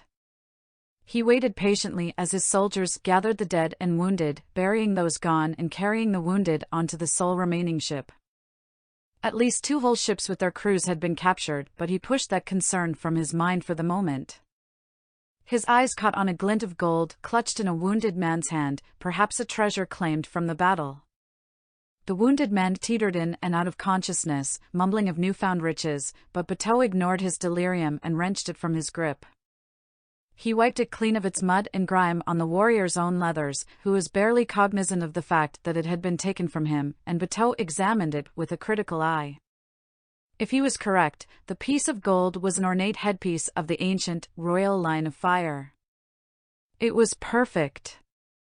One of Sokka's interrogated men mentioned a girl traveling with the Avatar that wore one of these, and it could only belong to her. Bateau smirked and pocketed it, plans formulating in his mind. Author's notes, please review. July 3, 2020 Edit. Another change, which will have an effect on things later that I'll have to alter, is that the Water Navy ships are no longer made of silver. They are now coated with ice and a type of oil that can repel flame, which reflects the light in a way that makes them appear silver. Ships made entirely of silver probably wouldn't work well, and with the change it's probably more accurate to something that the water tribes would actually do, considering they're not as industrious as the Fire Nation in canon. Chapter 7, The Spirit World, Summer Solstice, Part 1. The comet streamed high above them, leaving a tail of fire behind it. Aang, his friends, and all of their warriors looked up at it with a grim look of foreboding. They didn't win the battle in time. The Fire Nation forces would be striking back any moment now. Aang and Zuko were the ones who went to fight Fire Lord Ozai together. Unfortunately, Ozai had foreseen the resistance to his invasion on the Earth Kingdom and had many defenses planned, including a full platoon of royal guards with him at all times. Aang had finally caught his first glimpse of the ruthless tyrant in person, but the Fire Lord slipped away as more royal guards came to fill his place so he could continue his immolation. Aang and Zuko had wasted much time and energy fighting them off, and they were forced to retreat or face their deaths. Aang wasn't able to go into the Avatar state because of his locked chakras then. His thoughts were immediately forgotten, for when Aang and Zuko returned to the battlefield to retreat, his friends and the combined force of the Earth Kingdom remnants and Iroha's secret society were winning against the Fire Nation soldiers. Everything was going smoothly until the arrival of Sozin's comet, turning the sky red in its power. Aang, Zuko, and all of the other firebenders there felt the power coursing through them, but the enemy soldiers were able to turn the tides first. Friends around him fell to the onslaught. Master Pakku was bested by a dozen firebenders' simultaneous blasts. Che, a strengthened firebender, exploded when his own bombs caught fire. Katara and Sokka were losing hope. They had learned earlier that Azula and Ozai had their father and the first invasion force executed. Suki, freed from prison, was fighting valiantly, but she was the first to organize the retreat. Jom Jom's firebenders stayed behind to hold the enemies off, but the master firebender himself was the last to fall in a spectacular feat of flames. And yet, Aang pursued the Fire Lord and the Phoenix King. The day of Sozin's comet was the worst day of his life. Ozai had succeeded in ending his enemies in fire and smoke, all hope extinguished. Aang was struck with a sense of déjà vu as the bison flew over the dirty, polluted river. The sun was hanging high in the sky, just past its zenith for the day. The group was hot, tired, and especially hungry after a full day of flying. Aang found himself surprised that Appa didn't fall into the dirty water beneath them. Azula, as she usually did when she was bored, tossed a ball of fire up and down in her hand. Occasionally, she'd let out a tired sigh as if trying to communicate her boredom. Well, if she wants to be entertained, Aang thought, it won't be me doing the entertaining. After leaving the coalition's encampment, Azula had realized that she had lost her prized golden headpiece, and since then, her attitude had become sour. Despite her somewhat flippant attitude toward her family life, he could see how much their mother's loss had affected her. It made Aang wonder what she thought of her mother in his world. Zuko had never told him. Zuko was silent. Almost broody, even. Aang was reminded of the Zuko he knew well, and he found himself starting to blur the two of them together in his head. That helped to settle one dull ache. It was starting to feel a little like he had his old friend back. Katara. Sokka. Toph. I need you, he thought sadly, his eyes drawn to the streaks of orange light reflected from the sunset. His friends still felt like holes inside of his heart. A light weight on his head shook him from his thoughts, and Sabi the lemur chittered in his ears. Her long, bushy tail swept around his head of growing hair. And I miss Momo, too. He laughed, taking the lemur off of his head and petting her. Still, Sabi wasn't bad. She was much more affectionate than her counterpart ever was. Appa groaned with tiredness, but he seemed reluctant to land in the dirty water. It's okay, buddy. It doesn't seem that bad, Aang comforted him, hanging over the side of the bison's head. He inspected the water closely and even saw streaks of a brilliant red color that made him think of blood with alarm. Actually, just fly higher, Aang told him uneasily. The water was cloudy and dirty, and there were many floating fish at the surface of the water. He wondered if the vermilion substance had something to do with that. That's gross, Azula said, scrunching her nose. It reeks of rotten fish and eggs. Well, that's pretty much what this river's full of, Aang said. Well, except for eggs. I wonder what happened. The water's poisoned, Zuko said, taking his turn to inspect the pollution. We should try to find the cause of all of this. Sooner or later, it will affect everything around it. Or everything else in it, Aang said, looking ahead of them. Look. The dirty, ugly river widened, and right in the middle of it was a series of interconnected wooden docks, inlaid with wooden houses on stilts. A floating village, with thatched roofs and rowboats situated at the river's junction. Aang squeezed the bridge of his nose. Not this place. It looks like some sort of a fishing village, Zuko pointed out. Azula snorted. I wonder how successful that venture is, she said, bitingly sarcastic as usual. Great observation, Zuzu. Azula, just be quiet for a minute, Aang said, rubbing his temples. Azula crossed her arms and turned away, huffing. Neither of them noticed her shooting dark glares at their backs. I know this place. But a Fire Nation factory was the cause of the polluted water before, what is it this time? He wondered. Since Appa couldn't land in the water or on the rickety dock, Aang landed his bison off on the shore across from the town. He saw a tiny hut next to them, where Aang pointedly remembered an odd man ferrying them across the river. Sure enough, a bony, balding man waved to get their attention. Hey! Need a ride across the river? Last one for today, he yelled out. Azula leaned over the saddle, scrutinizing the old man with something like perplexity. So did you completely miss the flying bison that we're riding? Not at all, the old man replied with a toothy grin. But riding my ferry is more of an authentic, sleepy fishing village experience. So are we going? Zuko asked Aang, apparently accepting that as an answer. Yeah, I want to see what's going on, Aang replied, steering Appa toward the shore. He would be too heavy to stand on the docks, anyway. This place reeks of mystery and fish. He hopped off of the bison, patting the side of Appa's head. You stay here, he said. Sabi, previously clinging to the top of his head, wrapped around one of Appa's horns. You watch Appa, Sabi, he added. I don't really want to come. This seems like a waste of time, Azula said. Zuko ignored her and climbed off the saddle. Then don't, Aang said offhandedly, walking down the slope toward the ferry boat. Azula scowled and he thought she might stomp her foot in petulant anger, but she held back. Fine, I'll come. I just don't want to be bored to death, she said, following after them and muttering under her breath.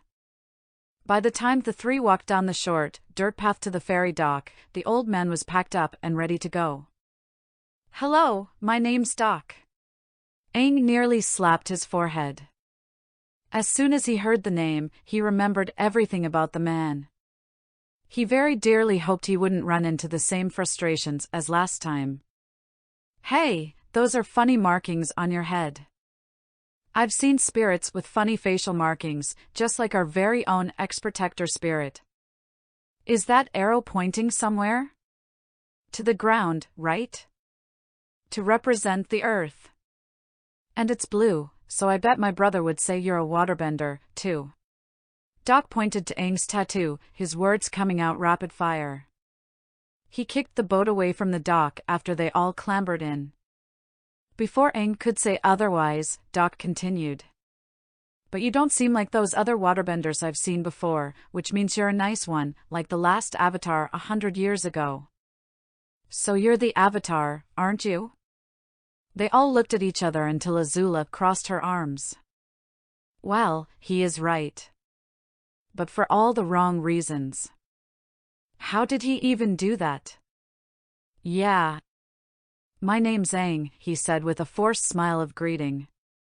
That's just great. We could really use your help. Doc said happily, grinning at them again as he rowed. He didn't seem to hear Azula. Yeah, I've noticed, Aang said, letting out a sigh. But what happened to the river? Did your village do this? Zuko asked, leaning over the side of the boat. Now that they were much closer, he started to look a little green. No, not at all. It was the Water Nation, Doc said. They have a laboratory not far from here, and they're dumping their waste from their experiments into the water and polluting our air. A laboratory? Aang asked. What's that? Azula rapped him on the head with her knuckles. Wow, you really missed a lot living in that rock for the past 100 years, she said, a delighted smirk twisting her lips. She loved to know more things than him and took advantage of it whenever she could, but that tendency didn't test his patience yet. He was just glad she didn't hold that knowledge close. Or were you always like that? Aang rubbed his head, glancing at her out of the corner of his eye. Yeah, that tends to happen if you've been cut off from the world, he said, scowling. He turned back to Doc.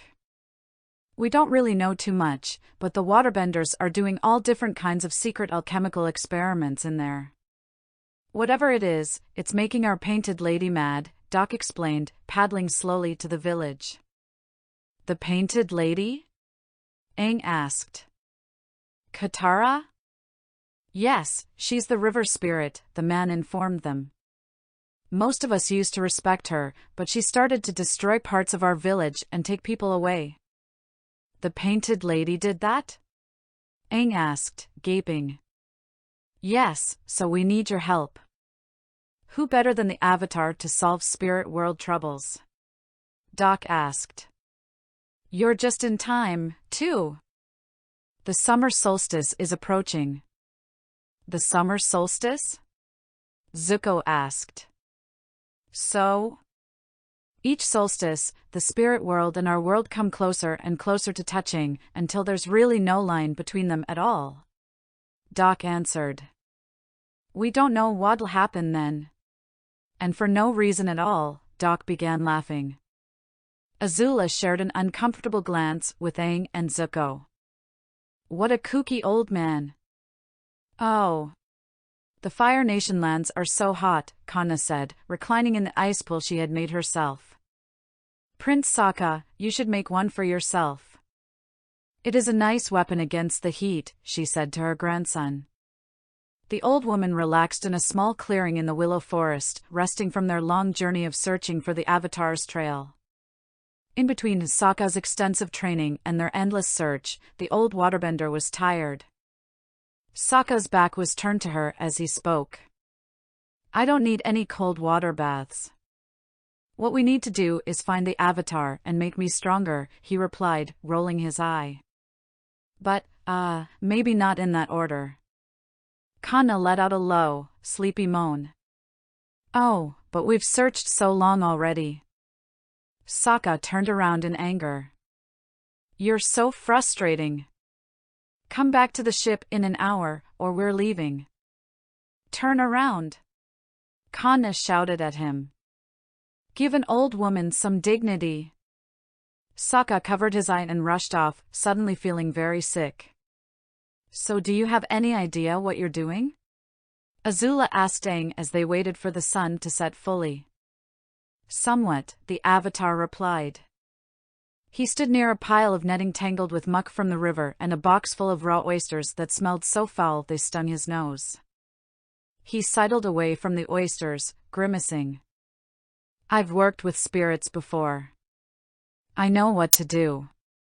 In his movement to get away from the oysters, he accidentally kicked over a bucket full of chum that smelled even more rotten. Azula didn't look convinced. Everyone get inside, the sun's setting. Doc yelled out to the villagers. Well, see you later, Aang said to Azula, shrugging. He turned to face the water and began to wait. Azula frowned, but didn't move. She looked at the emaciated villagers with something like pity as they hurried indoors, but on her it even looked a little like disgust. Aang had a hard time discerning it. He wondered if she really did look down on them, or if she even had any desire to help them at all. Like Katara had helped them once. Come on, Zula, Zuko said, walking up to the two. The sky darkened into night and most of the villagers had gone inside at this point. She still didn't move. Azula? What? She snapped at him. Hurry up, we have to go. Zuko urged her. She put a hand on her hip. Why can't I help? You've had this annoying tendency of trying to leave me behind or away from the battles, but I think I've proven by now that I can handle myself, she said. Is this about trying to prove you're strong, or is it about helping the people who need you? Aang asked without looking at her. I know you're strong, Azula. And crafty. But dealing with spirits is something completely different. She huffed. I don't see why it can't be a bit of both. We don't know anything about spirits, Azula, said Zuko, his voice low. Come on. Aang turned to them, seeing the older boy's scarless face creased with worry for his younger sister. Azula, go. It's too dangerous for you, Aang said. You heard Doc the Painted Lady has been taking people away. Doc, don't close those doors yet. Hey, it's his brother Sunao. Doc is inside, the old man yelled out, ready to close the doors. Aang rolled his eyes. It was the same person again. Well, you heard Sue. Get out of here. Zuko started to pull Azula along, and she reluctantly acquiesced, without another word of protest. With that minor problem handled, Aang turned back to the water and took a deep breath, waiting. The dark waters were still as the night grew cold, and a heavy fog descended over the village. He could still see the streaks of red in the water, like spilled paint dancing on the surface. Zuko and Azula were not quite inside of the building yet when a little boy stuck his head out the window, his head of unruly brown hair bouncing. She's coming, he whispered, his voice edged with excitement. At that point, Azula stopped and looked back toward Aang, the wooden boards creaking beneath her feet. We can't just leave him, she said to her brother. He doesn't know what he's doing. I think he's bluffing. Zuko put a hand on her shoulder. You heard him and Sue. There's nothing we can do. Get inside, quickly, the loony old man urged them. It's the Avatar's job, and he's the only one who can do it. He is the bridge between our worlds. Azula didn't care about that. Aang didn't have a plan, that much she knew. He was right in that she was out of her depth regarding spirits, but wrong regarding her reasons for standing alongside him. She saw the way he looked at her as they arrived at the village, saw the disapproval in his eyes when a child approached her asking for food, and she brushed him off without an apology. She had nothing to give, but it was as if Aang had expected her to offer comforting words, like he did after she had dismissed the child. But she didn't see the point in empty words, in pitying and patronizing the boy. Her village had scarcely more than these people did, and she hated when they had the rare visitor as well, because they always tried to patronize. They'd make a show of giving charity to her village in an attempt to curry favor with her father or the spirits. It was never genuine. These people deserved better. Azula had to find the cause of all this, but that meant knowing how spirits operated. What they wanted. She waited inside with Zuko, but didn't shutter the window. Instead, Azula watched. Back at the end of the docks, Aang patiently awaited the arrival of the river spirit. He was not going to put his guard down like last time with Heibai and get attacked from behind. It occurred to him then that this was another parallel to an event in his world, eerily similar to the events surrounding the forest spirit. If he remembered correctly, that was during a solstice, too. Near where the river split, over the top of the water, he saw her fade into existence. Kanna laid her head back against the edge of the pool, taking a deep breath of relaxation as the ice soothed the back of her neck. Why couldn't her grandson Sokka learn to appreciate these kinds of things? The cold dip was refreshing in the hot Fire Nation air. Why was he always so hurried? He always planned things ahead, always only had one goal in mind. She'd been impressed by his creative schemes on more than one occasion, but he never stopped to take a break. Except to flirt with the young women in the nearest town. She couldn't believe that boy sometimes. With pretty women around him, his mood always changed for the better, even if he only wore it like a mask. It was nice for him, though. She did not want her dear grandson to become so possessed by his goals. She was interrupted from her thoughts by a deep rumbling all around her. She opened up one eye, but she didn't see anything. As she was about to sit up and take a look around, the ground rumbled again and rocks came up all around her, holding her in place. That's not just an ordinary Water Tribe woman, men, the Earth Kingdom soldier said, stepping from behind the curtain of willow branches. She's one of their elders. Kanna frowned, her eyes flicking back and forth between her captors, gauging their numbers. Leave me alone, if you know what's good for you. Forget it, the captain said. You're too valuable of a captive to pass this chance up.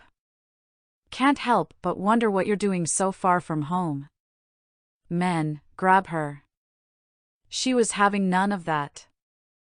Don't touch me, she yelled hoarsely to the two soldiers as they stepped up to take her. I know about you soldiers, and you're longing for a woman's touch. The cold nights spent away from your wives, the loneliness. Get away from me. Perverts. Ma'am, please, one of the soldiers begged fearfully. None of us are thinking that. I'm naked, she shrieked. Inwardly, she grinned like a demon. Each here, take away your clothes, another stuttering soldier said, handing her the robes and underclothes hanging on a tree branch.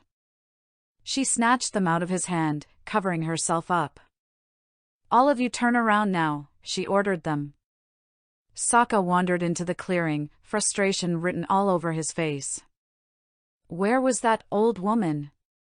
He told her to be back to the ship a long time ago. He hoped she didn't drown in her ice pool or something. A couple of his warriors followed him. I don't see her anywhere, sir, one of them said, kneeling down to search for tracks. What happened? What are these rocks? The other asked. Was it a landslide? No. These were caused by earthbenders, probably from Jeduan, Sokka said, joining the warrior who searched for clues. He didn't see any sign of a scuffle aside from the earthbending that broke his grandmother's rapidly melting ice pool, but he spotted tracks in the soft earth leading off to a path between the willow trees. I think they took my gran away. For a quick moment, his heart skipped a beat. There she was, gently gliding across the water. Her wide hat and thin veil hid her face, giving her a mysterious quality that made her beautiful, in her own way. It was painful to watch her, because she reminded him so achingly of Katara. She was the closest thing he had seen to Katara ever since journeying to the spirit world. He had the childish desire to see her true face, just to make sure. His mind entertained the thought that it was Katara under the guise of the spirit woman again and that they'd be reunited. The painted lady raised one slim hand, her long sleeves hanging down so that they almost touched the water. The dirty river underneath her shot forward, off to the side of Aang, destroying part of the wooden dock. Aang covered his face with his hands, protecting himself from the flying splinters of wood.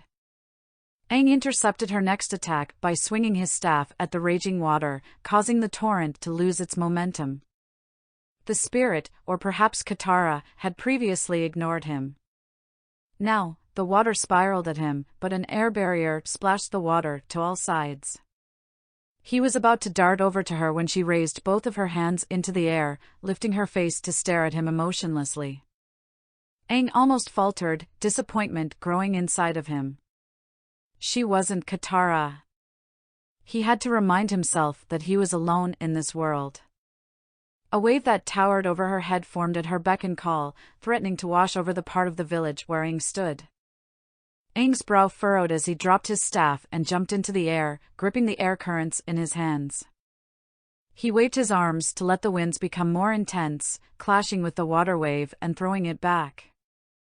Aang fell gently to the wooden surface again with a deep breath, getting into a stance. He could not falter now. He needs our help. Azula argued with her brother. I want to fight. I can't just stand here and watch him. He's doing fine, Zuko said, gripping her shoulder to prevent her from moving. Now, we have to get inside. Who knows what that spirit could do? Azula shook herself free of her brother's grasp. Fine, you be a coward. And before he could stop her, the young firebender ran to the Avatar's aid.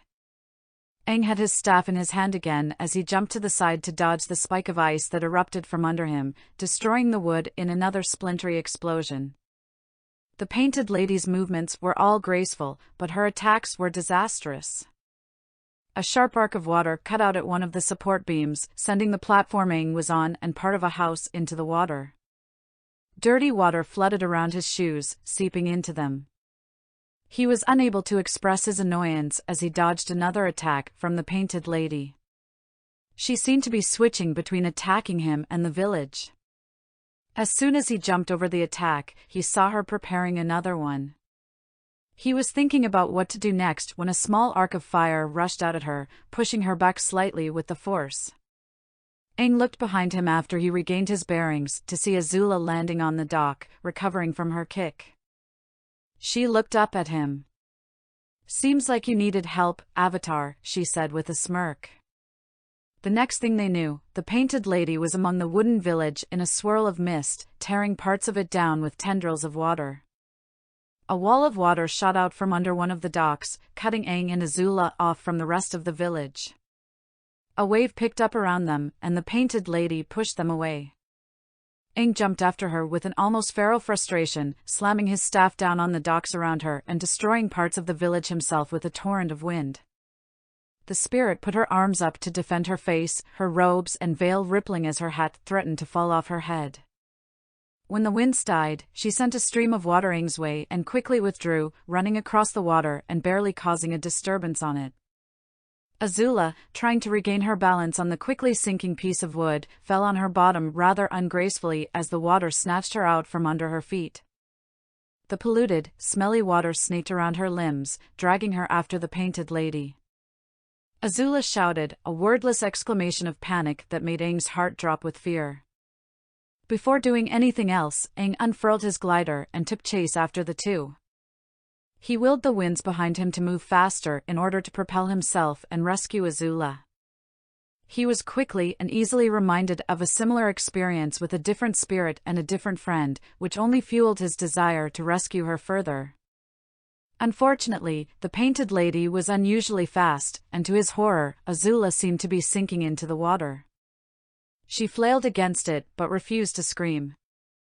Instead, she tried blasting the water with fire, but it wasn't doing any good. Azula! Grab my hand! Aang shouted to her, flying low enough to get her. His hand stretched out towards her, and she gave up her fire-bending effort to take it. Her pale hand stretched to him. Closer, just a bit closer. For the first time, he was able to see the desperation and the fear in her face, and he knew he had to save her. He put on one last burst of speed, and she was nearly in his grasp. When she sunk into the water's clutches, and the painted lady's figure disappeared. Startled, Aang was unable to stop himself from crashing into the water, where he hit something hard and rolled, somehow, to dry land face first. Grumbling, he picked his wet body up off of the ground. He looked in front of him, surprised to see a statue of the painted lady he was just chasing. He turned around, and he was startled to see several round rocks arranged in a circle, in which he was the center of. Realizing what happened, Aang quivered with frustration. "No!" he shouted at the top of his lungs. He was just so angry. He was furious at the war, the spirit world, and himself. But most importantly, he was angry at his inability to do anything to change the way things were happening. All of his mistakes were being replayed, and he could do nothing about it. What was the purpose of dumping him in this world when he couldn't change the outcomes? Whatever it was, he sure was screwing up his opportunity for a second chance. Sokka followed the Earth Kingdom's soldiers' trails on the back of his buffalo yak, following after his grandmother alone. He ordered his soldiers to remain with the ship as he searched. He nearly stepped on it before he noticed it on the ground, his grandmother's betrothal necklace. He often wondered why she kept it all these years, long after her husband was dead. The blue pendant was warm in his hands. Kanna had left it so he could follow, and the warmth signified that he was close. He was relieved. As soon as he had her back, he could resume his search for the Avatar. Coincidentally, at that moment, the Avatar's bison sailed through the night sky, not far above him. Sokka narrowed his blue eye at it. Why was the Avatar flying so low to the ground? Were they searching for a place to camp? He looked closer, but was mildly surprised to see not the Avatar, but the inexperienced swordsman friend on the head of the bison, searching for something. Sokka sensed the opportunity. Was the Avatar missing? Could he be in these very woods that were all around him? He clenched his fist and remembered the warm blue necklace in his hand. No, his grandmother was more important. Sitting there, Aang sort of figured out what was supposed to happen next. Last time, he remembered Fang, Roku's dragon, coming to him. As soon as he thought about that, he sat up, alarmed. Last time, Fang came so Roku could tell him something very crucial, the deciding factor of the war. Sozin's comet. What about now? What sort of nasty truth awaited him? It wasn't like Sozin's comet could arrive again, could it? It would empower the firebenders. That's a good thing, isn't it? He thought. The firebenders were on the good side now. Would Fang even come this time? But then he remembered something different. In this world, everything was reversed. The order he had to learn the elements, the seasons, and even the avatar cycle. That meant that a waterbending avatar came before him, and not Roku. He wondered if it would be Kuruk, or someone he never met. There was no way to be sure. He wasn't even sure if an animal guide would visit him this time. Aang sighed again in frustration. He debated whether or not to leave the small island that the painted lady led him to, with her own statue in the middle of it. Behind her, there were some reeds growing rampant, but the island was completely surrounded by dirty water. He sat in the middle of the circle of stones with his knees folded against the rest of his body, almost like a cold, frightened child. Frowning, he stood up. He figured he'd try to get back to Zuko in the village, so they could figure out what to do. He didn't even know how he'd get there in the first place, since he was unable to bend. After screaming earlier, he was able to work out that he was a spirit stuck in the mortal plane again. He stayed in his spirit form even though his body was carefully seated next to him just in case some kind of animal guide did come. He was debating whether or not to step back into his body when he saw a blue glow in the distance. It definitely wasn't a dragon, he could tell that much. It was much smaller, but still quite a large animal. It bounded to him across the water, stepping above it like it wasn't even there. Like most spirits in the mortal world, it was transparent and blue. It was a wolf, and quite a large one. It sped towards him without slowing down. The large animal barreled him over before he could move, its heavy paws on his chest. Aang looked almost fearfully into its mauve-sharp teeth, and he began to wonder if he could die as a spirit, or if he was somehow lost in the spirit world and it came to retrieve him and take him away forever, or back home. Before he could finish his list of things that could happen to him, the animal slobbered all over his face, licking every bit of it that he could find. "Hey! Hey, stop!" Aang laughed, trying to push the wolf away. It stepped back, almost as if it was smiling to itself. Aang jumped to his feet. Immediately, he widened his eyes. This wolf was huge, a lot bigger than he previously thought. Standing on 4 legs, the spirit creature reached Aang's neck in height, and the rest of his body was wide and rippling with muscle. Are you Avatar Kurek's animal guide?" he asked the wolf. It yelped in response and crouched down, almost as if it wanted to play. The wagging of his tail made Aang laugh, and the spirit lunged at his hand to gently nip and drag him onto its back as if he weighed no more than a feather. The wolf barely stirred Aang as it moved, leaping and bounding across rivers and mountains as it made its way far to the south. Kanna grinned to herself after she spotted a tiny puddle of water on the side of the road. The Earth Kingdom troops led her through a wooded area, probably to bring her to King Longfeng of Jieduan. She had no interest in going there, so she planned her escape. She pulled a single drop of water from the puddle and used it to cut at her metal shackles every time her captors turned away, using only her fingers to manipulate the water. So, one of the soldiers began. "What is a water tribe elder doing so far from home?" "You're a healer, aren't you?" "Why do you want to know, you rude, dirty little boy?" she asked him. Her tone was accusing. Her eyes darted to their corners to see his reaction. The soldier fumed. "Well, you're just lucky we don't deal with you right now, you annoying old hag," he yelled at her. "Don't get so smart with us. We know water tribe women aren't trained to fight." Kanna cackled to herself. "Oh, those ignorant young fools." Her laughter immediately stopped as she looked up at the sky, surprised. A spirit sped past a spirit wolf, with a young boy riding on its back. "Are there any water tribe shamans around?" she wondered. The wolf almost seemed to be flying. "I beg to differ," she said to the soldiers. They numbered 6, but she felt certain she could take them. She pulled her wrists apart, snapping the damaged metal chain. She thanked Sedna for the swampy ground and moist air of the Fire Nation as she caught the startled officer with a surprise attack. "Get her!" another one of the soldiers shouted. The inexperienced recruits pulled boulders from the ground, but with agility belying her true age, Kanna dodged out of the way. She smacked the other soldier's austere torso on the flank with a whip of water, sending it speeding away with the screaming man on top of it. Another one sent a hailstorm of rocks at her, but she summoned a thin stream of water to circle in front of her and redirect the attack harmlessly. And then she twirled around and sent the water stream into the face of a 4th soldier, knocking him backwards. There were 3 left for her to deal with. Something whizzed through the air behind her, striking one of the soldiers and pinning him to the ground by his uniform icicles. "Nice of you to join me, grandson," Kanna said to Sokka, who hurled his boomerang at another soldier. "I can't believe you let them capture you, Gran," he said to her, a shadow of a grin on his face, finishing off the last soldier with little effort.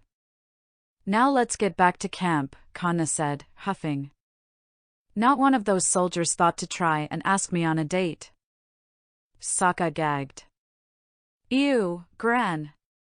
From what he could gather, the spirit wolf was taking Aang far to the southeast, in a direction he guessed was the southern water tribe. What was there? If Aang was correct, the wolf was going to bring him to an avatar temple, but he didn't know of any in this region. The wolf was surprisingly close to the speed of Appa's flight, but the wolf traveled with very long, very high leaps and bounds. It skirted across the water as if it wasn't even there, so they reached their destination in no time. Aang was able to surmise it was one of the islands immediately north of the Southern Water Tribe among those of the Patola mountain range where the Southern Air Temple resided, but he wasn't able to get a close look. The wolf leapt again, and disappeared right through the walls of the blue Avatar Temple, with Aang right on his back. He didn't even flinch this time. The spirit wolf finally skidded to a stop in a large, empty chamber, devoid of everything except a large statue on the far wall. Aang picked one leg up and over the side of the wolf and slid down, letting his spirit feet touch the floor. He had eyes for nothing else, just the Avatar statue, made of some sort of blue stone like aquamarine. As he walked closer, it was just as he expected: Kuruk. "All right, do I have to wait for some sort of solstice or something again?" he asked of nobody in particular. The wolf let out a low growl to get his attention, and he looked to where the animal pointed his snout. Up above the entrance of the chamber was a blue crystal which reflected the sunlight from outside. Just like in Roku's old temple, the sunlight was supposed to reflect at a certain angle, and then Aang would be able to talk to Kuruk.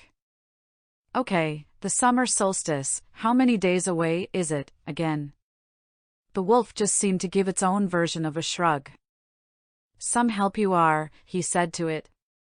"So what am I supposed to learn about this time?" It wasn't really some awesome strength of the waterbenders or the firebenders he wanted to know. It was the spirit world that got him into this mess, and he was going to use it to get out. It was a shame. Chapter 8, Avatar Kuruk, Summer Solstice, Part 2. Aang didn't know what he expected to see when he traversed through the Water Nation's laboratory on the riverbank outside the village. He thought it might be bigger, more foreboding. Cold and rot from iron and belching smoke like everything from the Fire Nation in his world, a monster with snapping jaws that poisoned the air, further injustice against the domain of the people they had wiped out a century ago. But this building, which he saw after he leapt over the walls surrounding it, was made of stone and almost disappointing in its mundanity. It had high arches and made him think of the buildings in the Northern Water Tribe carved from ice, except that it had doors facing only to the south and the east. It bore no signs explaining its purpose, only the Water Tribe insignia emblazoned on the arches told passerby enough to stay away. Warriors stood guard with slings, bone clubs, and white minkhounds at the ends of leather leashes in case anyone didn't get the message. Aang sprung from the wall to the upper tiers of the laboratory and slipped inside through one of the circular windows. A foul, heavy scent hung in the hallways, similar to the rotten sulfurous smell coming from the river. Before doing anything, Aang kept moving down the numerous corridors in more of an effort to find some information than to do any real damage. The inside of the complex was nowhere near as guarded as the outside, and he was glad he came in through the upper levels instead of using the drainage pipe that released the laboratory's runoff into the river.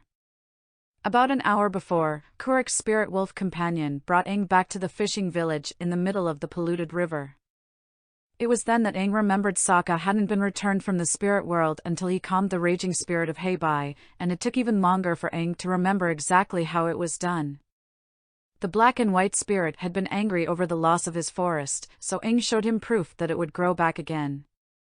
He deduced that the painted lady needed proof that her river would be clean and healthy in order to get Azula back. And that brought him to the laboratory, which was just upriver. The laboratory seemed less like a factory and more like the university at Ba Sing Se, he had learned. Aang predominantly saw men in long blue robes with black silk hats, but with a start he realized that many were from the Earth Kingdom and Fire Nation, their numbers almost equal to the Water Tribesmen.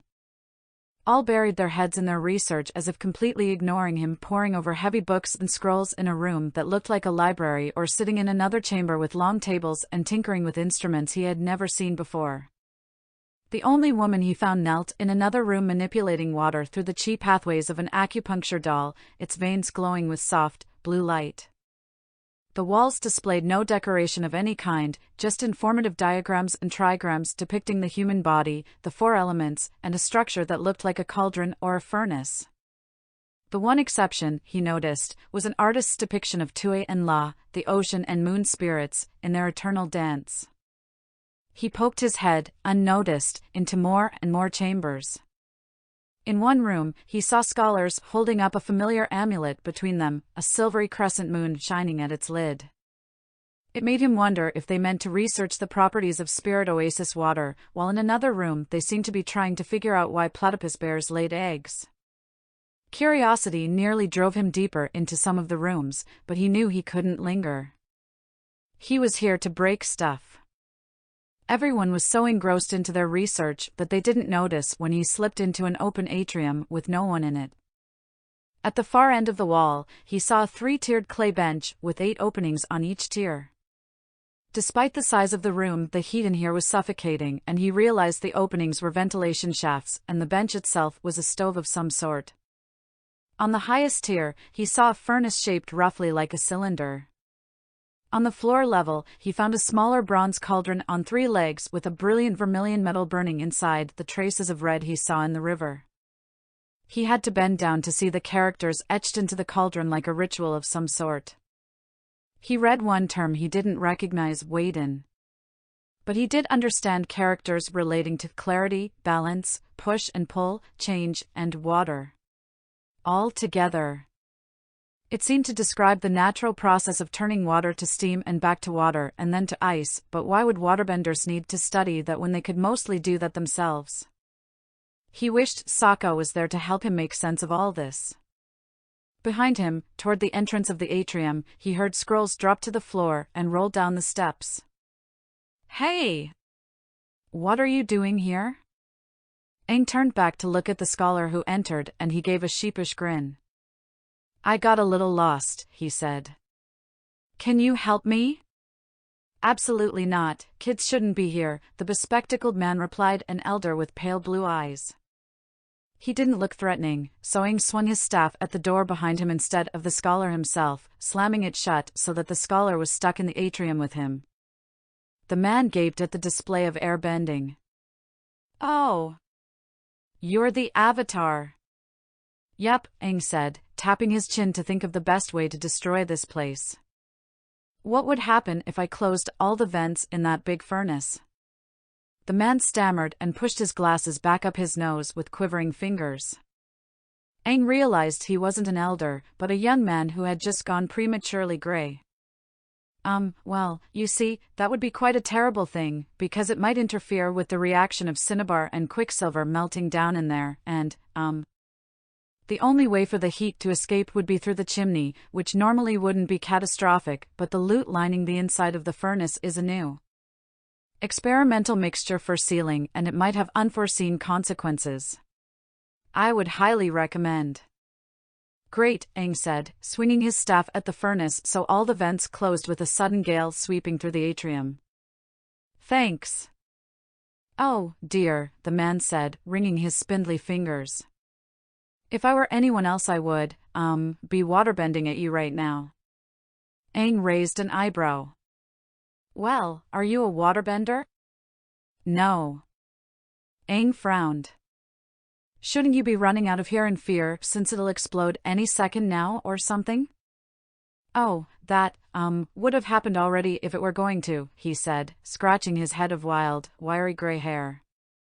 The blasting jelly and firework powder chambers are the rooms that, might potentially maybe have a higher likelihood of exploding. Perhaps. Aang matched his movement and scratched the back of his own head. Thanks, I guess. Why are you helping me? The man threw his hands up in the air. Because you're terrifying. You're the Avatar. And I'm a coward, through and through.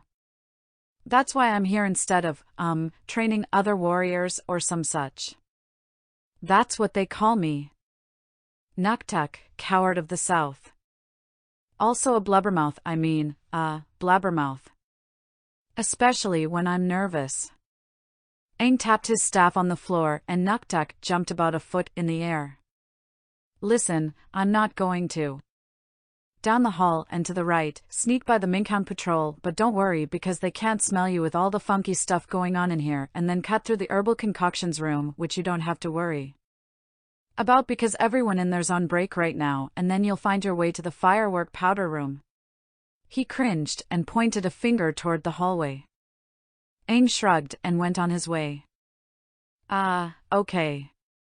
Thank you. Aang landed on the wooden docks of the tattered fishing village with a gentle tap, twirling his glider and folding it back into his staff. Doc, or was it Sue, was the first to run up to him, eyes bulging.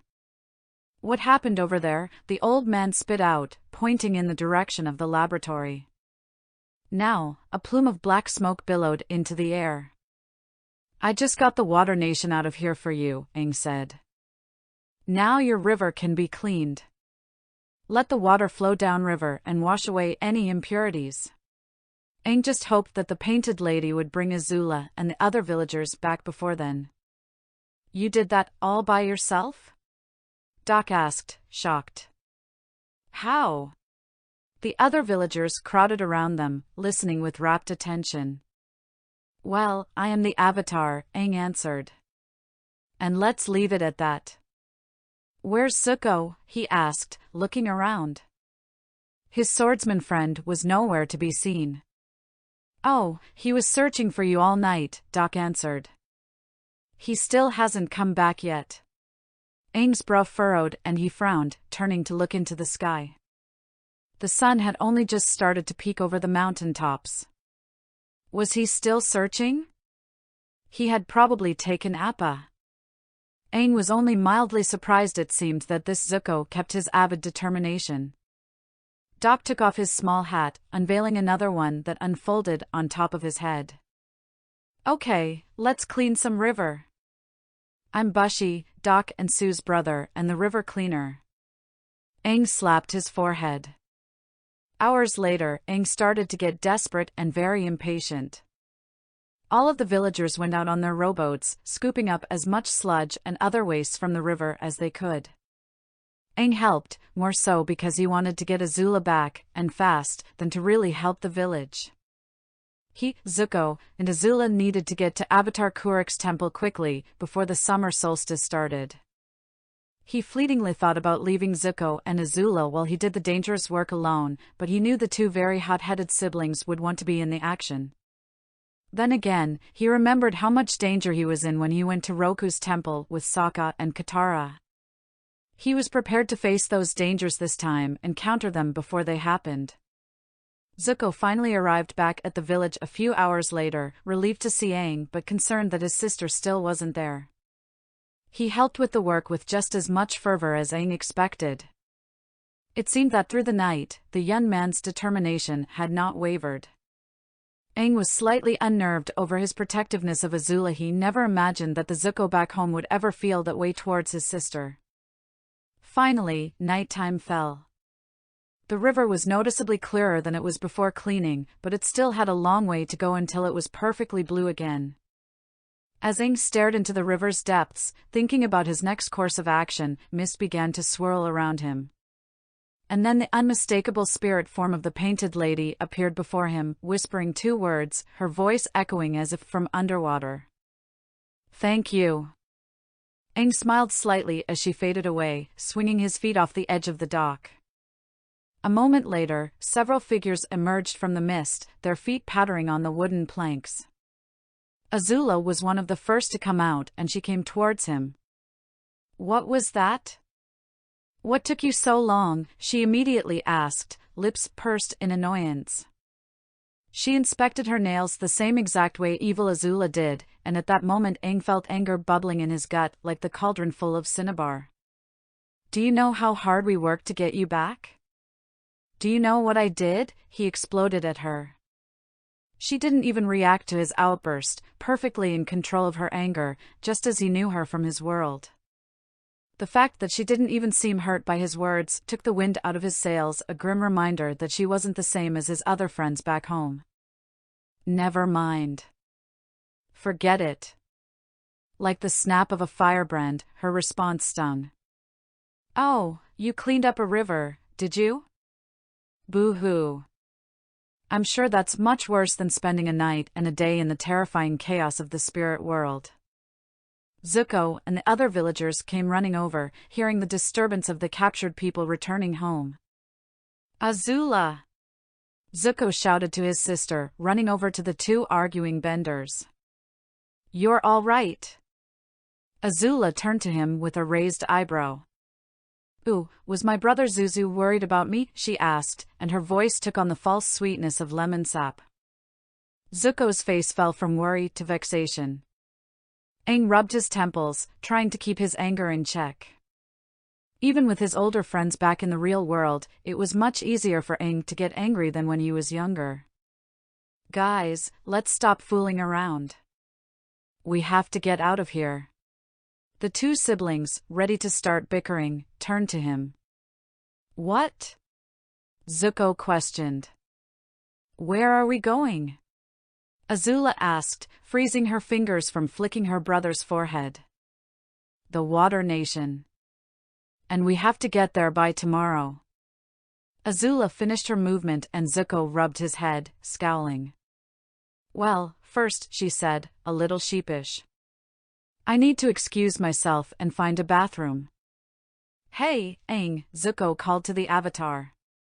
What? Did you ever hear the story of the moose lion that stole snacks from the better hunters? He didn't have any pride. And Zuko let out a chuckle, slapping his knee. Aang and Azula cringed. That was hysterical, Zuzu, Azula said to her brother, rolling her eyes. Uncle told me, he said with a lopsided grin. You know, because moose lions have prides? Aang smushed his cheek against his fist, leaning against the side of the saddle. Zuko, saber-toothed moose lions don't travel in prides. You're thinking of lion hairs. Zuko crossed his arms and shrunk behind their pile of bedrolls. Oh. For some reason, Aang almost couldn't blame him for the terrible joke. They had been flying over open ocean for hours with nothing to break the monotony. Aang felt little dread for what he knew must await them ahead. He figured he'd learn some horrible new truth, but he wanted to speak to Kuruk and demand to return home. He didn't know what his friends would do without him, or what was happening to his body after going into the spirit world, or if him being gone was holding them back. Of course, both Zuko and Azula jumped at the chance to go into Water Nation territory, but Azula, at least, seemed to regret it with the seemingly endless stretch of boring ocean all around them. With his earlier lack of sleep, Aang felt himself easily dozing off. We're right on his trail, grandmother, Sokka said to Kanna as he stood on the deck of the ship, staring straight ahead. After raiding the previously polluted fishing village, Sokka learned that the Avatar headed to Kuruk's temple in the Water Nation, his own homeland. He was a little apprehensive about returning, he had to admit, but nothing was going to keep him from his goal. Do you think you're making a wise decision, Sokka? The old woman asked him. What do you know, woman? Sokka nearly growled at her. He was on edge and she knew it. Teenagers, she muttered under her breath. Sokka, you are going against your own decision to leave the Water Nation. You are treading on thin ice. Much of the Navy thinks you were banished or that you wrongfully abandoned your nation. They believe you are a traitor. I'll be fine unless they have direct orders to take me down, Sokka said, churlish.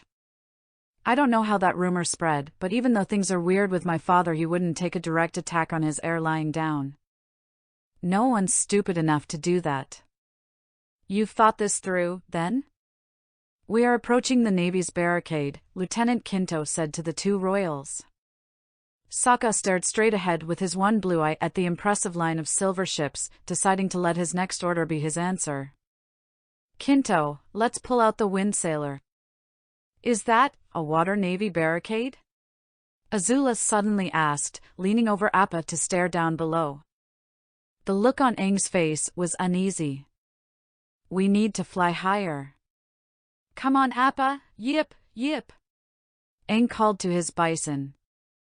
Appa answered with a low groan of approval, rising in altitude and causing the wind to whip their faces. Bateau looked through the ship's mounted telescope, gazing into the sky.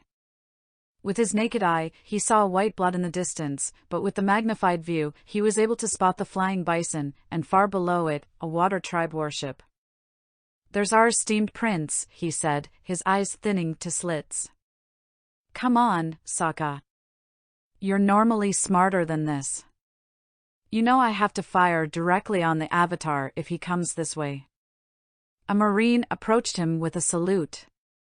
"Chief Bateau?" Bateau turned to his captain. "Fire on the Avatar." The captain's crisp salute loosened and he fumbled with the coil of rope used to prepare the ship's mounted weapons. "But sir, one of our own is out there." "Then don't hit him," Bateau replied. The captain nodded and issued the order, perhaps a little reluctantly. Waterbenders on the decks of each ship in the blockade gathered water from the ocean around them, freezing them into boulder-sized chunks of ice in the middle of the deck. Then, all as one, they catapulted the ice blocks into the air, letting the ice's own momentum carry it to the Avatar. Another unit of Marines readied the ballistine normally for whaling and fired on the Bison with the intent to kill it. "Aang!" Zuko yelled, pointing at the ice boulders sailing through the air at them.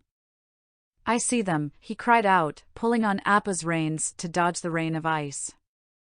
Nearly 100 blocks half the size of Appa had been launched at them, reminding Aang disdainfully of a similar situation in the past.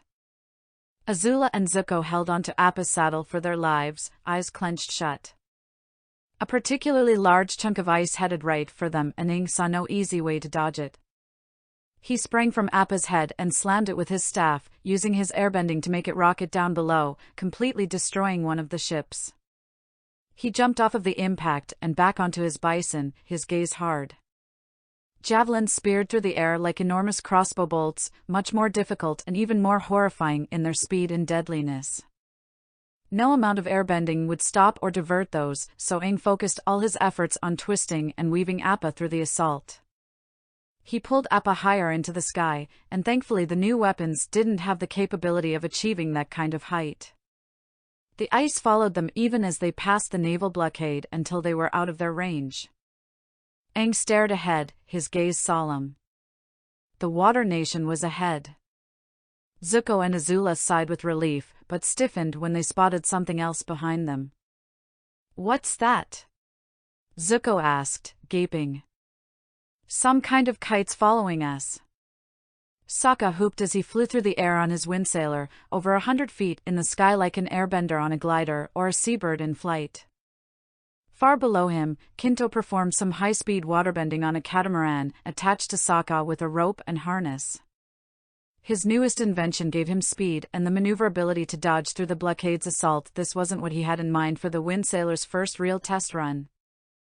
But it was equal parts exhilarating and terrifying, and best of all, it worked.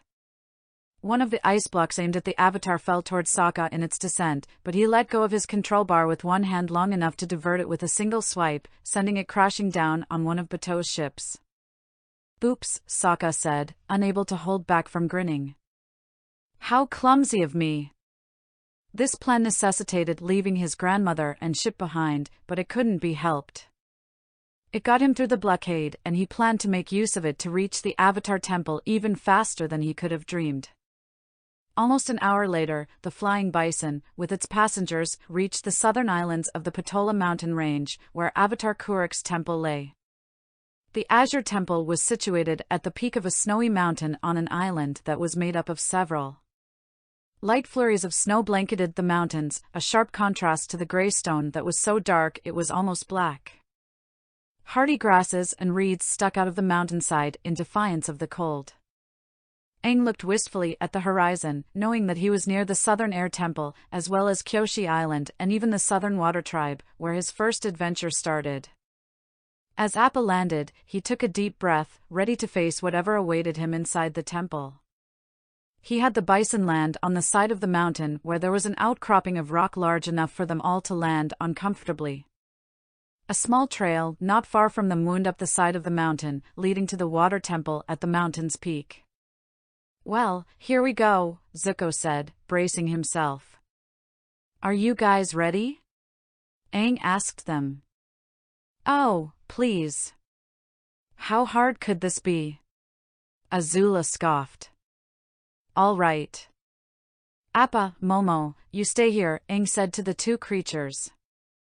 The female lemur stared at him curiously, and Aang realized his blunder. Luckily, neither Zuko nor Azula noticed, too focused on their mission ahead. "Air," Sabishi, you stay here with Appa. Minutes later, Aang was ready to make Azula eat her words. It was an incredibly difficult hike up the mountain, as the snowstorm above increased and threatened to blow them all off the mountainside. The cold seeped into all of their clothing, and because of the fierce amount of wind, Azula was unable to keep a decent flame of warmth alive. Aang wondered how it could be so cold in the early days of summer and thought it might have to do with the spirituality of the temple. Eventually, the Avatar Temple came into sight. The first part of it they saw was the crest at its top, like a beacon, a diamond shape carved from a stone that looked like ice. The multi-tiered roof sloped down in the shape of several lilies piled on top of each other. Chimes rang like bells in the wind, decorated with a painted pattern to ward off evil spirits. They traveled the rest of the way up a glittering staircase of ice, and they were greeted by heavy doors also carved from frost that sealed the entrance into the temple. We should probably find a better way to get in here, Aang said. After a moment of thinking, he passed his staff to Azula and threw Zuko over his shoulder before he could shout in protest and leapt to the roof. The older boy let out an undignified shout that was swallowed by the blizzard, and Aang jumped back down to the ground to do the same for Azula, but she stepped back. Don't even think about it, she said, falling into a defensive stance with one finger held out to him while she gripped his staff in her other hand. Would you rather stay out here and freeze to death? She huffed at him and straightened. No. Without wasting any time, Aang scooped her over his shoulder like he did to Zuko and jumped up to the roof where he placed her down, and she almost slipped. You know, I thought you airbenders were more graceful. Look, I found a way in, Aang said, ignoring her and taking his staff back. On one side of the temple were dark blue shutters, which Aang tried feebly to pull open. They had been frozen shut, coated in a layer of rime that Azula melted away with hotter than normal flames. Several teeth-chattering minutes later, Aang tugged on them again, to no avail. Here, let me, Zuko said, aiding him. He was able to pull them open with one hand. Aang frowned. He missed his own physical strength. He didn't thank Zuko. Instead, he jumped inside the temple and lightly rolled to his feet. The inside of the temple shared the blue theme with the outside. As Zuko and Azula crawled in after him, he admired the beautiful waterbending mosaics, interrupted by random panels of ice on the walls. He wondered what they were for. A moment later, he heard footsteps walking down one of the hallways adjacent to his. He motioned for Zuko and Azula to stay back as Aang gripped his staff, prepared to deal with whatever it was. He cautiously stepped forward and turned around the corner. He was surprised when he nearly bumped into an old woman. Who are you? She asked, giving him one wide eye of suspicion. What are you doing in this sacred place? I am the Avatar. Bring me to Kuruk, Aang demanded, holding out his staff. The woman, a priestess or one of the water sages, wore heavy robes lined with white fur and a matching cap with flaps that covered her ears. She expressed surprise upon seeing him, but raised a hand and sent ice spikes flying at Aang. Immediately after, she turned away from him and ran, leaving Aang to ward off her attack with a wall of wind. She ran down the hallways, shouting out in her hoarse voice. The Avatar is here. The Avatar has returned, she screamed, setting off the alarm. More old women water sages emerged from the different hallways, attacking him with a coat of ice that stuck to the walls. Azula stepped in front of him and burned away the attacks. She scowled at the woman's retreating back. Dumb old crones. Aren't they supposed to support the Avatar? Aang growled under his breath. He should have expected this. He ran down the cold corridors, dodging the waterbenders' attacks and warding them off to allow Zuko and Azula to pass. Aang turned the corners at a rapid pace, searching for the entrance to Kuruk's chamber. He was able to stop himself just in time when he noticed the coating of ice on the floor. Zuko, Azula. He tried to warn them, but the two siblings ignored him and sped right towards him, but before they could notice that he stopped, Aang jumped into the air as the two toppled to the icy floor, sliding across it and crashing into the wall on the other side of the hallway.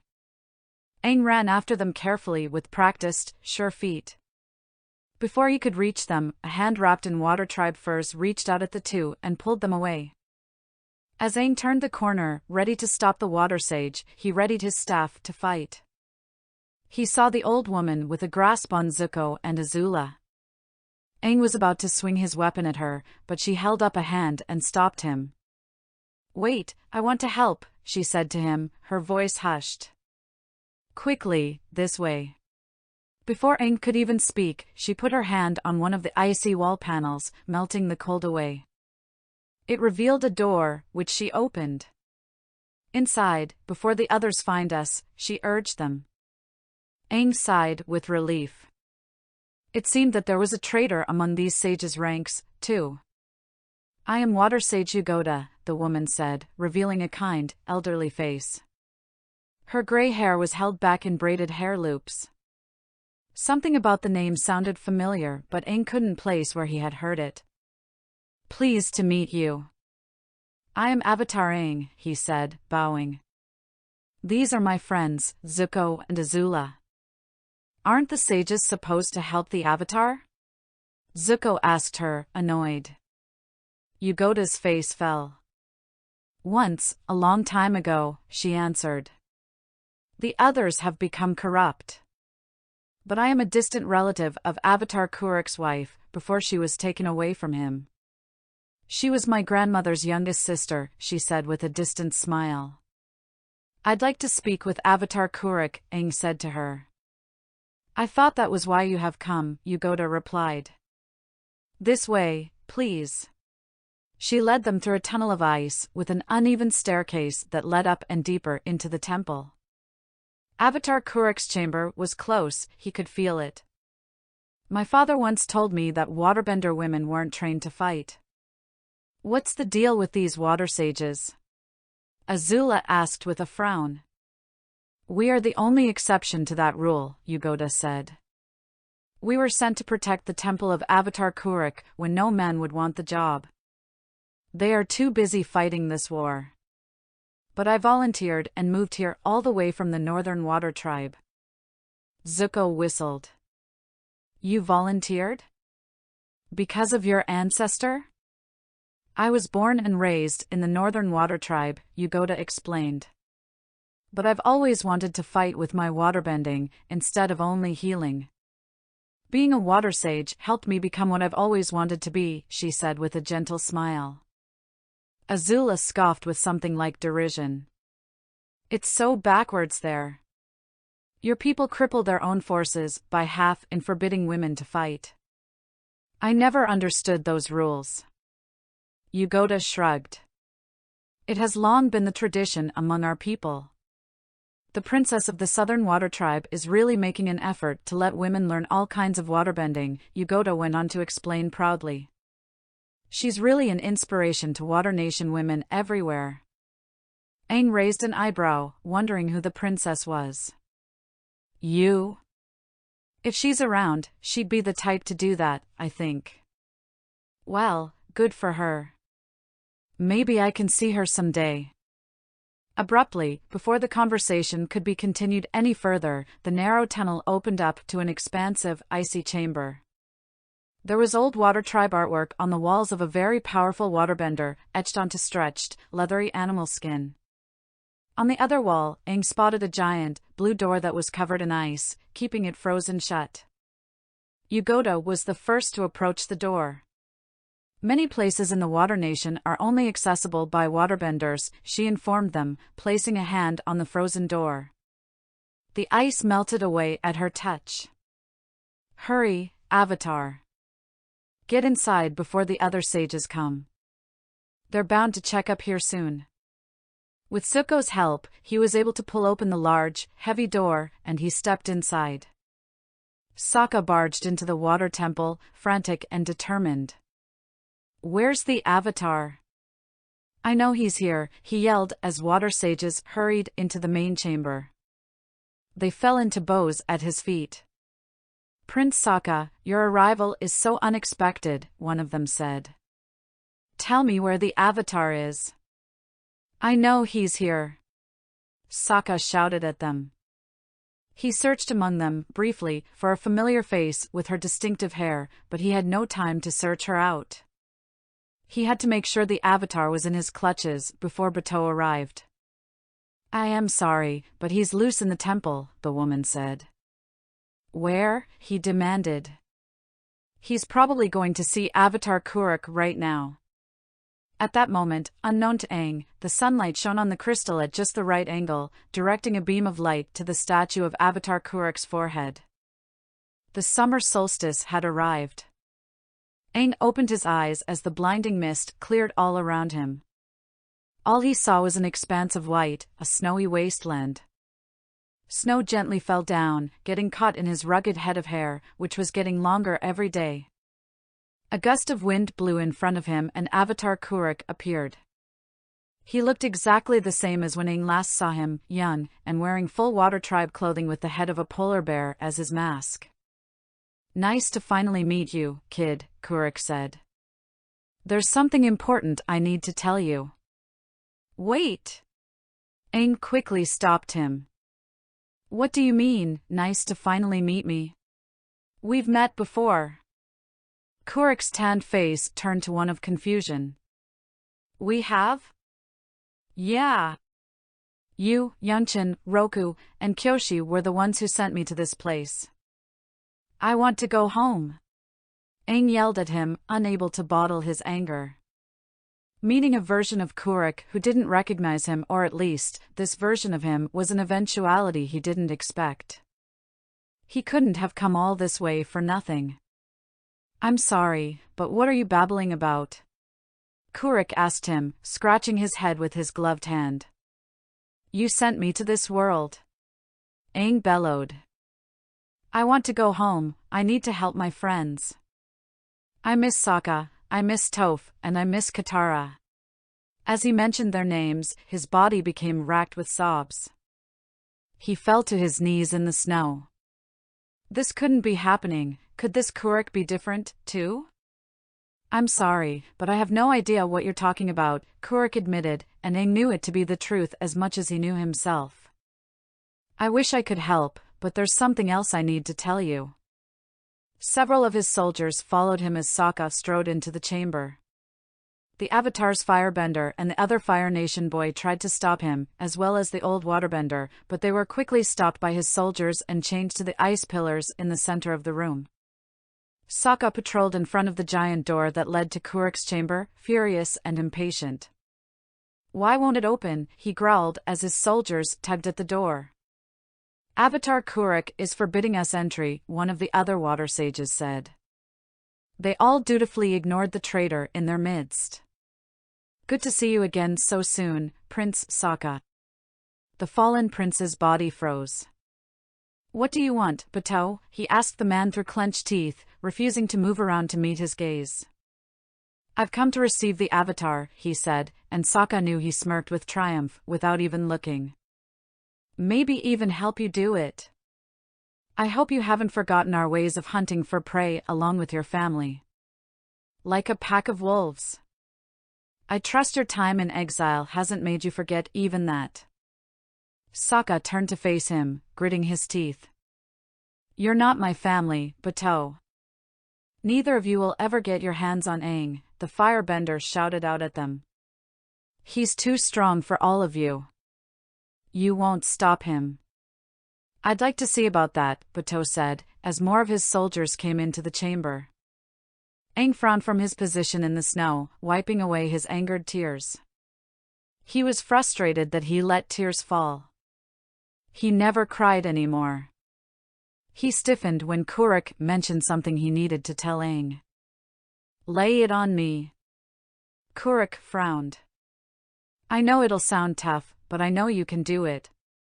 You ready? Just tell me." "That's what Roku always did," Aang said wearily. "He was blunt about that sort of thing." Kuruk frowned. "Okay. I wasn't aware that Roku spoke to you. But at the end of the winter, a terrible thing awaits you. There is a second moon, Surayu's moon, that appears in the sky above our world. the power of the waterbenders will increase a whole lot more than it usually does every month. So I'll have to master all 4 elements and defeat the Water Lord before then, right? Aang asked, shoulders falling. The Water Emperor, Kuruk, corrected him. But yes, you will. Don't worry too much, you've mastered all 4 elements several times in your past lead dash. I've mastered them all once already, Aang told him, interrupting the water avatar's words. I can do it again. I'm sorry that we're putting all of this on you at once, Aang. But you can defeat him and save the world. I know it. How can I do that when I haven't even saved my own world? Aang suddenly yelled out at him, standing up. I failed my own friends. I didn't defeat the Fire Lord in time for Sozin's comet, and everyone I knew and loved died. And I'd still be with them if you didn't send me here to this messed up world. How can you expect me to do it again? Every inch of his body ached, but he felt unburdened. It was nice to vent his frustrations out on someone. I don't know what you're talking about. Kuruk yelled back at him. It wasn't me that sent you here. Aang clenched his fists. It was all of you. I can't believe this, you must be a different Kuruk, then. Aang slumped to his knees in defeat. I'll never be able to go home. I don't understand. What happened to you? Kuruk asked him. Hurry, we don't have much time left. In my own world, the Fire Nation ruled over everything, Aang began, gulping down the pain he felt. He wouldn't forgive himself if he wavered or stuttered as he spoke to Kuruk. Sozin's comet came, strengthening the firebenders to the point where they were unstoppable. They had a firm grip on the world, but my friends and I were able to travel around in secret and stop them. I journeyed to the spirit world to restore my avatar spirit when I had enough of the war, but I spoke to all of my past lives and Yangchen sent me here. Now, I'm fighting against my old friends and allying with my former enemies. I'm so lost. And confused. Damn it. He sounded weak at the end, and it made him angry again. Kuruk was silent for a long time. Aang began to think their time together would run out before he responded again. I see, he said finally. I don't know what to say to that. He paused and looked back to the door. We don't have time left, but there are Water Nation soldiers outside, waiting to ambush you. Aang sighed. Oh, and everything is basically a repeat of last time, but reversed, Aang added. I've figured out that this timeline, or whatever it is, has been following my last adventures, but there have been some changes. I will speak to some of the older spirits about it, Kuruk told him. Now, I'm going to help you fight off your enemies. Aang nodded and closed his eyes. Until we meet again. Azula tried to wriggle free of the chains binding her to the ice pole, but she couldn't move a muscle. She was irritated when she started to get worried for Aang. She knew he was strong, but she didn't know if he was strong enough to defeat all of these warriors. Bateau paced in front of the heavy doors as they rumbled open, grinding across the floor. Sokka looked up, pulling water to coil around his wrists while he readied his boomerang in his other hand, and the other warriors took up similar fighting positions. Aang, look out! Zuko shouted. 2 glowing orbs appeared inside the dark chamber, and Zuko and Azula remembered the Avatar state's power and exaltation with haunting clarity. Bateau laughed as if it were no more than a simple thrill until a full-grown man stepped out of the chamber instead of Aang.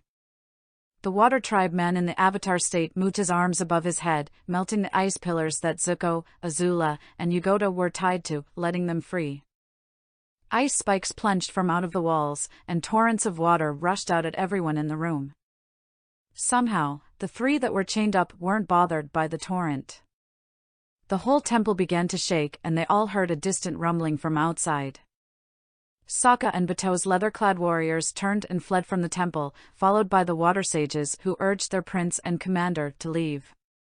Come on, Zuzu. We need to get out of here. Azula yelled to her brother. Yugoda, come on! The winds picked up all around them, shaking the very foundations of the temple. Azula was determined to get out of there, if only to save her own skin. Bato and Sokka were lost in the chaos. Yugoda urged them to follow the other water sages. The roof of the temple ripped off and was lost in the storm outside, but Kuruk remained where he was, manipulating the storm around them. The snow and the cold whipped at Zuko and Azula like lashes. The very mountain they were on trembled, causing the snow to fall down in an avalanche. If we don't get out of here soon, the avalanche will destroy the temple. Zuko yelled to his sister over the roaring winds. He hesitated because of Aang. We can't just leave him here.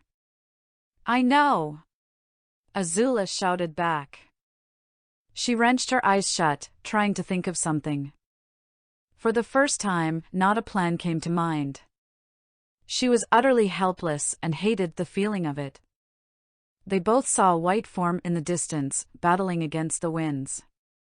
It's Appa! Zuko let out a bellow to get his attention, clutching onto the ruins of the walls for support.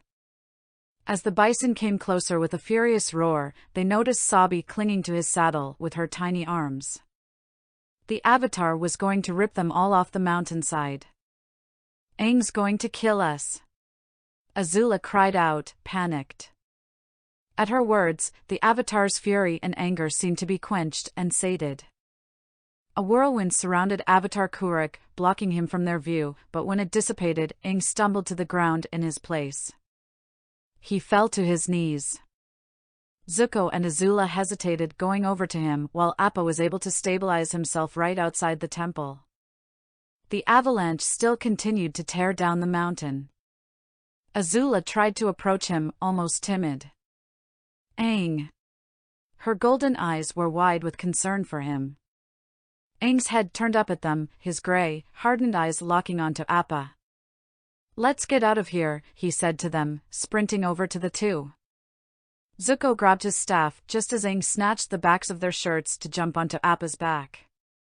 They flew away just as the surge of snow swallowed the remains of the temple, letting it fall down the mountainside. The storm above cleared.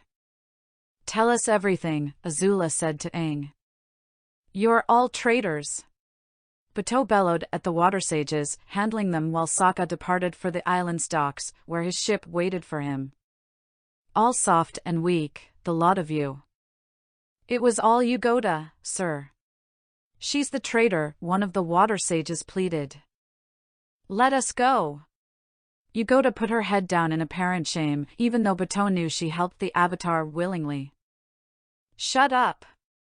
Bato silenced her. All of you will be brought to Aniaktu as prisoners. All you've done is prove that women can't be relied upon to handle things at the temple. He held the flame headpiece in his hand so that it reflected the light in the sky as his warriors led the women away. If he couldn't rely on Sokka's help, he'd have to make sure to stay several steps ahead of the prince. Chapter 9: The Firebending Scroll. Congratulations, said Zuko, pressing a closed fist to his palm and bowing.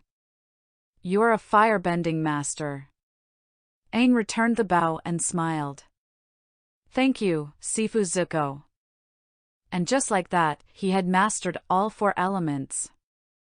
The world was still in ruins, his past lives were out of reach, and the Avatar state might have been gone forever, but one part of his Avatar journey had been done right. He felt like he had accomplished something, even if it took about 3 years, far past his deadline of Sozin's comet. But that didn't matter anymore. Sokka jumped down from the fallen log he used as his vantage point to watch their training session. He bit his lip in his usual way that meant a snide remark had been brewing. Can you really say if he's mastered firebending? I thought you weren't even a master, Zuko. Aang laughed, but Zuko crossed his arms. Like you would know, Sokka. Katara emerged from the underbrush and came into the clearing with a drawstring bag in her arms and Toph at her heels. Oh, Sokka, leave him alone, she said, and then she looked at Aang and he felt like he could shoot rockets from his feet. You know what? I think this calls for a celebration. Here, everyone. Reach your hand into the bag for a surprise. She held it open, grinning expectantly. I mean, I already know. Shush, Toph, don't spoil it. All four of them did so and pulled out garishly painted, hand-carved masks one by one. Zuko even cringed when he got a blue demon mask that bore more than a passing resemblance to his old blue spirit mask. You got us masks? Aang asked. Yes. There's a festival in the nearby village. I think we could use some good cheer for once. Zuko groaned. Oh, yeah. The Fire Days Festival. It's that time of year, isn't it? Aang frowned and a long-forgotten memory swam to the surface of his thoughts. Katara, is that a good idea? We went to that festival once and it didn't end well. It's a special occasion, she said, circling behind him to tie his mask to his face. The beginning of the era of Avatar Aang. Which deserves a moment of fun, if you ask me. I insist. Aang didn't have the heart to remind her that just mastering the elements didn't make him a fully realized avatar, but they went along to the village anyway. Despite being a colony, it felt like they stepped into the Fire Nation proper. Splashes of all different colors assaulted their vision from flags and banners and flames that burned different types of powders and came out in a rainbow.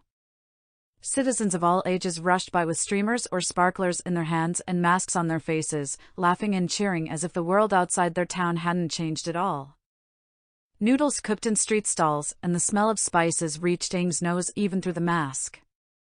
He had to dodge out of the way of a bearded dragon dancing through the streets, its golden paint shining in the firelight of all the lanterns. They passed a puppet show and fire-bending demonstrations. Sokka and Zuko shared a bag of fire flakes, but for the most part, Team Avatar didn't partake in the revelry. They enjoyed the anonymity, 5 ghosts drifting through the celebration, watching and wishing for better times. They found a bench on the outskirts of town far from the heart of the crowds that gave them a decent overhead view of the ceremonial torch in the center of town and the clear night sky.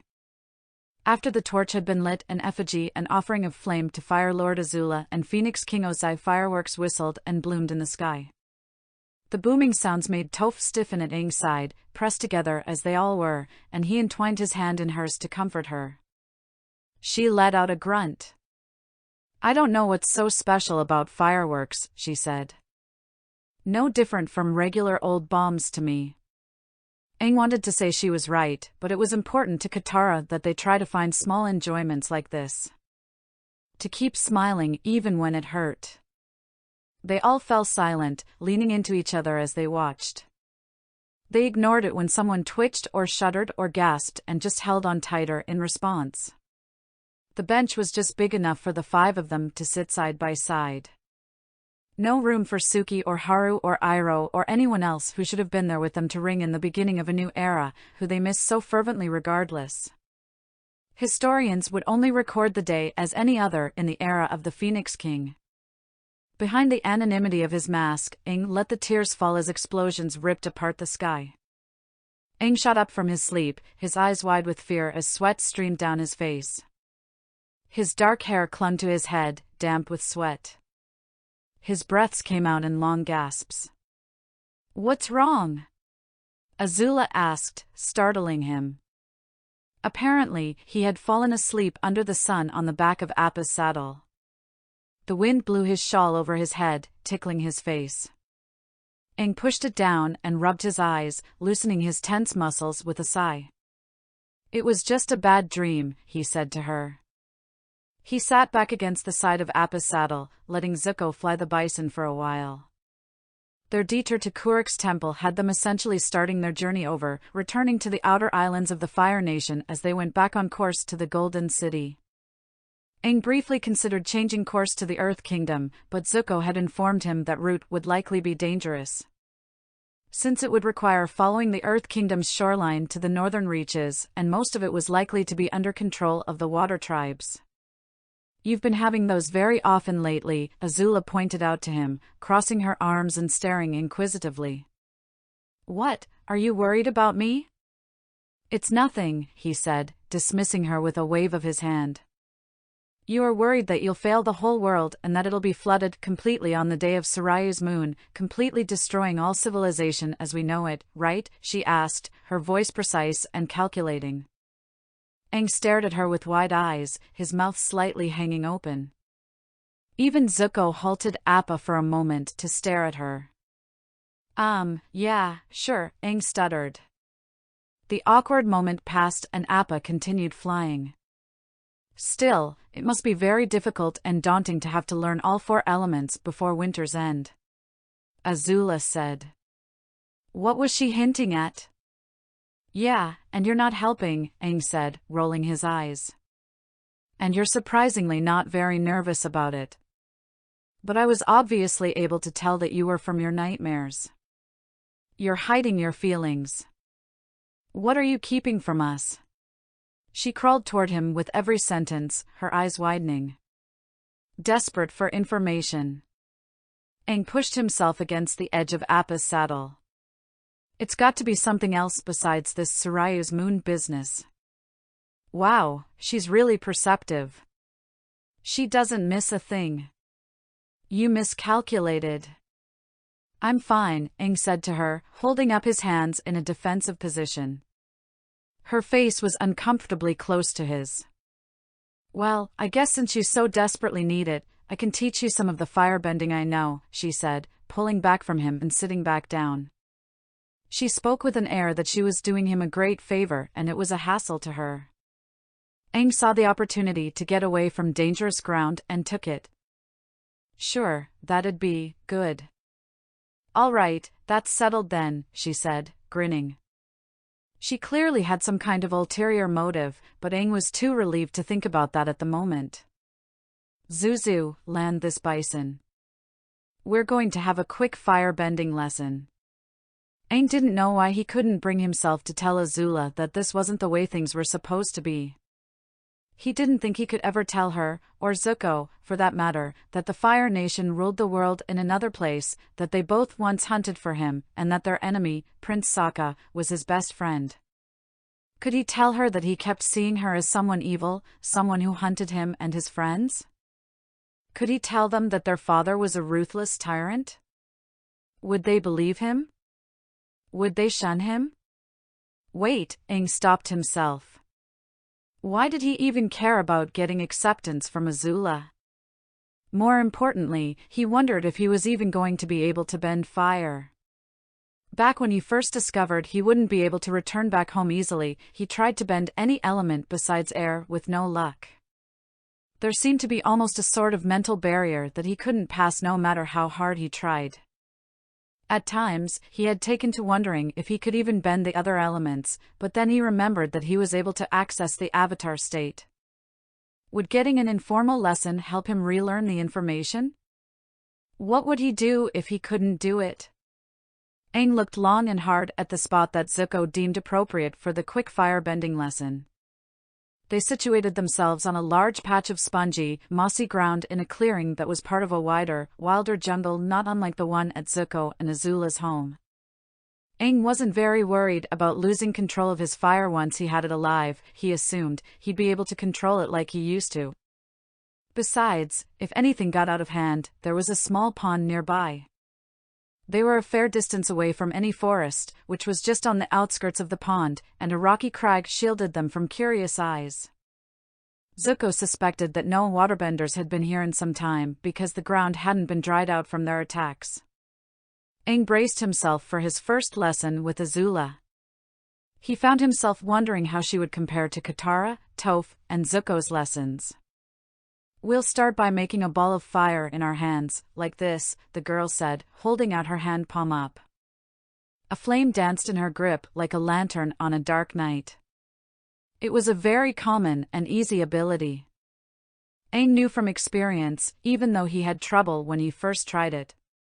He held out his hand like she did, but nothing happened. He didn't expect it, anyway. He had tried this before. You're not even going to tell me how to dash. She interrupted him with a curt interjection. Make a flame. Aang rolled his eyes. But how dash? Do it. Zuko, watching from the side, snickered. You've got to be kidding me, Aang mumbled. She's not a good teacher at all. I can't make fire. You need to tell me how. You're hopeless. Fire comes from the breath, she said, rolling her eyes. Aang immediately knew the real reason why she volunteered to teach him what she knew. She enjoyed ordering him around for once, and being the one in charge. Aang complied anyway, taking a deep breath. He concentrated, but on what, he didn't know. There had to be something else he was forgetting. I can't do it. Something's wrong, Aang said after a moment. Zuko. She called her brother tersely. Get some firewood. Zuko jumped as if his seat had burned. Why me?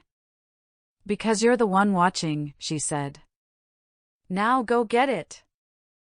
I'll get it, Aang said, before Zuko stood.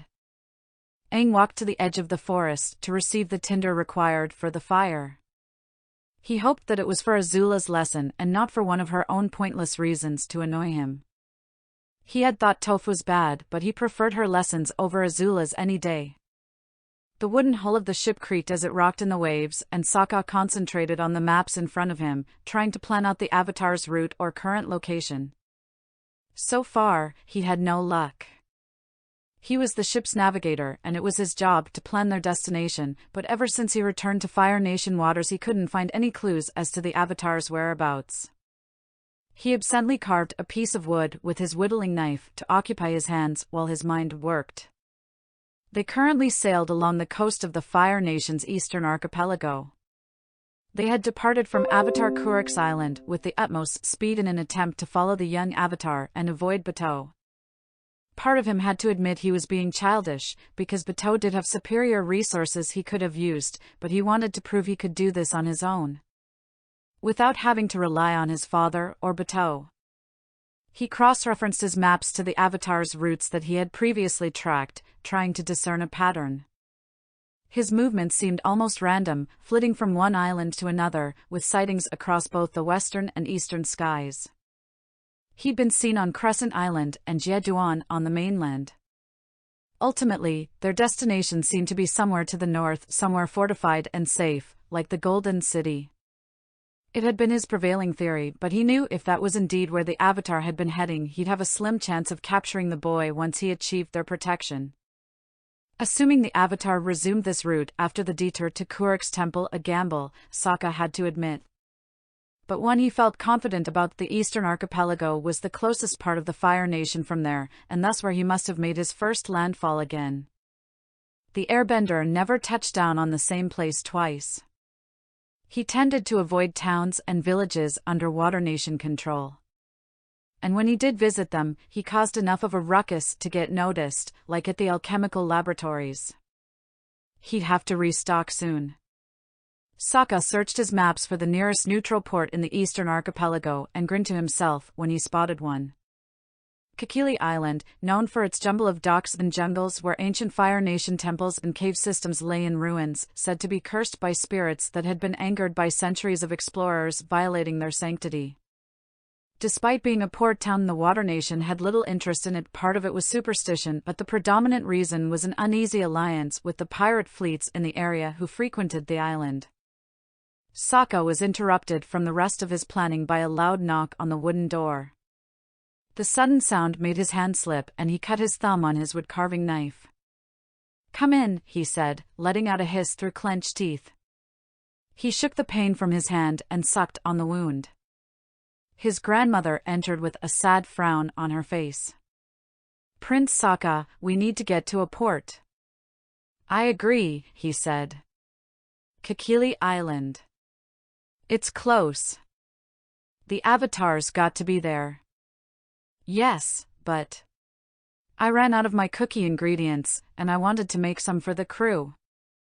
Sokka examined his hand to make sure the bleeding had stopped and glanced at the piece of wood he had carved. He hadn't been thinking about what shape he was making, but it looked a little bit like a bear or a fish, small enough to fit in the palm of his hand. I do not want to stop my search for the avatar for your cookies. But it's important. Someone needs to make some good dessert around here, the old woman said. It will be my gift to the crew for working so hard. I said no, we can't. If we're going to beat the Avatar to Kikili Island, I have to set a trap for him. There's not enough time for shopping. As tempting as it is. I can't believe you talked me into this, Sokka said with a scowl, watching his crew load tons of needless souvenirs onto the ship. All purchased at ludicrous prices from a pirate ship. This is just junk. No, it's not. I have plenty of new ingredients for cookies now, his grandmother protested with her hands on her hips. She looked up at him, her wrinkles pronounced in a deep frown. There's also my sewing materials and reading scrolls. But I was very lucky to find new, rare show tiles. Oh, and take a look at this, she said, holding up a tiny, white whistle. It's shaped like some kind of animal, but it seems to be broken. All of it's useless old lady stuff that we don't need, Sokka grumbled, crossing his arms. His eye caught a glimpse of something red and gold sticking out of one of the crates as it passed by him, and he plucked it from among the rest of the useless baubles, a fire-bending scroll. He bit his lip and smiled as an idea formed in his mind. That girl with the avatar is a fire-bending novice, right? And we've never seen him use anything other than airbending outside of his super glowy mode, either. He had a feeling that it was called something else when the avatar's eyes and tattoos glowed. But his primary concern whenever that happened was hightailing it out of there instead of sussing out what it really was. Think they might like this little gift? By the time he was back, Zuko had a sort of fire pit ready, sewing through the twigs inside. Azula lit it easily with a trail of fire from her wrists. The two siblings sat down next to the fire. I'm ready to try again, Aang said. He stood next to the fire and took a deep breath. Azula copied him. Listen, Aang, she said. Aang's eyes widened. Was she about to apologize again for her earlier actions? Azula and apologies didn't go well together. It unnerved him to see her act so human, even now, when he was finally getting to know her. She took a deep breath. I'm sorry for being too rough on you earlier. I wasn't really teaching you anything about firebending. As she said this, Zuko caught Aang's gaze and smiled. So, Zuko is the reason for this, Aang thought, inwardly praising him. It seemed that he had some influence on his younger sister after all. It's okay, Aang said. I've had my fair share of rough teachers. He thought again about his first lessons of earthbending with Toph. Now, he figured that Azula was still aggravated over the loss of her mother's headpiece, but he had a strong suspicion that Sokka was the one who somehow stole it. All right, Azula said quickly, as if determined to forget about her apology, we'll continue the lesson now. With a flame already alive for you to try and control, this should make it easier. She put her hand near the fire and the crackling flames moved closer to her, bending to her will. You have to feel the heat of the fire outside of you and inside of you. You have to have the desire to control it. Firebending is all about control, she explained. With a slight movement of her hand, a piece of the fire went out to it, resting in her palm. Now, you try to do that. And then, it all made sense to him. As soon as Azula said those words and he saw the flame go into her hands, something seemed to click inside of his head. A long-distant memory had resurfaced, and he suddenly remembered how to control fire and the basics of firebending. It was as if a block on his mind was removed. He found that he still didn't remember some of the more elaborate attacks, but now firebending seemed so simple. Instead of taking the flame in his palm from their campfire, Aang punched the air, letting out a small blast of the element. Zuko fell back, surprised, and even Azula took a step away from him. What was that? The firebender asked. Wow, it turns out Azula's a good teacher after all. Zuko exclaimed, shock written all over his face. How did you do it so soon? Azula asked him. Her gaze was scrutinizing. She did not like to be surprised. I guess you are a great teacher, Aang said with a cheesy grin, in his opinion. Thank you, Sifu Azula. You are holding back the whole time, Azula said, ignoring him. That's the only thing that can explain it. The Avatar is the best bender in the world, isn't he? Zuko asked her. It's only reasonable that he can bend fire so easily. Aang felt himself appreciating the fact that Zuko stood up for him. What else can you do, Avatar? Azula asked. I want to see if that was just a fluke. She used both hands to make the campfire into a ball, pulling her hands up into the air and thrusting her palms out, sending it at him. Pure reflex came to Aang and he jabbed his fingers into it, pulling it apart in 2 different directions. Aang felt strengthened by the light of the sun on his back, a distantly familiar feeling. Aang grinned. If it's a challenge you want, you'll get it, he thought roguishly. He decided to perform his very first firebending move on her. He held a tiny flame above his head and bent his knees. He let the fire fall into his hands where he spread it out and let it grow, creating a ring of fire all around him. Instead of burning Azula's hand, however, she swiftly chopped it in half. She ran toward him with her next attack, her fist wreathed in flames. She sent the punch at him, but he blocked her arm with his forearm. For a moment, stormy gray eyes met her amber ones, but Aang ducked when she sent a punch at his face. Fire came to life between his fingers as he used his superior speed to get behind her, ready to attack again, but she bent down, twisting her leg up to kick him in the chin with the sole of her foot. Thankfully, she wasn't concentrating on firebending at that moment, but even so it knocked Aang to the ground.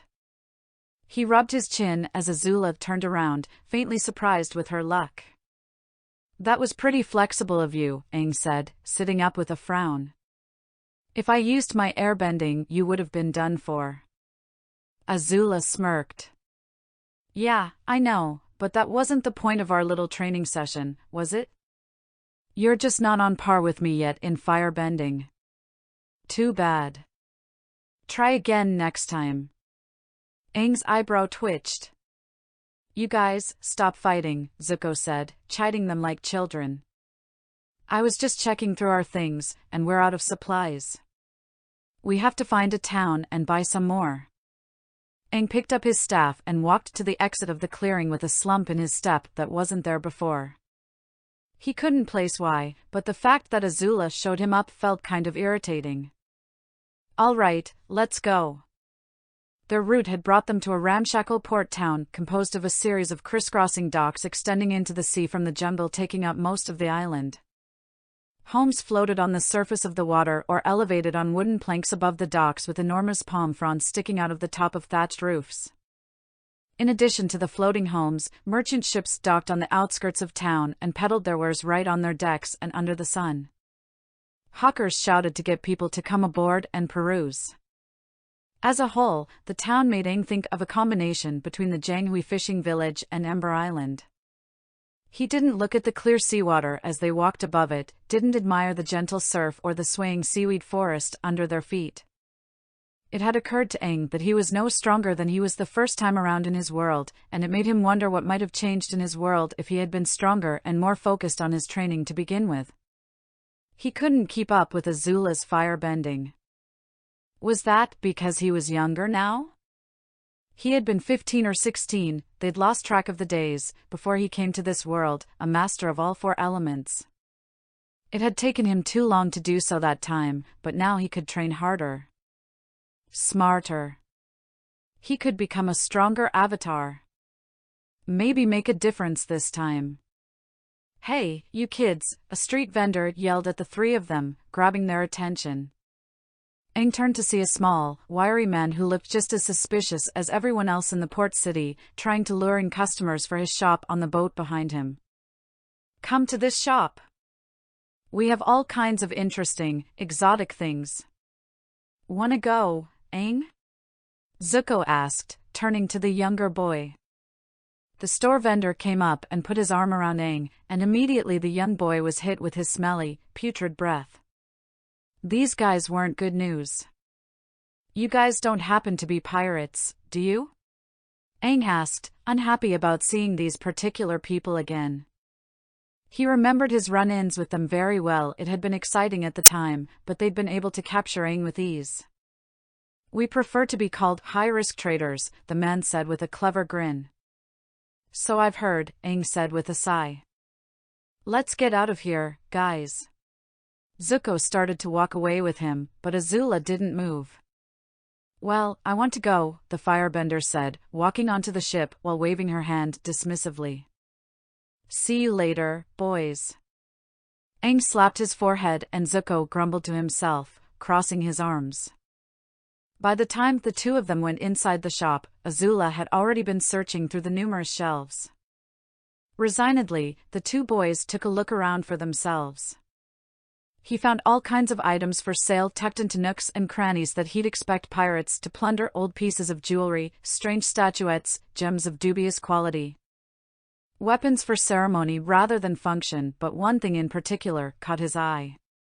Behind a glass case, an open scroll depicted a figure in black ink that moved through a firebending form, the flames themselves made from gold leaf that looked almost real in the light of the lanterns. The name of the ability was the Fire Funnel, and a scribbled note advertised that the rest of the forms could only be seen with the purchase of the scroll. Underneath the display scroll, on a shelf, he spotted a copy of it rolled up on a plush cushion as if the universe itself offered Aang the scroll. Nice. Aang said quietly to himself, snagging the scroll. Okay guys, let's go. I've seen enough here. I haven't looked at everything yet, Azula muttered to him. He let her catch a glimpse of the scroll with the emblem of the Fire Nation on it, and slipped it into his clothes. Her eyes widened. Okay, suddenly I've had enough of this place. Let's go, Zuzu. What? Why? Just come on. Aang ushered him quietly. He froze when the pirate captain appeared in front of him, blocking his way with crossed arms. The parrot on his shoulder caught at him, and Sabi, on Aang's shoulder, cowered behind his head. Not going to buy anything? The pirate asked him, raising an eyebrow. Sorry, we don't have any money, Aang said to him with a straight face, looking him right in the eye. The pirate nodded and let him pass. Off you go, then, he said, gesturing for them to leave. Aang breathed a sigh of relief and quickly walked off of the boat with Azula, Zuko following behind at a hurried pace. What was that about? Zuko asked, once they were almost out of sight of the boat. Just keep walking, Aang said. Hey, you kids! Get back here, the pirate vendor yelled to them. Run! Aang shouted to the other two. He took off at Zuko and Azula's speed, choosing not to abandon them with his airbending. He heard more pirates jumping off of the ship and drawing weapons behind them, their growls threatening and their feet hammering on wooden planks more than enough to urge the trio into flight.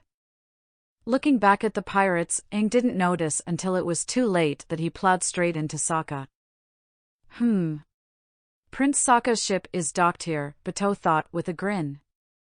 He rubbed the golden artifact of the Fire Nation between his fingers. It was truly a beautiful thing, and he knew it would make an excellent gift for the young princess of the Southern Water Tribe. With this, he knew, he would be able to capture the Avatar. And since Prince Sokka is here, the Avatar must not be far. A troop of soldiers followed him off his ship. Sokka squeezed the bridge of his nose in annoyance as his grandmother held up the white, animal-shaped whistle admiringly. The Avatar's friends kept running in the direction of the jungle. You know, I just realized, his grandmother said to the Avatar, staring at the broken whistle with wide eyes. Is this meant to be the same shape as your bison? The Avatar wrested himself from Sokka's grip, blowing a mighty gust of wind from his gullet that tore the helms off of Sokka's men behind him and almost ripped Sokka off of his feet.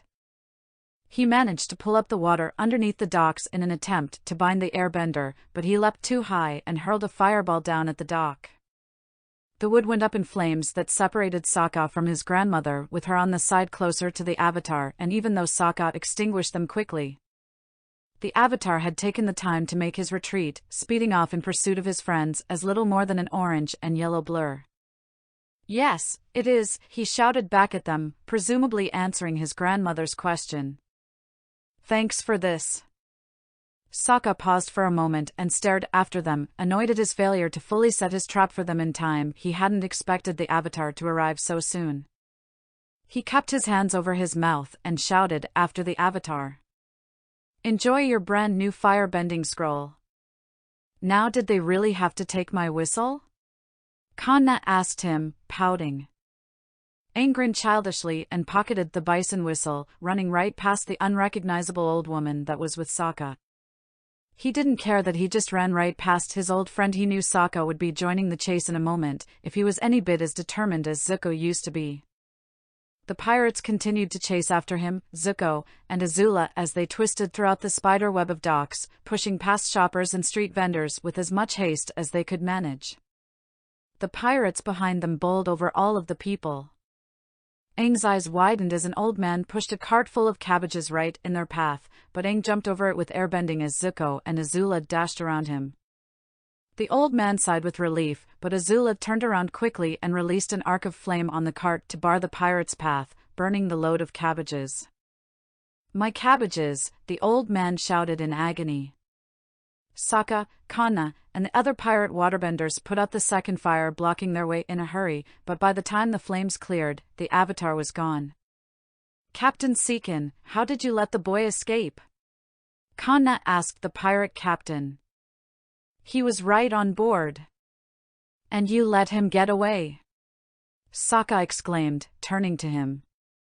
The crew of the Silver Moon was a group of independent water tribe soldiers that claimed villages under the name of the Water Nation, even if they were technically also pirates. The captain's voice came out gruff. "I thought you had a plan to capture the kid."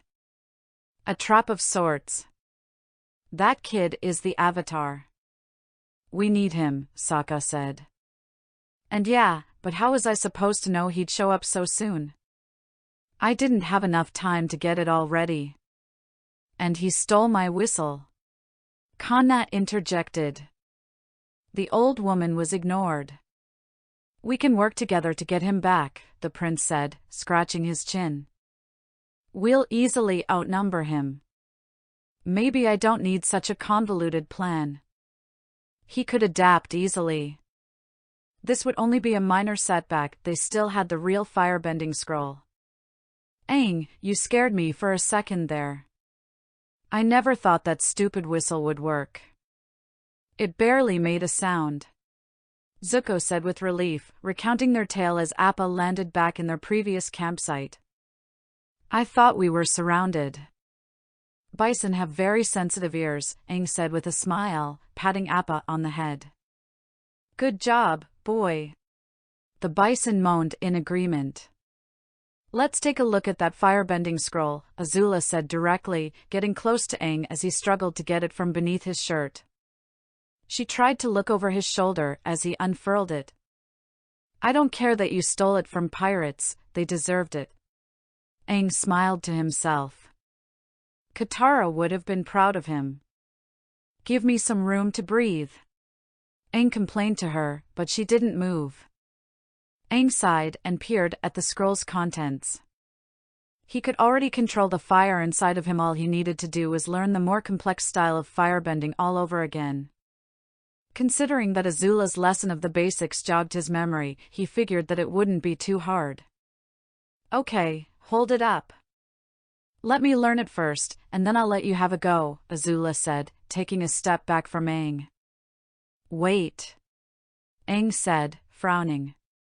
The parchment was nowhere near the quality he had been expecting, and when he opened it, he saw a crudely drawn stick figure in blotchy black ink with a massive tongue sticking out of its face. Below it, he saw a simple message.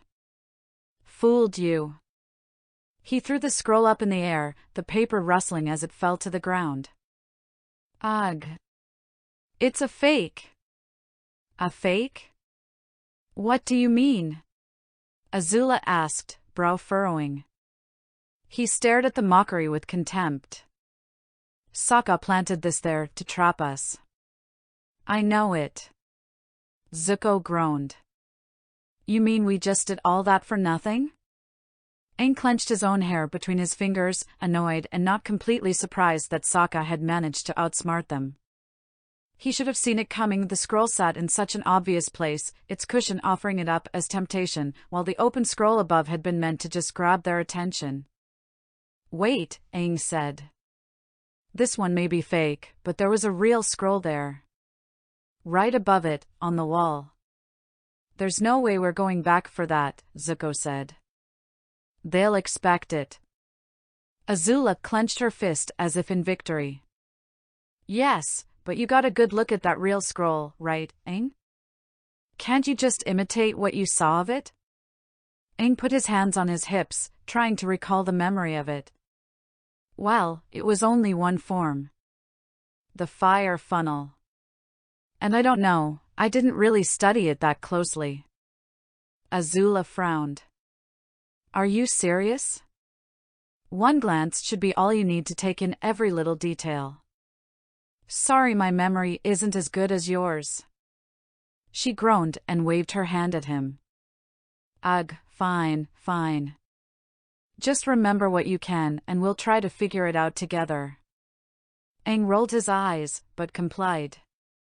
He pictured the scroll in his mind, tried to imitate the form only instead of calling forth flames. He repeated his movements and Azula followed. It felt clumsy at first and a little stiff, but with each repetition they eased into what felt like a proper firebending form. He hoped it wouldn't be a repeat of last time, with Katara.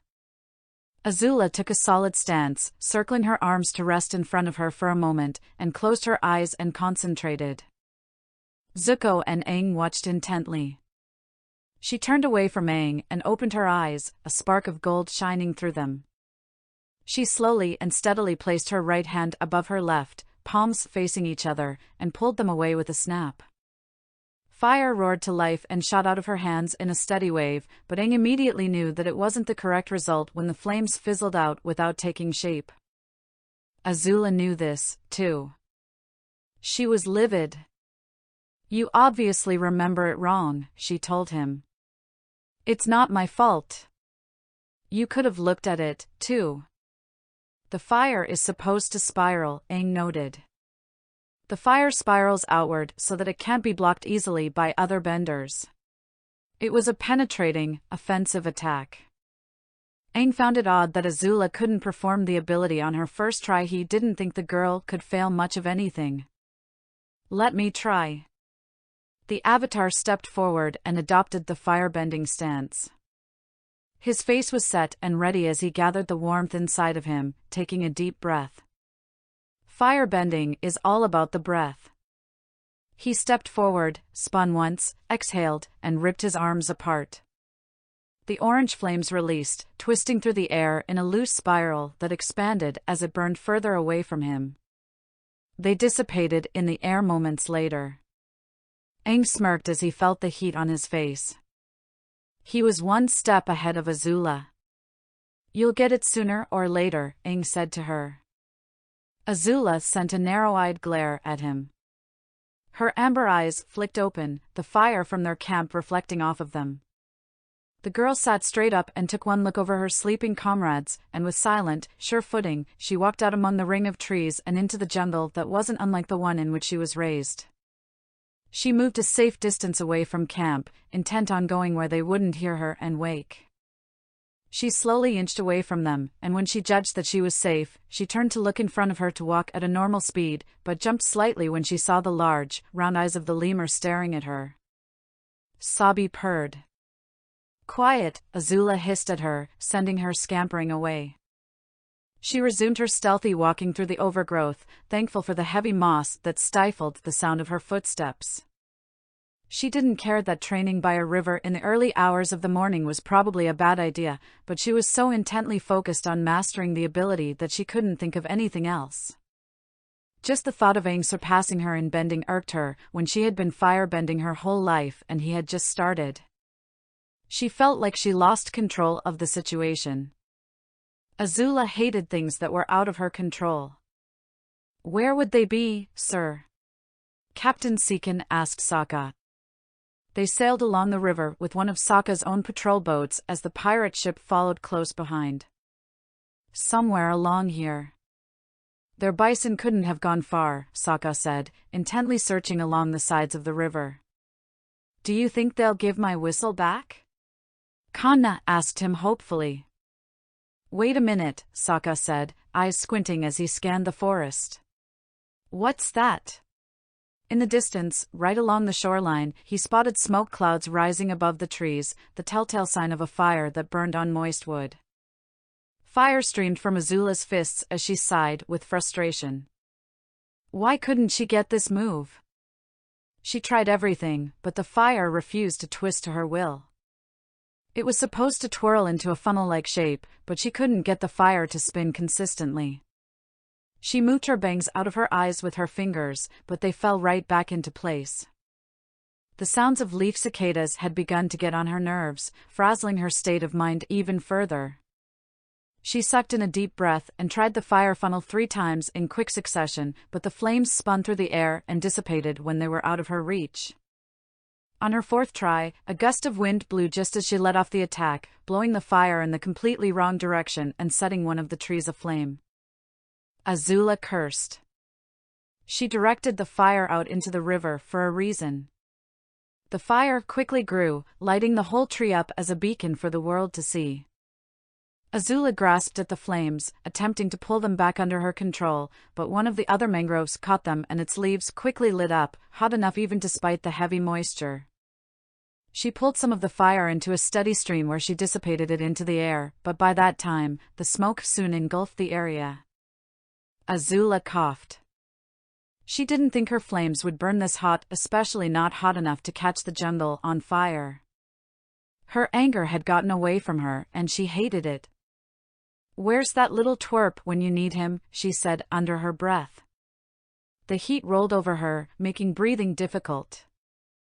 She was covered in sweat. She had to get back to the others and warn them about the fire and made that her first priority.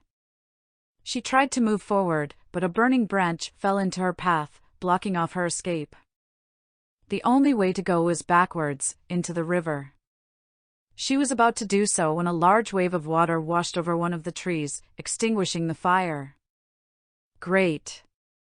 Could the situation get any worse? I think I'd prefer the forest fire. She took one of her more familiar firebending stances and turned her back on the fire as another wave of water crashed into the trees. There was a small group of Water Nation soldiers on the river's other banks, controlling the waves. They were trying to avoid hitting her. She had no time to think about that new development because strong hands enclosed around her neck. Her first reaction was to elbow the person's gut, making him let go of her with a grunt. She turned quickly to see one of the pirates from earlier. Pressurized fire came to life between her fingers and hit the man in the stomach, making him double over. She ran back towards the forest fire, which was slowly being put out, but another pirate blocked her path. She used both hands to shoot a jet of fire at him, knocking him backwards. She bit her lip. What did she get herself into this time? She had to get to Aang and Zuko. They needed to get out of here, and quickly. As she took her first step into the trees, another set of rough hands grabbed her wrists, and the next thing she knew, she was looking into the fierce, one-eyed gaze of Prince Sokka. He spoke to her, his voice rough. I'll save you from the pirates. Azula glared at Sokka as he stood in front of her, flanked by a group of his warriors and pirates. An old woman she might have seen before was also with him. They had Azula tightly bound against one of the unburned trees, surrounding her. Now that you're here, tell me where the Avatar is, Sokka said. Honestly, it'll be easier for all of us if you just talk. Do you really think I'll give in that easily? She asked. She would not bow to him and let him take Aang. Listen, he said, lowering his voice to be almost husky and walking towards her, peering at her with his one blue eye. He walked around behind the firebender and put his hands on her shoulders. She refused to follow him with her eyes as cold chills went up her spine at his touch. I've lost a lot in the past few years, and my warrior's pride hinges on the Avatar's capture. Now, tell me where he is. You're smart. You and I could see eye to eye. She raised an eyebrow. Putting me on a little guilt trip and trying to flirt with me won't work. That's too bad. The Silver Moon crew will have to take him forcefully then, Sokka said, narrowing his eye at her. He pulled a scroll with a flame emblem from his clothes. And I can even throw this wonderfully authentic firebending scroll into the trade. And this one's actually real, I can prove it.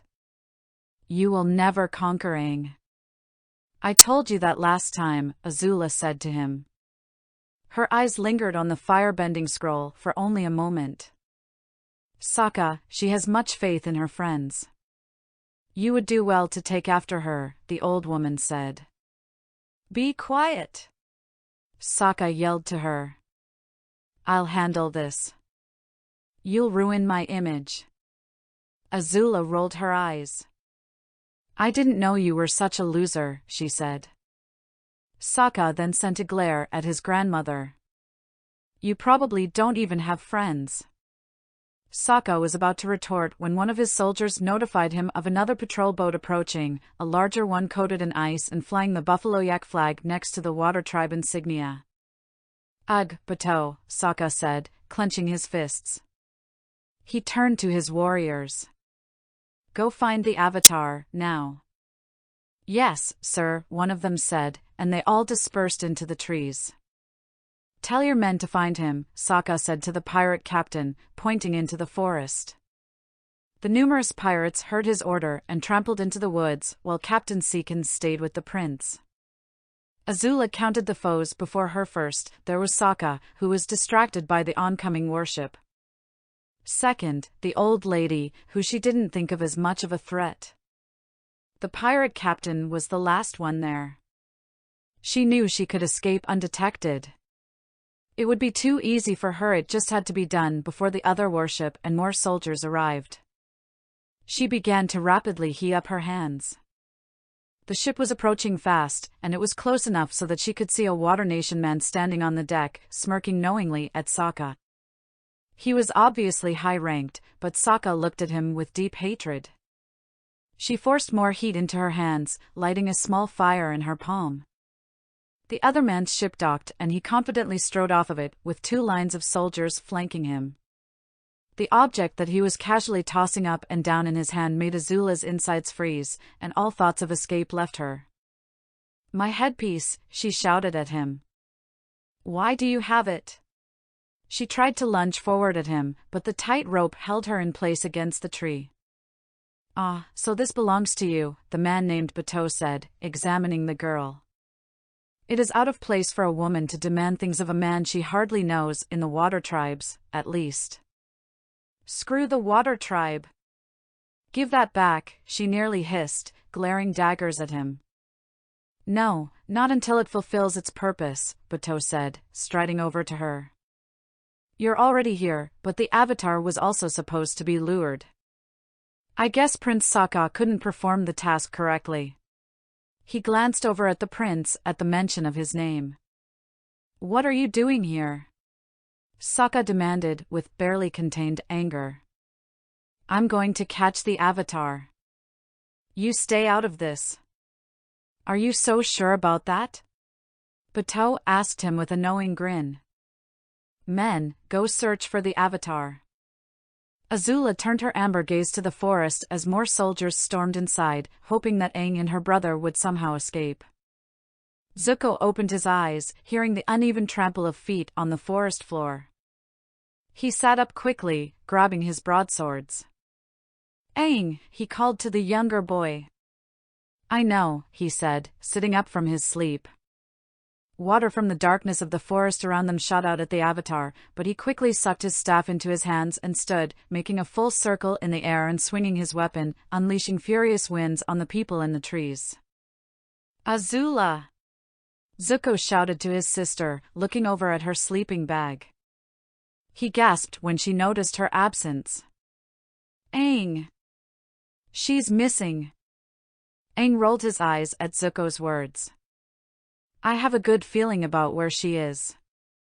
Zuko looked over the top of the forest, where he could see the orange sun just beginning to rise, lighting up the sky. Aang quickly got up and rolled up his sleeping bag and the group's other things scattered around the camp while the enemy waterbenders were down. Zuko helped him by throwing all of it onto Appa's back. Sabi curled around one of the bison's horns, ready to leave the area. Appa, get out of here! Aang shouted to his bison, once everything from their camp was gone. We have to find Azula. The bison groaned and reluctantly flew into the air, just as more streams of water shot out at Aang. He blocked one of them with a punch of fire but was able to duck and dodge around the rest, pushing his fists together and expanding an air barrier outwards, throwing off the water. Zuko unsheathed his swords and followed Aang as he rushed off into the forest.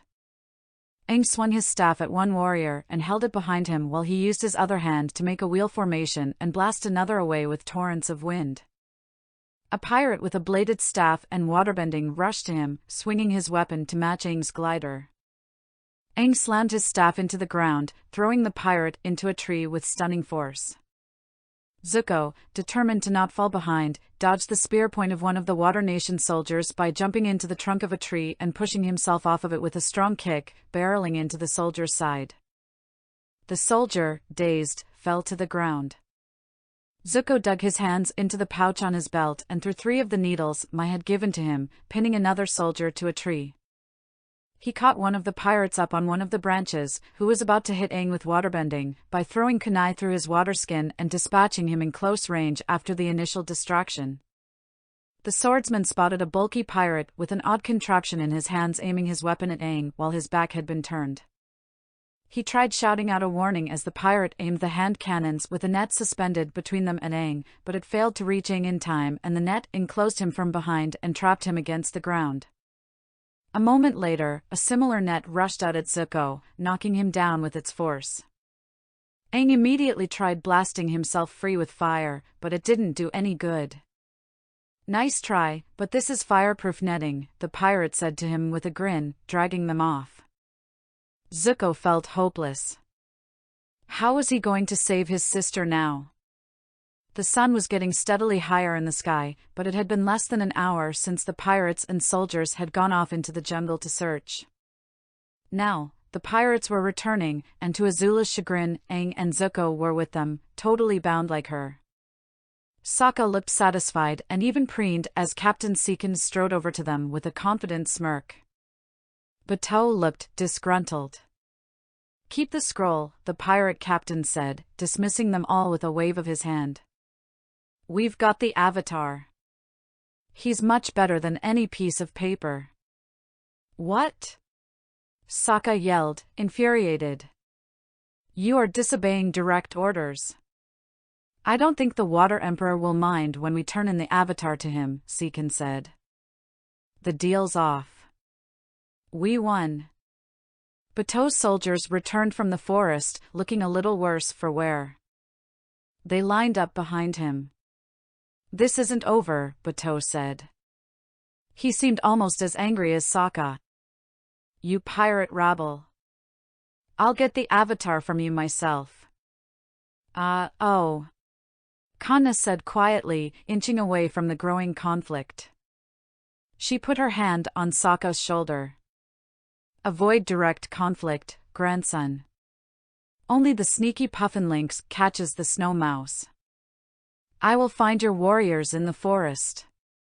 We'll need them before we can leave this place. Azula listened to them with interest. When the old woman scurried off, Azula turned her attention back to the growing situation between the pirates and Bateau's soldiers. She caught Aang's eye. As always, he didn't seem concerned. He knew a way out. He was waiting for something. The pirates hurried Aang and Zuko onto their ship as soon Bateau ordered his soldiers to attack them. With their waterbending, the ship left the shore in seconds, going downriver. Bateau's eyes thinned with anger. Get back onto the ship, quickly, and chase them down, he ordered, pointing at his vessel. As they were all leaving, Sokka turned to Azula. It was just the two of them left at the riverside. "I'm going to propose a deal to you," he said quickly. "I know you want that flamed headpiece that Bato has. I'll help you get it. In return, you'll help me get the avatar." "Agreed?" Azula paused and stared him right in the eye, looking for any sign of deception or ulterior motives. Of course, he laid it all out on the table, but she had to make sure. She was not going to be manipulated. She was going to do the manipulating. "I don't have all day," Sokka said through clenched teeth. "Fine, I'll do it. But only if we get my headpiece first," she said. She needed to be sure about that. He jumped back and forth between his feet. "Ugh, fine. We'll get your stupid headpiece." He was about to go untie her when Azula spread her arms out, letting the rope fall to the ground. "Use fireproof rope next time," she said, smirking. Sokka ignored her and stared out at the two ships in hot pursuit of each other.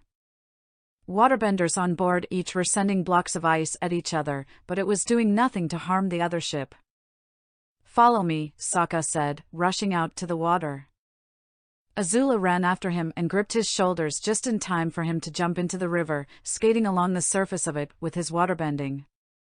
A board of ice formed underneath them, mostly for Azula's benefit. They sped over to Bato's ship and Azula grinned, her hair being whipped by the wind. They gained on Bato's ship fast, and in one quick movement, Sokka shifted his arms to send them both sailing through the air, where they landed on the deck of the riverboat. Bato, who was at the front of the ship, turned to them. "You're working with this savage firebender to fight against me? Who'd have guessed you'd sink so low," the man said, spreading his legs into a waterbending stance. Sokka copied his movement. "Gotta make up for you trying to steal my prey, you know?" Azula hurled a blast of fire at Bat, careful not to slip on the icy deck. "You have something I want." Bato melted the ice along his deck and pulled up a sheet of water to block her attack. Sokka hit the man with a stream of water, knocking him into the balustrade, and then looked back at Azula. "I'm only helping you because I want to take him down myself." "That's fine with me," she said offhandedly to him, switching her target to one of Bato's soldiers, who was advancing on her. She swept her hand out, hitting him with a trail of flames. The burning man threw himself overboard as another spear-wielding soldier lunged at her. She knocked away the shaft of the spear with her foot and kicked a small ball of fire at him, tumbling him backward. A group of 3 more soldiers decided to attack her at once. At that moment, she thought of only one attack that could take them all down at once. She straightened her posture and took a deep breath, circling her hands in front of her to rest under her chest, holding them one above the other. Her palms faced each other. She focused on the soldiers and the flames within her and abruptly ripped her hands apart, and a rapid, spinning inferno leapt out at them from where her hands were moments before, storming right through their weak water defenses. She smirked when she noted the success of the fire funnel as the 3 burning men jumped overboard. Aang watched the disturbance on Bato's ship, spotting the fire funnel shoot off at a group of soldiers. Azula fought and sided with Sokka against a common enemy. Aang didn't think too much about seeing Bato. For the first time he realized that he was an enemy, and there was nothing else to it. Escaping safely was more important at the moment. Aang judged that the ruckus on Bato's ship was a sufficient distraction, so he hit the pirate holding him with a blast of air, knocking him out as he flew into the balustrade. Aang jumped high enough to hit the other pirate holding Zuko with an air-powered kick to the face, knocking him unconscious. Aang cut the rope binding his wrists with the knocked-out pirate's sword, freeing his hands. He picked up Zuko's broadswords to cut Zuko's own binds and returned the weapons to him. More pirates on deck noticed that the 2 escaped, but Aang airbended his staff over to him too quickly for the pirate to reach the 2, swinging it out at him and knocking him overboard. Zuko parried the blades of another pirate and jabbed his enemy in the chest with his hilts, hammering him backward. The young swordsman sliced at another pirate, cutting him deeply enough to keep him from fighting but not enough to seriously wound him. Aang bended a funnel of air that pulled 2 pirates into it and flung them off the ship, hitting a third one immediately after with a fire funnel. Flames erupted from his staff as he swung it, causing havoc on the small pirate ship. The pirate captain himself stormed up to the 2, challenging them to a sword fight. Zuko was the first to meet the challenge head-on, swinging his swords recklessly at him. The captain dodged the blows easily and punched him with the hilt of his sword, sending the fighter off to the side. Aang did not want the fight to last long, so he jabbed the nose of his staff into the ground and hit the pirate with a burst of air from the back of it, sending him reeling. Aang took the chance and hit him again with an uppercut, launching him up into the air, where Aang jumped up to meet him. Before the pirate could realize where he was, Aang slammed him into the water with airbending. He landed safely on the deck of the ship a moment later, pulling his new whistle from his pocket and calling Appa. Streams of water from both sides of the ship rose up to Sokka's hands, and he sent them as one to attack Bato. The enemy waterbender was knocked off of the ship and into the water, where Sokka raised his hands and sent a continuous flow of water upward, holding Bato suspended in front of the moving ship. He breathed outward, freezing the water and holding the clan chief in place. Sokka smirked in triumph. He had gotten much better.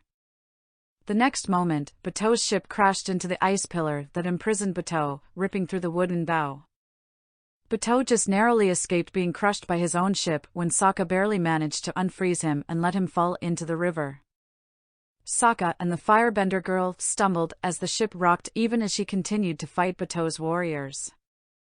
She held up against them remarkably well, he had to admit. The Avatar's bison flew close to the ship a moment later, with the Avatar and the clumsy swordsman on his back. The firebender looked up at him and nodded, and winds surrounded her a moment later. The Avatar used his airbending to pull her up to him, where she landed safely on the bison's back. Azula called down to Sokka.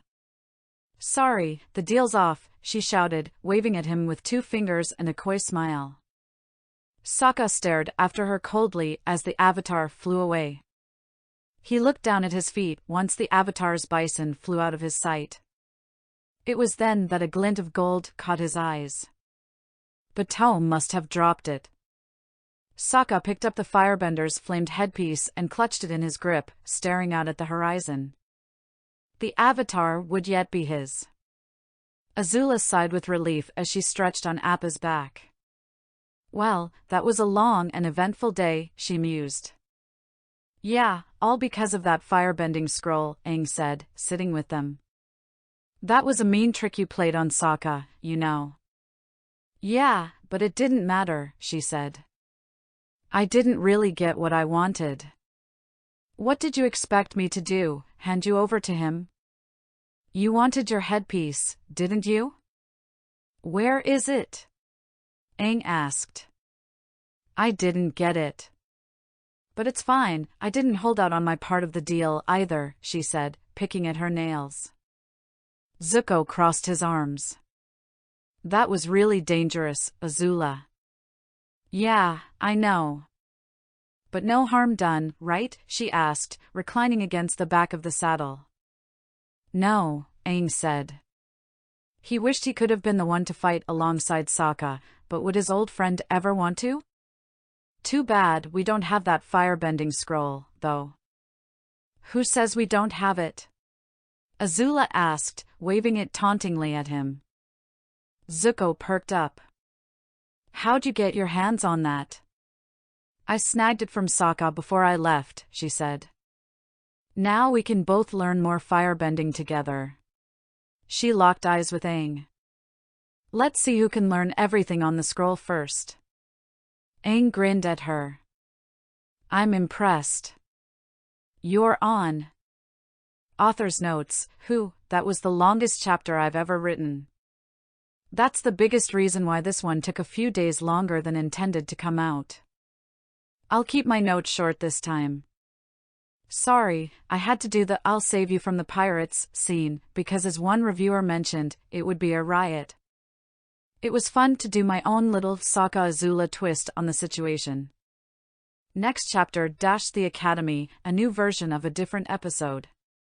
Please review.